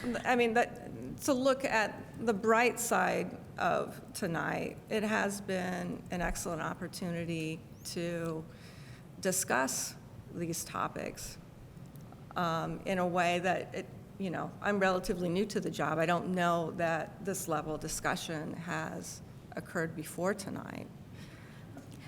Councilmember Flaherty. Thank you. Can I just clarify what the consequences are of not passing this ordinance this evening? I know with appropriations, I think my understanding is you adopt the previous year's budget in the absence of an approval.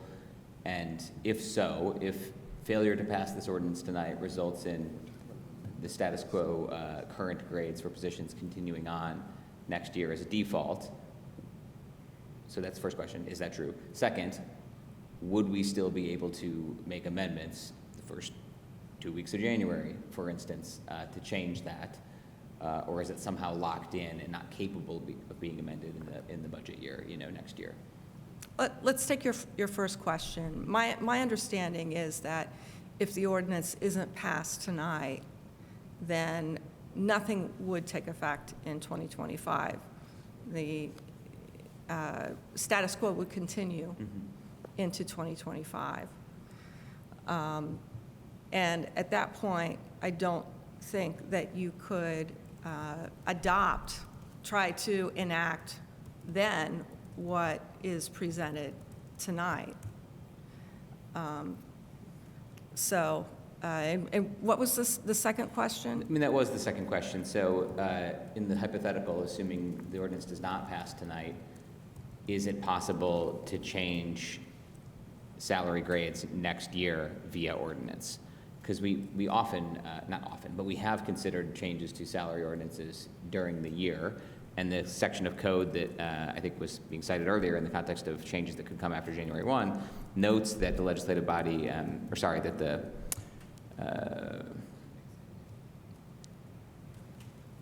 Compensation must be fixed under this section by November 1st, but then, yeah, compensation fixed under this section may be increased or decreased by the executive during the budget year for which it is fixed.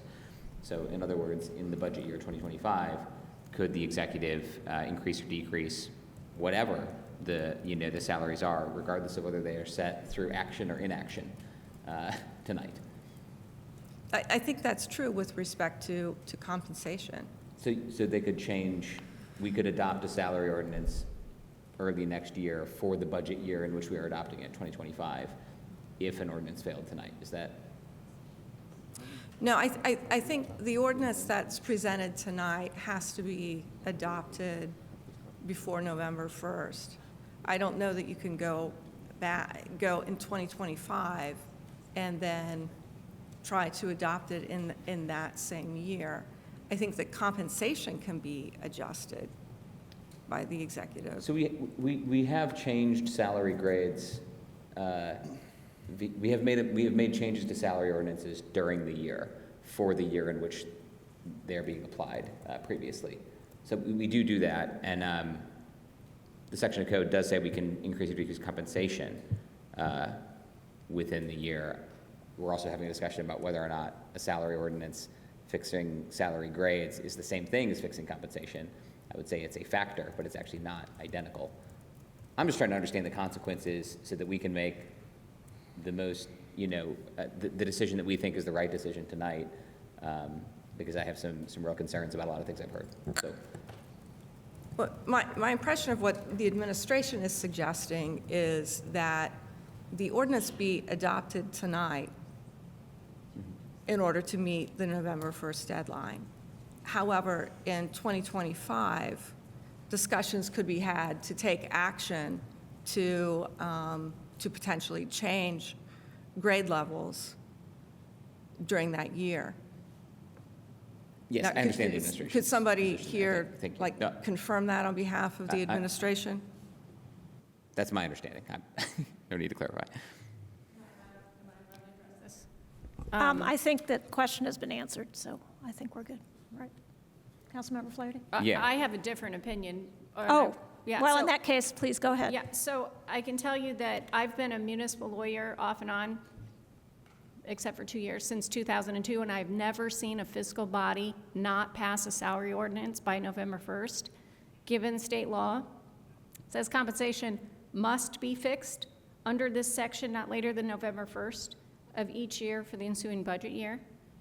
I think we have a legal obligation to pass an ordinance by November 1st. It sets forth in statute how that happens. I do agree with, so I think an ordinance has to be passed by November 1st, must be fixed. I do think that the compensation that is fixed by November 1st may be increased or decreased by the executive during the budget year for which it's fixed. So we've heard tonight that the executive intends to come back in 2025 with amendments and adjustments.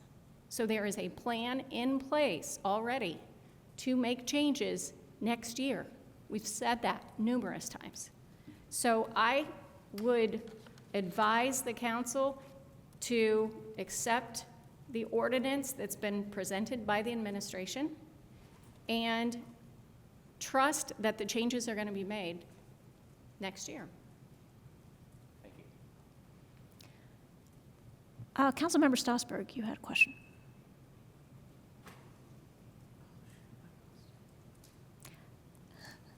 Does anybody else have a question while Councilmember Strasburg tries to remember hers?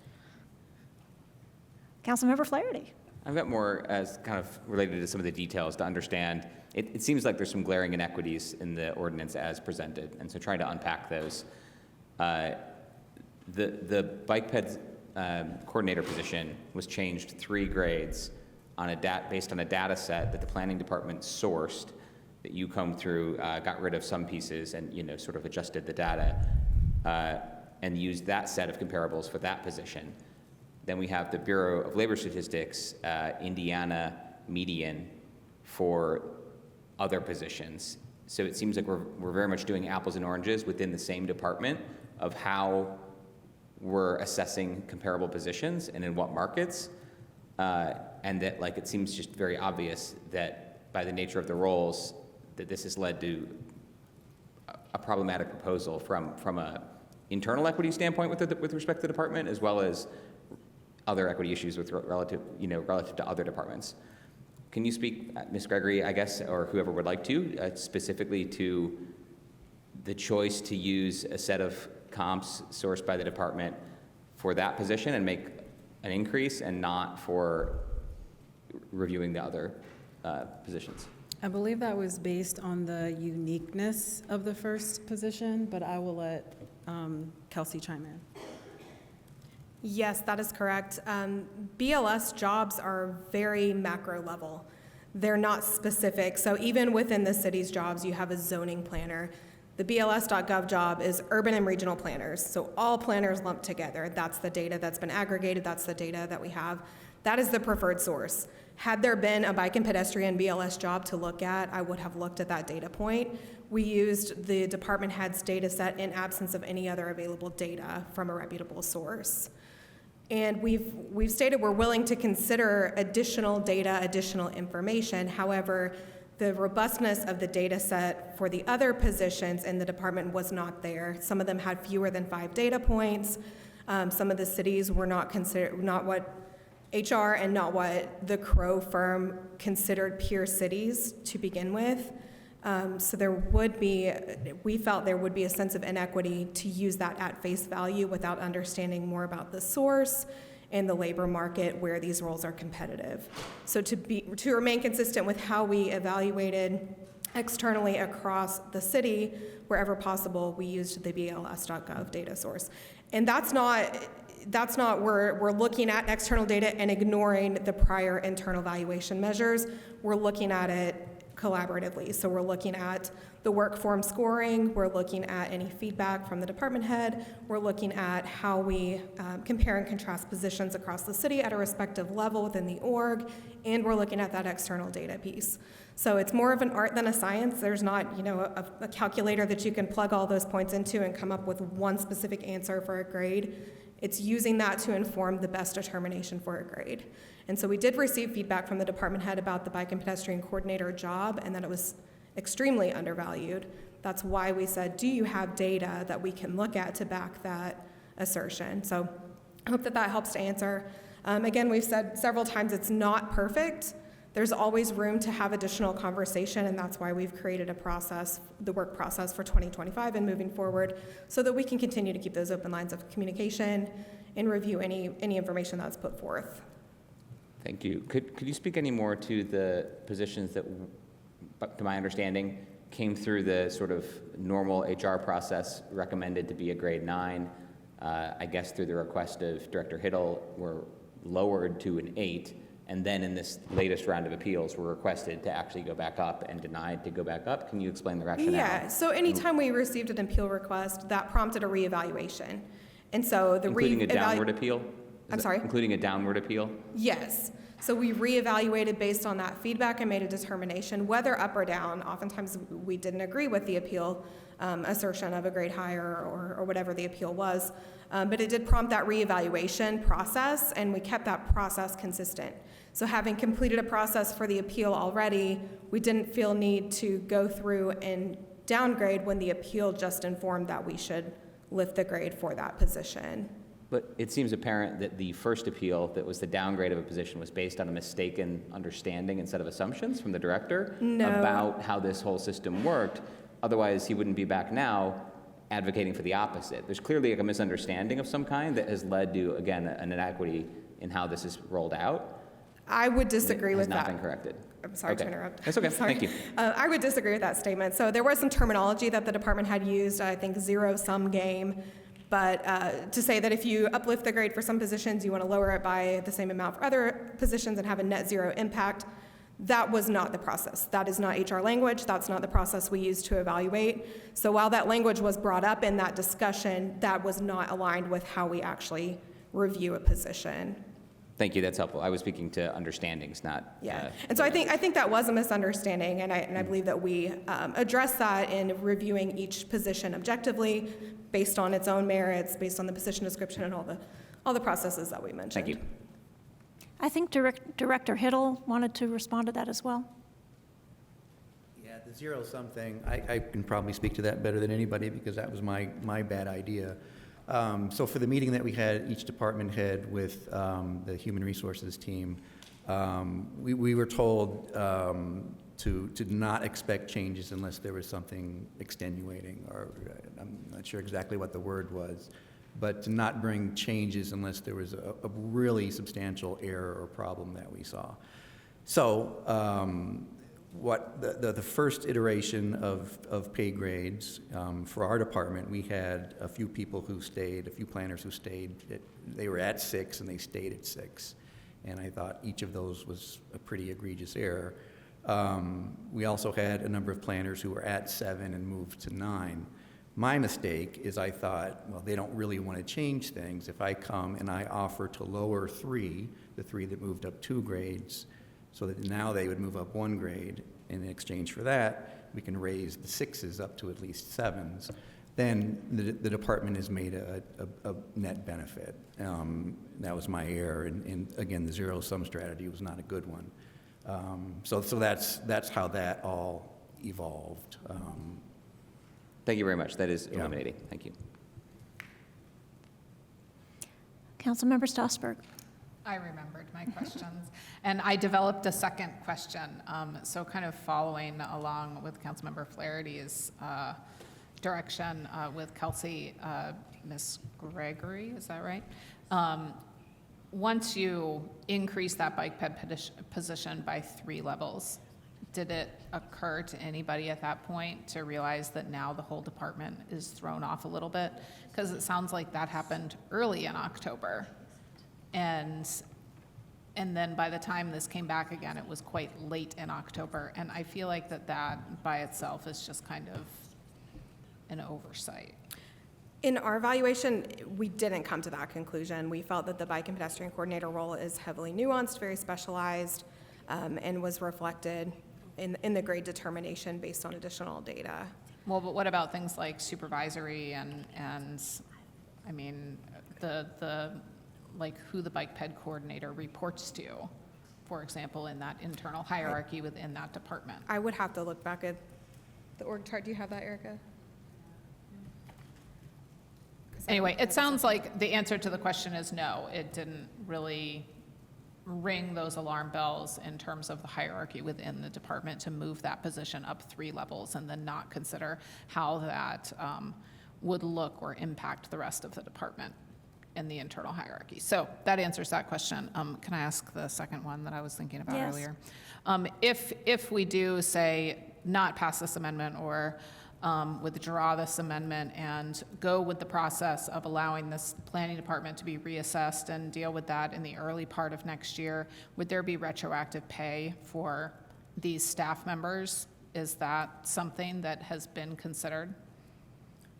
That hasn't been considered. I would be happy to let the administration speak to that, but that isn't anything that we have actually considered at this point.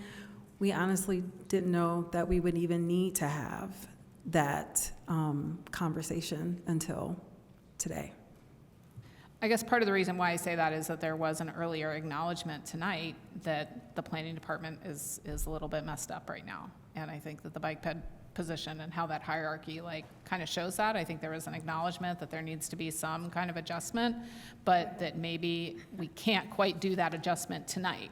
And I can appreciate that kind of sentiment, but I also want to appreciate our planning department and go, well, how long is this going to take into January? And, you know, if it takes a couple weeks, like one pay cycle, maybe that's not that big of a deal. If it takes 4 months, all of a sudden that starts adding up. Hi, Kelsey Gregory. Just to add, the bike and pedestrian coordinator, which we graded as a 9, reports to a position at grade 10. So it doesn't surpass the grade of the position that supervises it.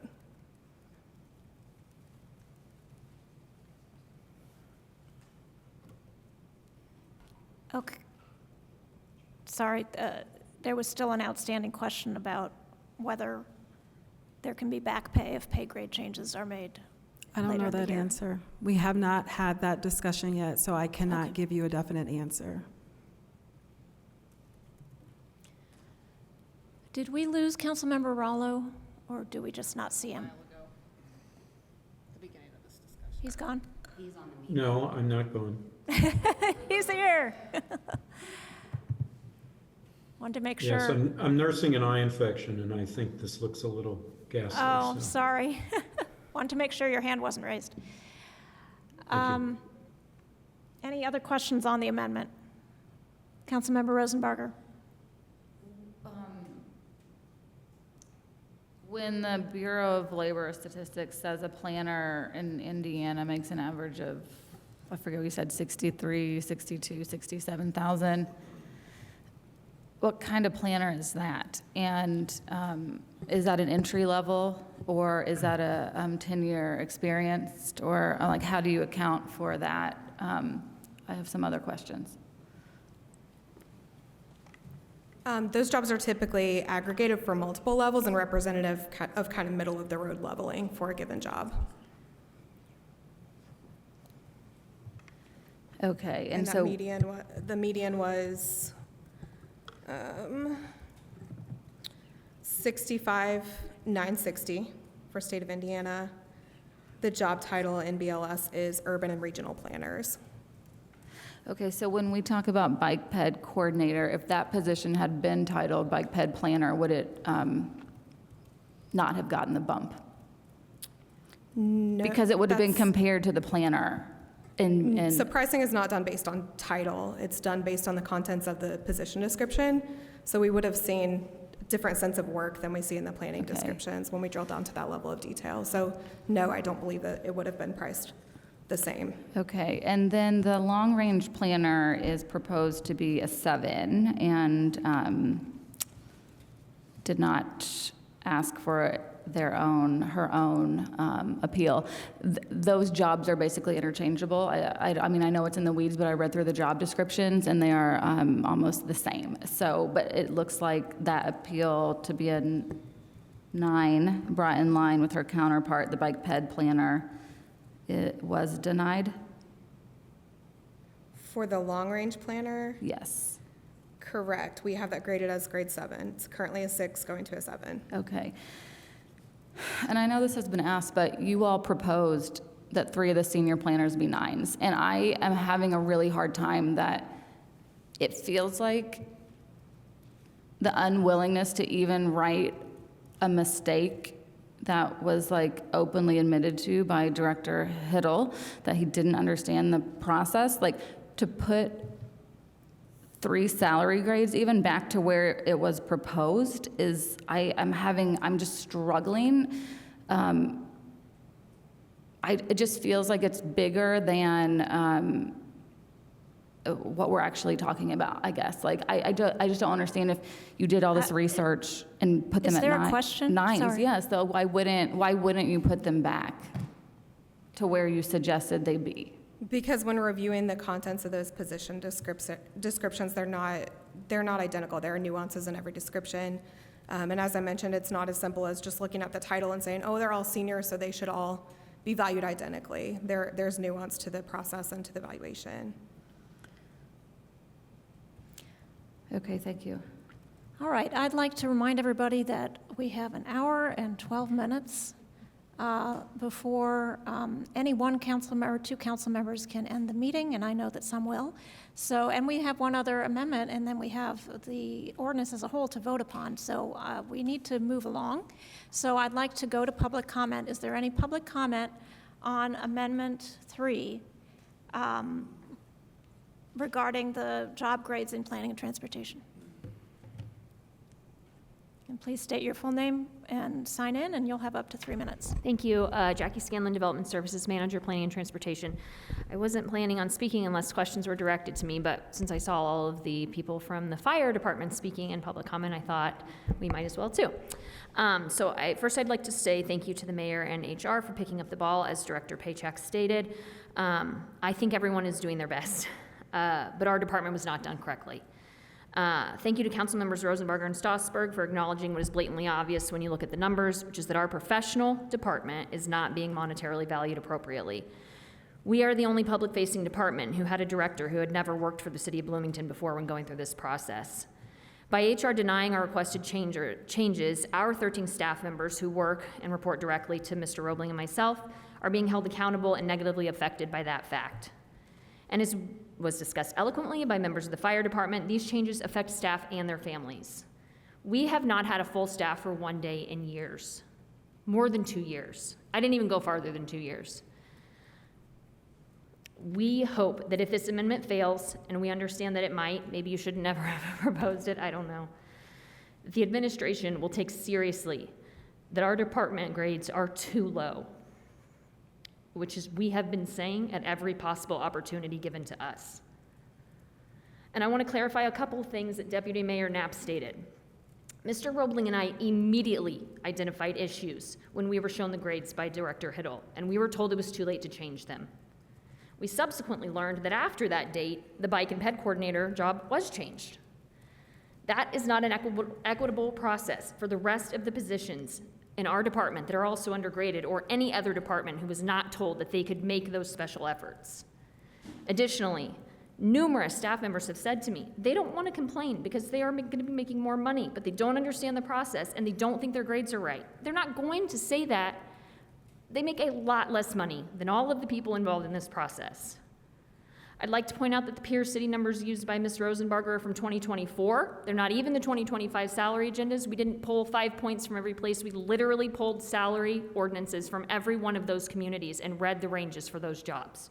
That is what was submitted to HR. And they are the same cities that were submitted by the bicycle and pedestrian coordinator. It is not a unique job. It is almost the same as the job that Ms. Rosenbarger mentioned. And again, the cities are the same. To say that they are not peer cities for the rest of our positions is so interesting to me. How is that possible? He used those cities to get a 3-grade bump. According to Director Paycheck, 50 appeals were received. 15 of those came from this department. It was also mentioned by the expert that only one position stayed the same. That is inaccurate. Our MPO planner also did not move. I have worked here for 9 years. I love this job. We want to help this department be successful, and we want to help the community be successful. If we can get people to stay in these positions, that can only help the community. We work with every single person who builds on their property. We work with every person who builds a new business.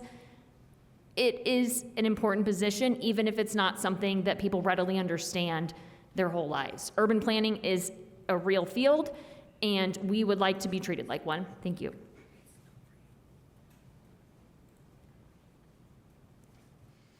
Thank you. We have another person here in chambers. Yeah, Ryan Roebling, Planning Services Manager. I would like to echo everything Jackie Scanlon said, and then add that I am physically ill, that the long-range planner has a 3-grade disadvantage versus her male counterpart in the bicycle pedestrian coordinator position. I work very closely with both of them. I supervise both positions. They are identical on a task-by-task basis. I could ask either one of them to do either task. I also, that the opportunity granted to the bicycle pedestrian coordinator was only granted to the bicycle pedestrian coordinator. It, even afterward, was not offered to anyone else. He met with the director on a Wednesday, and he met with Karina on, I believe, a Friday. That's the long-range planner. At that point, the grade had already been changed for the long-range, or the bicycle pedestrian coordinator, and that knowledge was not granted to the long-range planner. The bicycle pedestrian coordinator is a white male who is less than 35. The 3 positions that were 9s and are now 8s are not white males who are 35. They are outside of that range. And then additionally, the long-range planner is also not a white male who is 35 or younger. So I just don't believe this was equitable at all, and I believe it was, I believe any proposal that says it was is infactual. Thank you.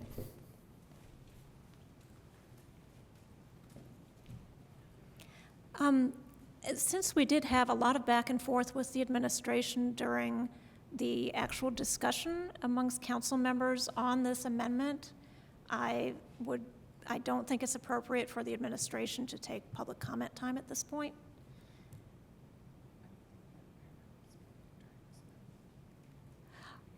Oh, that's right, okay. We will let Deputy Mayor Knapp speak, since she was not part of the discussion earlier. But those who were part of the discussion earlier, that's separate from public comment. Yes, go ahead. Deputy Mayor Knapp. So a few things here. One of the things that Mr. Roebling pointed out is that or maybe perhaps Ms. Scanlon pointed out, is that there are 13 reports to Mr. Roebling. That's only one indication of the problem with the org chart in the planning department, which Ms. Scanlon was the first one to make me aware of actually when she was interim director.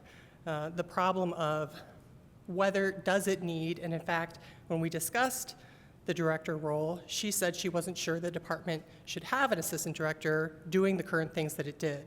So I want to just reiterate that this is not the end of the process, and this is not the only department where someone has, if you were to look at CFRD, for example, you would see there's another situation where someone has a completely unreasonable amount of reports, and the nature of the structure, the reporting structure, dictates how many people can get raises in which ways because they're capped by what their supervisor is making. So you have that problem. You have a problem of people who are doing jobs that are far more intense than what their job descriptions currently say, or their job descriptions don't reflect which positions are the same. These are all of the things that need to be addressed in the ongoing process. I have the utmost respect for every single person in the planning department, and I would anticipate that as we go through that process, there are other opportunities, but not just for them. And I do take issue with that Councilmember Rosenbarger zeroed in on one department. You know, there were other departments who also had serious requests. And I appreciate that not every employee may have had what they feel is the right opportunity to talk with their supervisor and be included in this salary ordinance. That is not the end of the process. And I'm sorry that I have to point out for the benefit of the public that one reason perhaps why Councilmember Rosenbarger is so interested in this department is that her sister was the former assistant director until a few months ago, and that person was also Councilmember Flaherty's wife. So obviously you have deep connections to planning. You know how hard the struggle has been for them. You're invested in their outcomes. I understand that, but I do think the public needs to be aware that that might be a reason for the extra attention and concern for this department over all the others. Point of order, actually speculating about the motivations of other people and the rationale in their positions is not appropriate. It is out of order. I also resent that assertion. Lost a lot of respect for the deputy mayor just now, unfortunately. Are there other members of the public who would like to comment?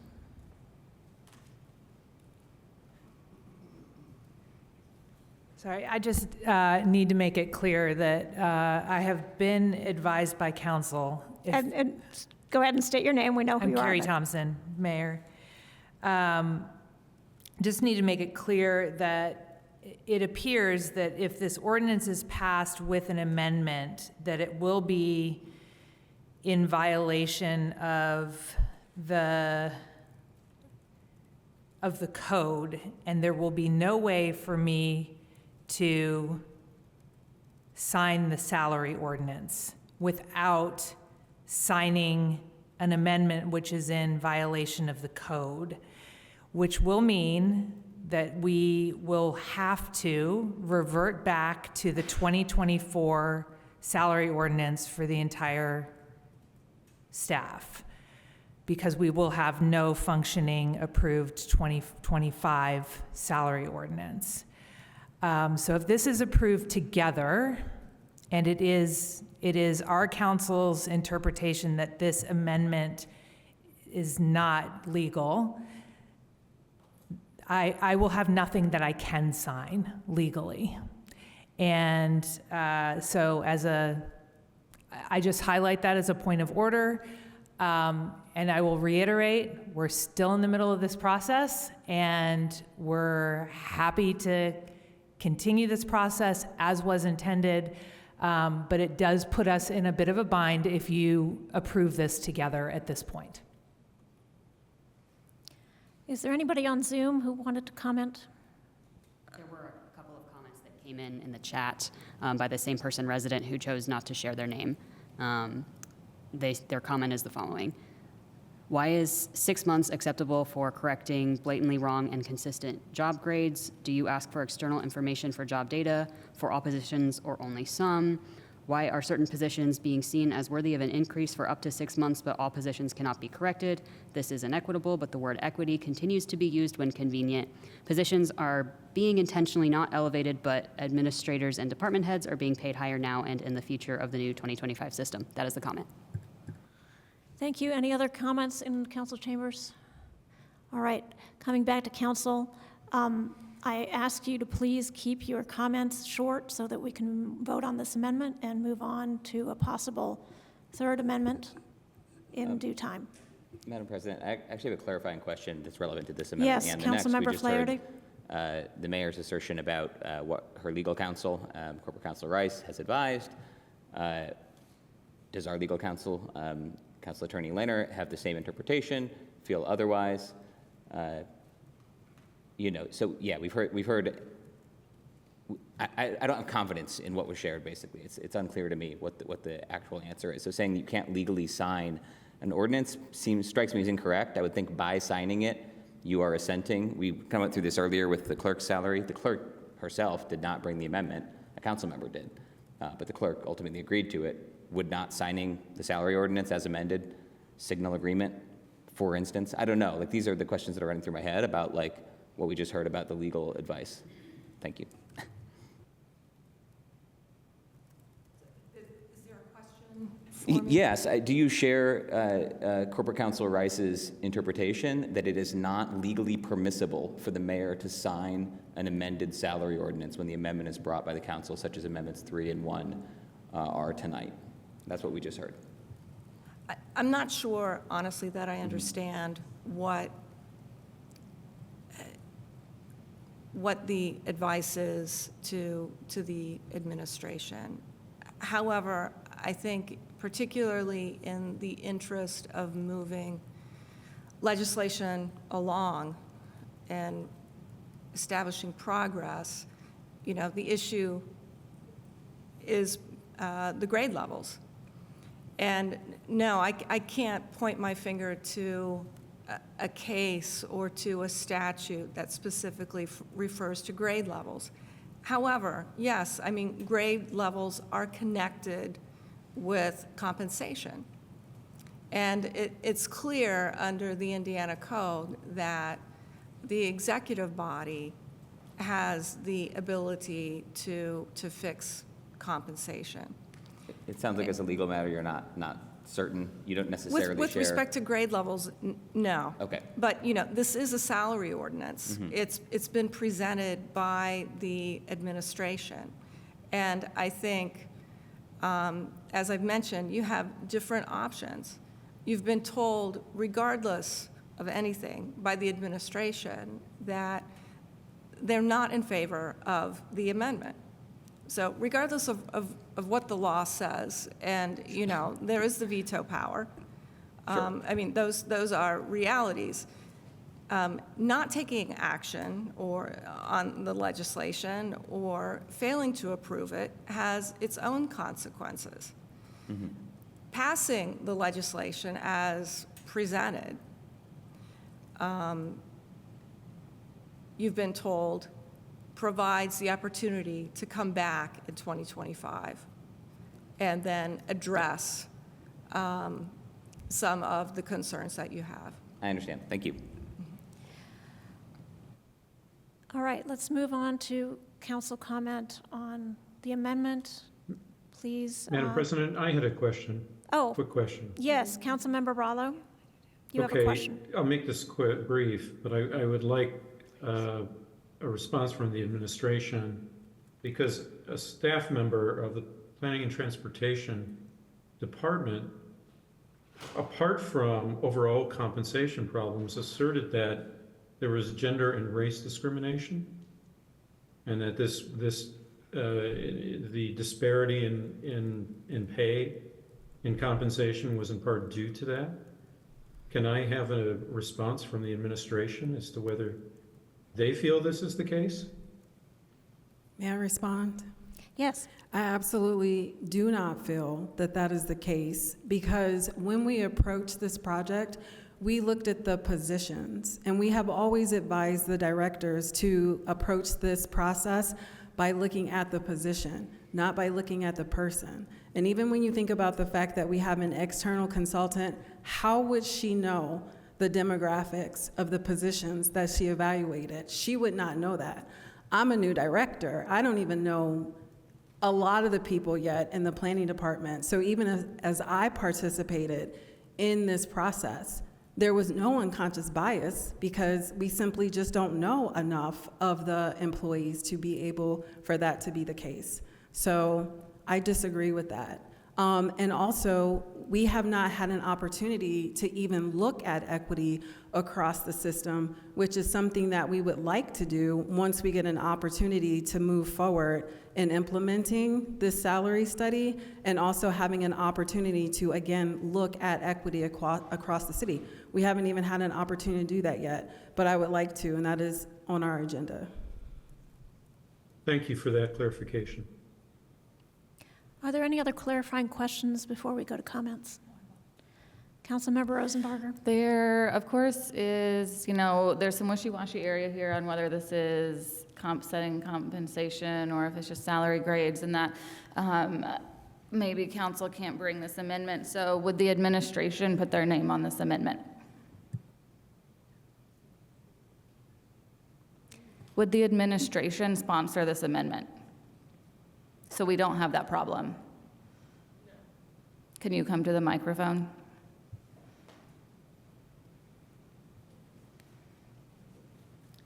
Deputy Mayor Knapp, we wouldn't sponsor the amendment because it is singling out one department for a change in process that is already planned to happen in 2025 for any department that is doing org changes and job description updates. Are there any other questions before we go to comments? Councilmember Flaherty.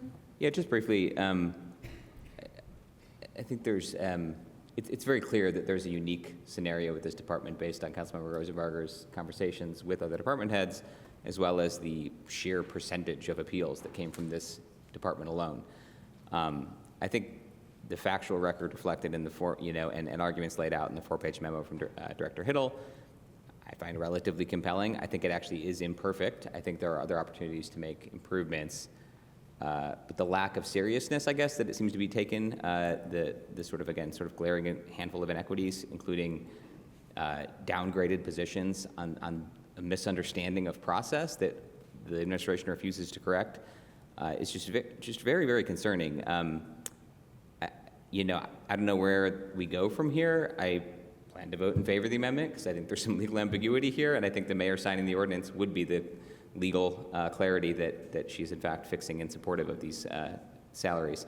That's my interpretation in the absence of anything better right now. I guess I feel most bad about the clear disparities with how poor morale, and turnover and things are being treated with this department compared to, say, the fire department, which earlier was in here talking about how they're the 11th, best compensated in the state now. It's very clearly like a different orientation. Maybe that's reflected in other places. There's other places for improvements. I think that's all fine. But I don't know. Sorry, those aren't well organized thoughts. I just think it seems clear that the ordinance with the amendment, while still imperfect, is better than the ordinance without the amendment. Thank you. Other comments? Councilmember Zulik.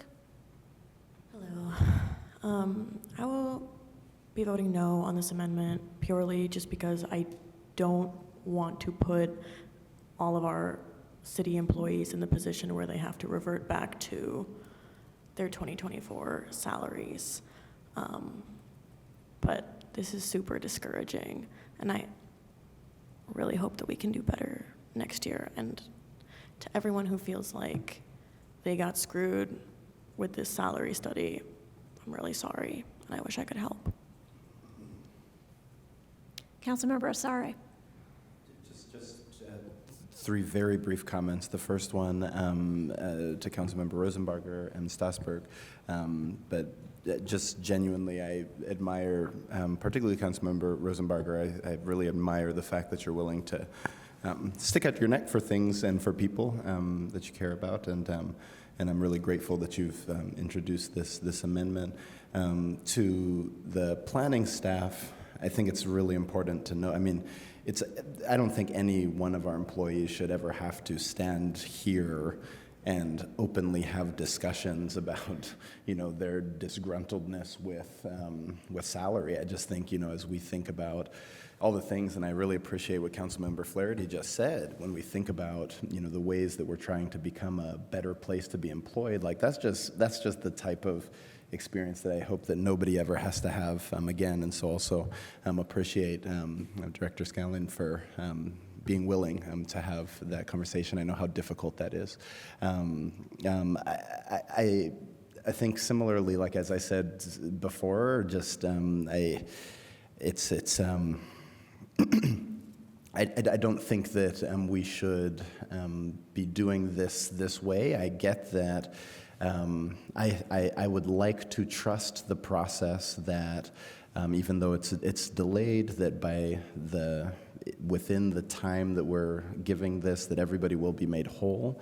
And I think that if we're not going to be involved in evaluating all of these things, that I just don't like the sort of I just don't think this is the appropriate way for us to be going about making this change, but I am very supportive of this change, as I've said, I think all along. I think everybody should be paid, competitively and well, but I do think that there is a process, and this has been a long process, and unfortunately also a public and long process. I think that any time that we open up conversations about salaries, like, people are going to get disgruntled. Even people who are comparatively to the city that they serve paid pretty well. I think that's so it's unfortunate, but I will be voting no. Councilmember Rallo. I'll be voting no too, because there is no clarity on whether this action is in violation of code. I don't know if that's the case. It may well be. In any case, the mayor has stated that she's been advised that it is, and so she will veto it. And I'm not willing to sacrifice raises for all civil city employees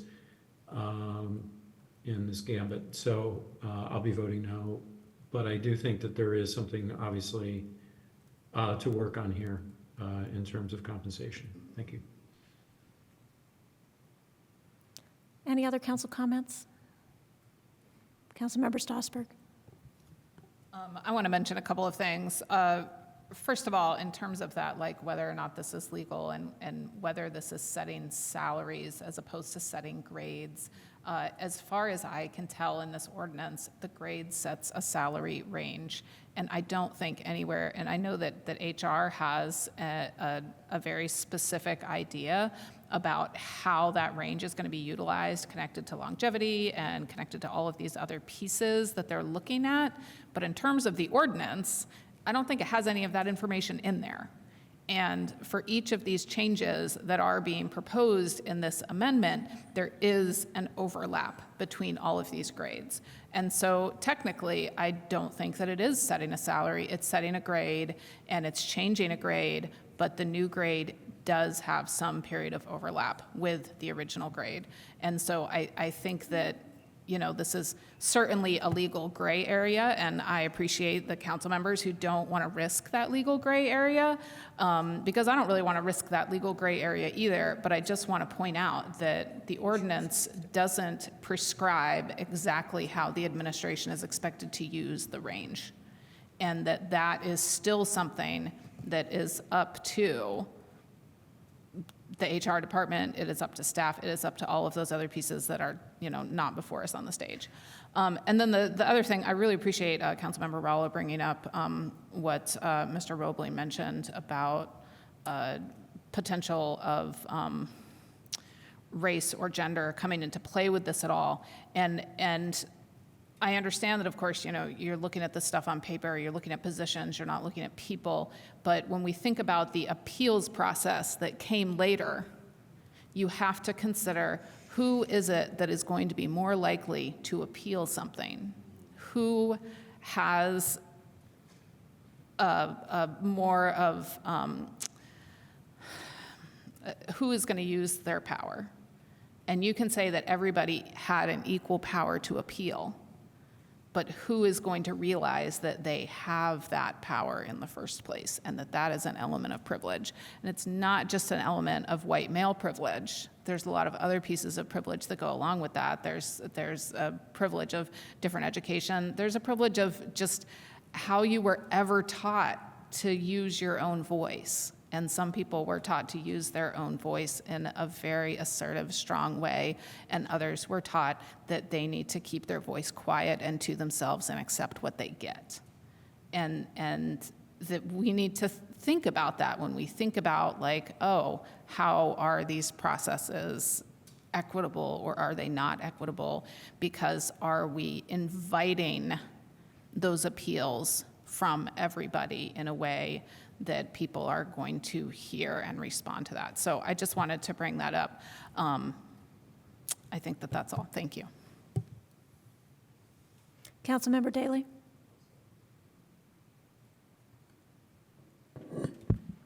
So I really do believe that everybody involved is doing their best here. I think that there are good intentions all around. I know that there are good intentions all around, and everybody wants to do the right thing.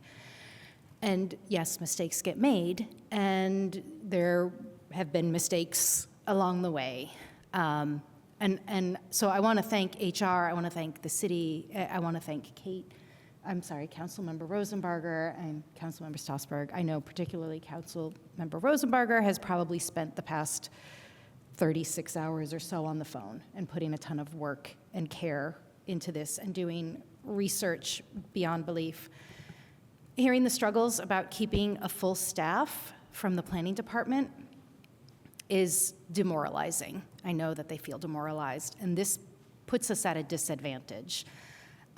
The planning department has clearly been left behind, and there's a lot of dissatisfaction that you can hear it in their voices, in their words, and make no mistake, we are at risk of losing a lot of very talented staff. And perhaps Jackie was right. Maybe we shouldn't have brought this amendment. I believe that the city would absolutely make this right in 2025, if given the chance, especially after the conversation that we've had today, because I know that they want to. And it's before us now, though. And I kind of hate that it's before us now and we don't have time to think more on this and do the more research about the legalities of this. And I feel like I'm betraying the transportation department with my no vote, and I am very sorry. Because I really want to vote yes, but I can't risk the rest of the city's pay on this given the murky legalities right now. And I don't want to put the rest of the city pay at stake. And I just want to reiterate again how undervalued the Planning and Transportation Department feels, and we have a chance to fix this. And it stinks that we don't have an answer right now, that we can do this legally in the moment. I really want to be bold and support it, but I just can't risk the entire city employee pool. And I wish things weren't going down the way that they are. There's been so many implications of mistrust and anger tonight, and I want to reset the tone and fix this in 2025 as far as this particular amendment goes. I am sorry.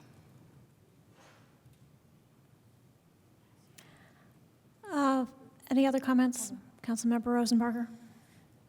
Hi, thanks. My comments, like usual, are discombobulated. I want to say thank you to my fellow council colleagues who say they support these changes, but not in this way.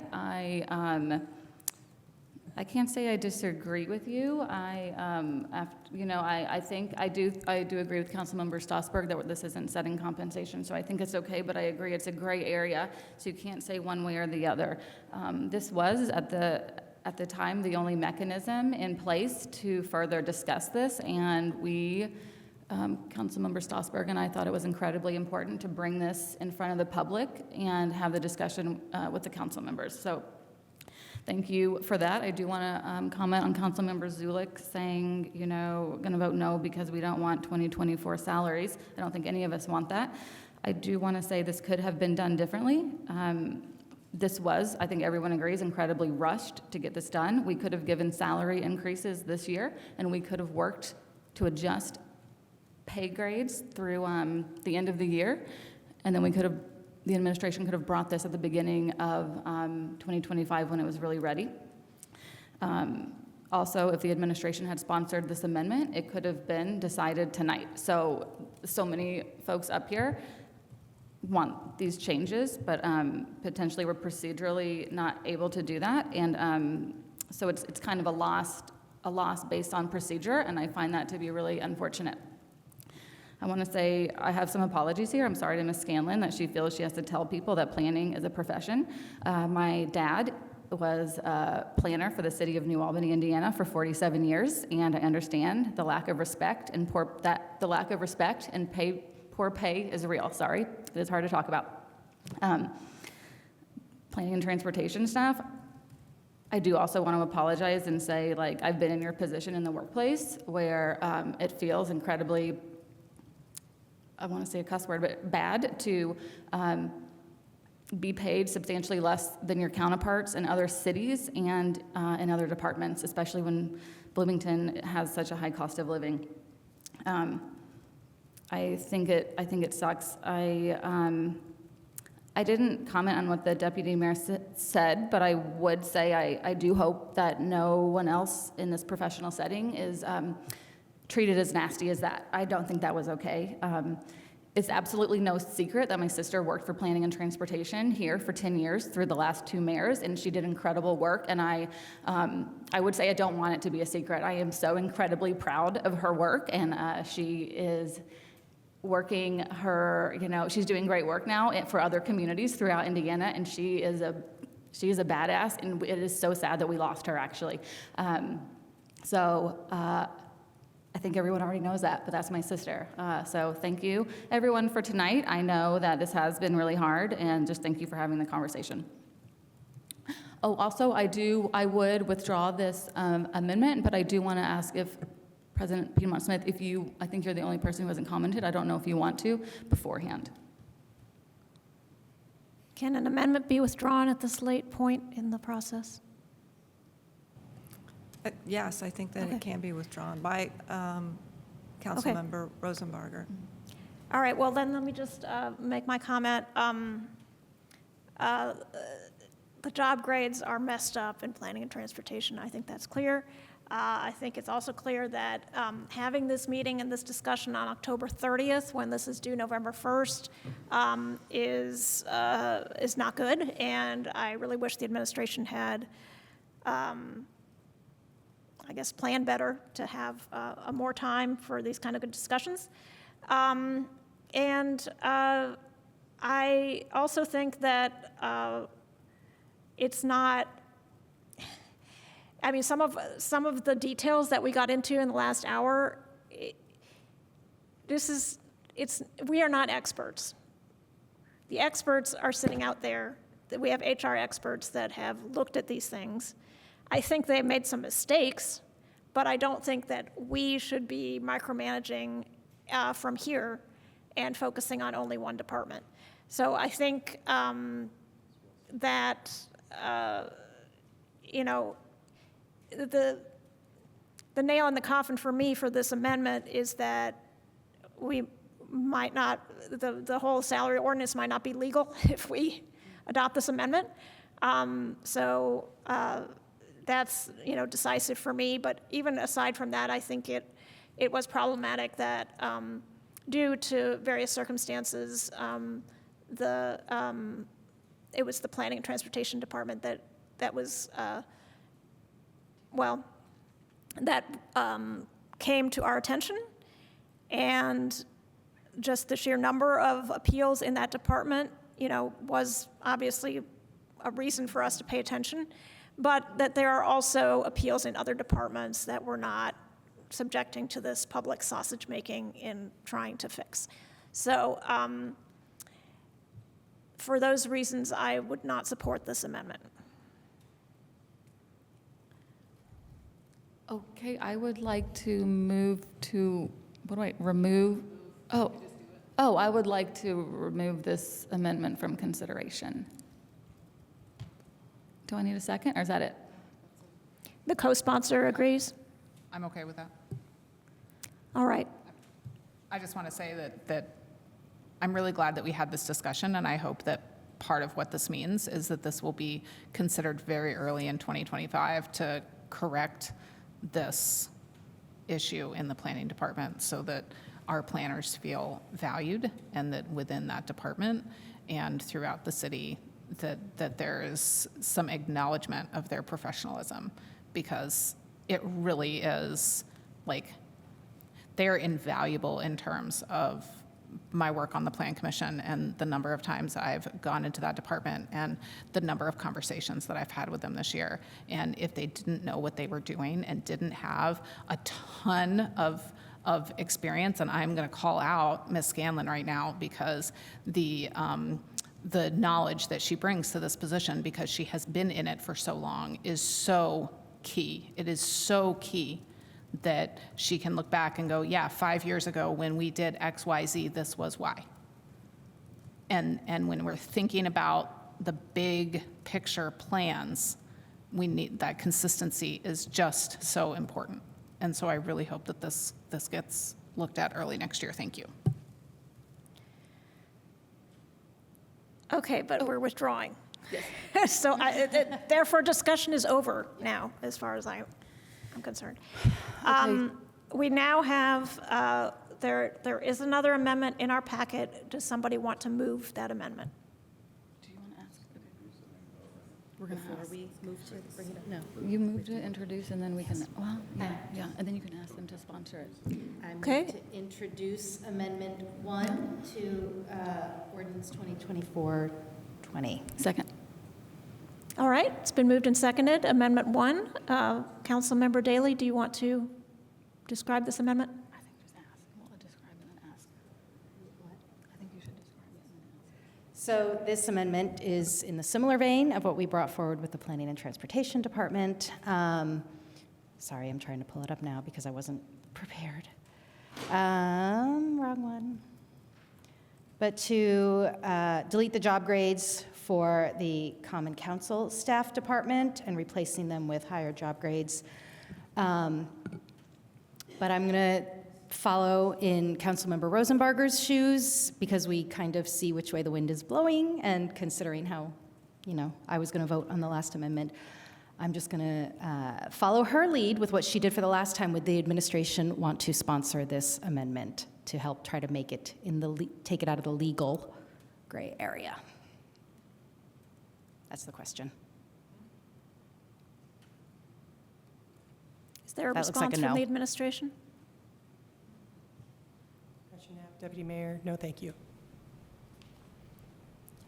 Okay, so I move to remove the amendment. Is this a case, I think it's even more unclear if we can adjust our own staff salary grades? I think it's the same legal ground. I think that the legal issue is the same.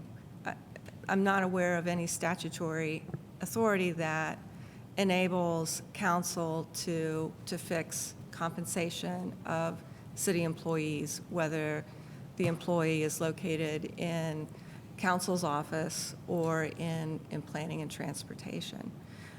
There is a statute that I interpret to enable council to hire special counsel, attorneys, for example, on quote, terms, end quote, of your discretion, but I think those are really contractual relationships with those attorneys and not employment relationships. So I think that the issues remain the same here as with planning and transportation. Again, I think the overriding issue is that this is a salary ordinance. I don't know that the grade level is that important. And as I've indicated, I don't know, as a legal matter, the answer to the question of whether setting a grade level is the equivalent of fixing compensation. But and the administration may be right. I'm not casting doubt on what they're saying. I simply don't know. And we've looked for case law here tonight and couldn't find any. I do know what I've told you about council and fixing compensation. And this is a salary ordinance. And typically, the administration presents a salary ordinance, and then it is the purview of the legislative body to approve it. All right. I thought I heard Councilmember Daley withdraw her motion. Did I hear correctly? Can we make comments first? Sorry, no. Did you already withdraw it? No. I thought you already withdrew it. I did offer to withdraw it. Then but it's over. We were speaking at the same You gotta time. ask the co-sponsor. Okay. Oh, you're a co-sponsor. I'm Yes, sorry. I am, unfortunately. Okay. Go ahead. I did just want to touch base and say that it appears that the 9 of us are not allowed from the administration to debate increasing the salary grades of our own staff tonight. And in the past, what we did was we worked with the administration to set salary adjustments for Stephen Lucas's position, which we are still in the process of doing when he left. So this is just a continuation of that we started, I think, 2 years ago. But unfortunately, we aren't allowed to do that right now. Okay. Okay, we can remove it. All right. Well, we go back to the ordinance as a whole. Ordinance 2024-20. And I think we've already had the presentation, basically. So are there any questions on the ordinance as a whole for Dr. Paycheck or other members of the administration?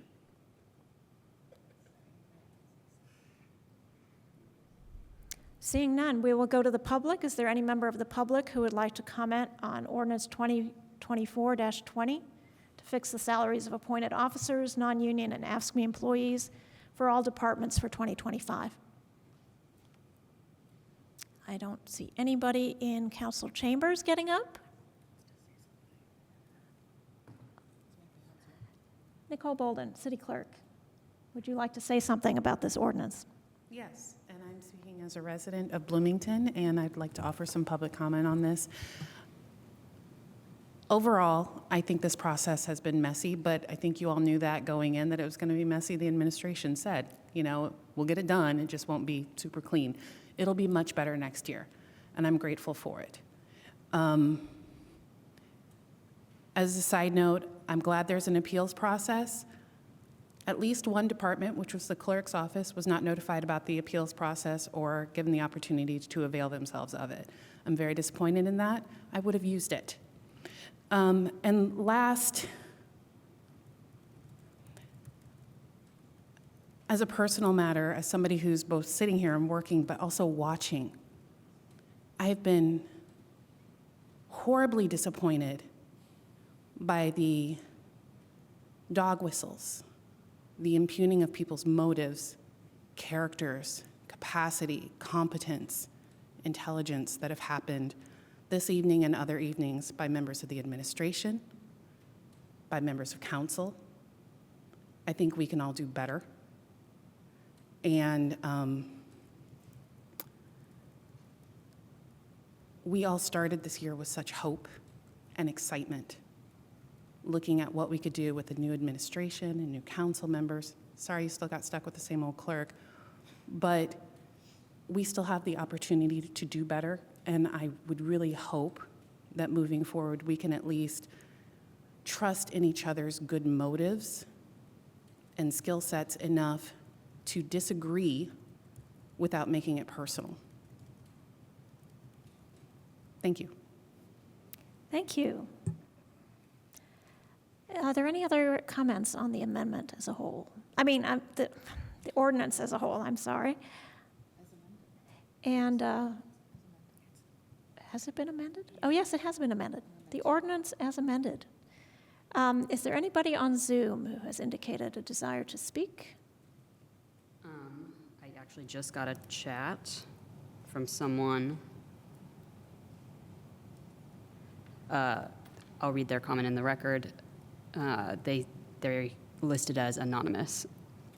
Their comment is, as a city employee, I'd like to say that my department, CBU, was not made aware of the appeals process at all. That is the comment.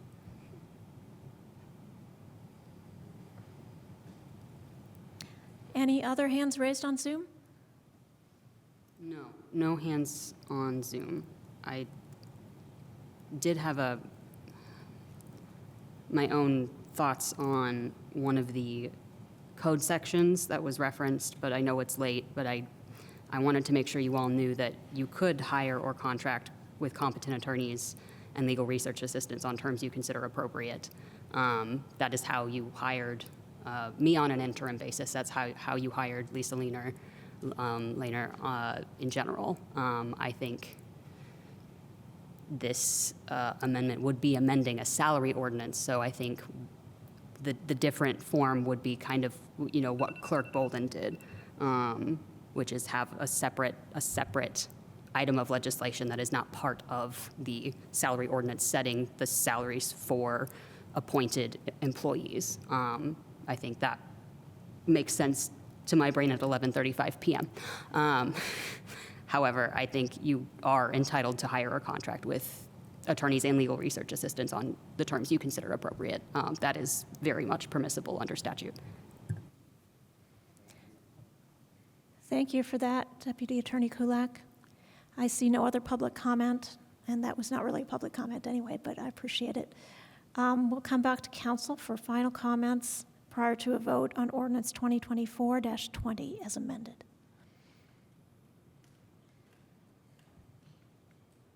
Councilmember Stossberg. I always hesitate to make comments too late at night because it's really too late at night right now to make comments. But I guess I wanted to say I do think that this is a good start, and I am disappointed in how that one entire department played out, but it is messy and it's hard and it's a really big project and there are a lot of positions within the city, and our compensation generally, I mentioned area median income earlier, and it's really sad when the city of Bloomington is paying their employees poverty wages. And so I'm very pleased that we managed to at least make a start at doing better.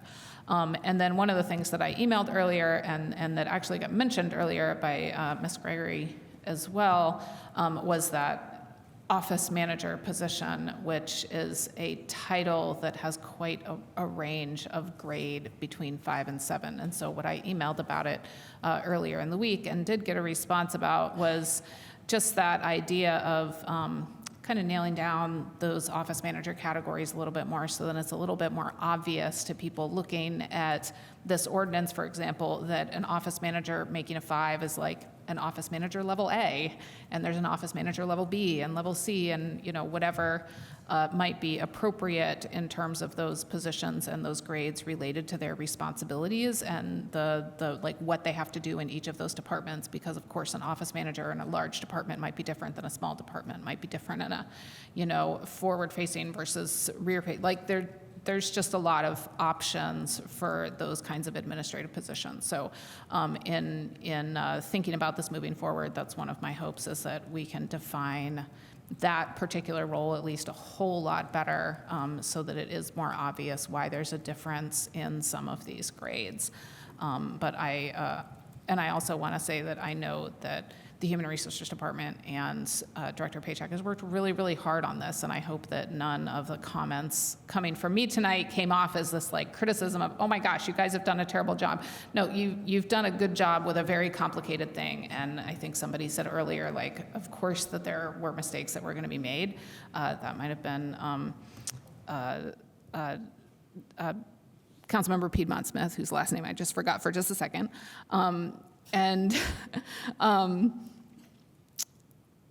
that it is to be expected that it was a little messy, and the fact that it's a little bit messy is okay, and that this is part of what this is supposed to do, is to have this conversation about the different ways that it still needs to be improved, and to go forward in that good faith and go, okay, yeah, these things are going to be fixed and modified. So thank you all very much for this very long evening.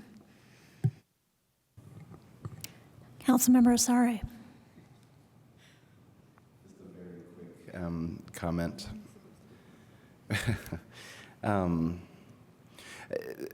Reflecting as a new council member, thinking about how I thought, not about you all, but the body, sort of before being on the council, was that I think we have to be very mindful of the fact that we have lots of agency here, and I think that it's very easy to sort of slip into sort of deterministic mindset. Realistically, when we think about this entire process, there's been a lot of really positive things, and I think we have to be careful not to allow the handful, or however many there were, things that we're upset with or things that didn't go quite right. Like, we don't need to turn that into a sort of characterization of the entire process. Secondly, I think that it's really important to note that we spent a lot of the time this year trying to develop what we would call the institutional grammar to help us better have these type of discussions around the budget. We've also set up I hope, the proper mechanism for us to engage starting, tomorrow, if you want, on, the budget process for the year to come. And so I really want to, I know this is sort of the last time that we get, there's a handful of other things that we vote for, right, that are sort of budget adjacent, but I really want to say here before we vote on this last piece that this has been a much improved process from ways that it's been in the past. I know that everybody has put so much work into this, and I know that at the end of spending this much time together, I think we are at close to 30 hours of having these discussions, aside from all the stuff that you've done. It's easy to really be frustrated with one another, but again, let's remember the positive things that have happened, and let's keep building upon those. And so again, I just really want to thank everybody for this, and I look forward to continuing to have these conversations in years to come. For years to come.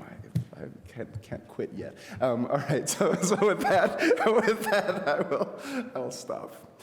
Pass to Sydney. All right. Who else would like to comment? Council members. Councilmember Rollo. Happy birthday, Itzhak. Oh, thank you. Oh, what a way to spend a birthday.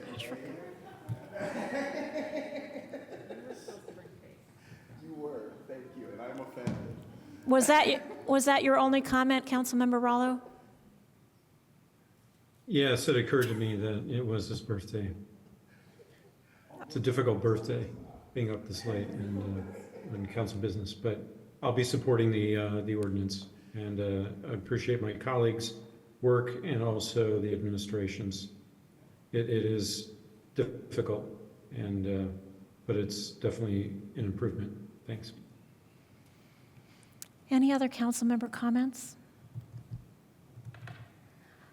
Well, I do want to comment, and I want to comment specifically about the amendment that was quickly withdrawn, and that is the one that would propose higher job grades for the 3 staff members supporting the Common Council.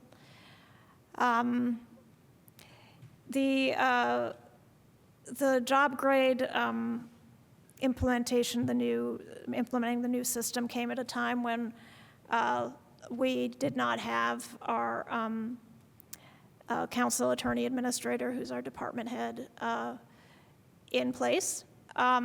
So I did fill in as council president on evaluating the deputy administrator attorney position and the legal research assistant / assistant administrator position.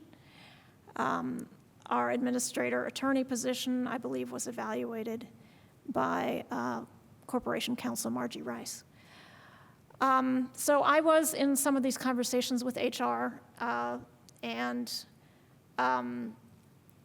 I was disappointed by the outcome. I want to point out a few things. First of all, when I did have a conversation, I think it was October 1st, with Dr. Paycheck and Ms.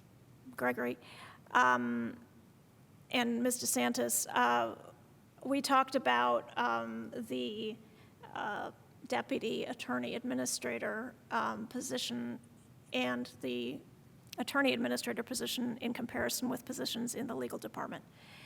And the lowest grade for attorneys in legal department is an 11. And our deputy attorney administrator, I felt, should be at the same level as assistant attorneys in the legal department. And we discussed that and kind of clarified some ways in which the job is exceedingly stressful and in the public eye. And I think those were things that were not realized by HR, and I was encouraged to do a job description update in January. At the same time, I also talked to them about the attorney administrator acting as department head, and they told me department heads are being graded at 13 or 14, and that job came in as a 12.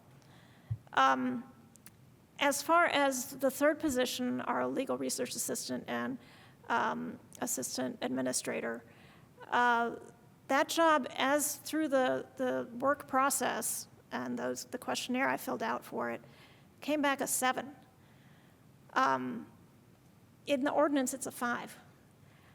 And we had discussed this in our meeting and talked about how it could be compared to a paralegal, and that's a 6. So in any case, in all the 3 cases, as you can tell, I was not satisfied by the job grades in this ordinance.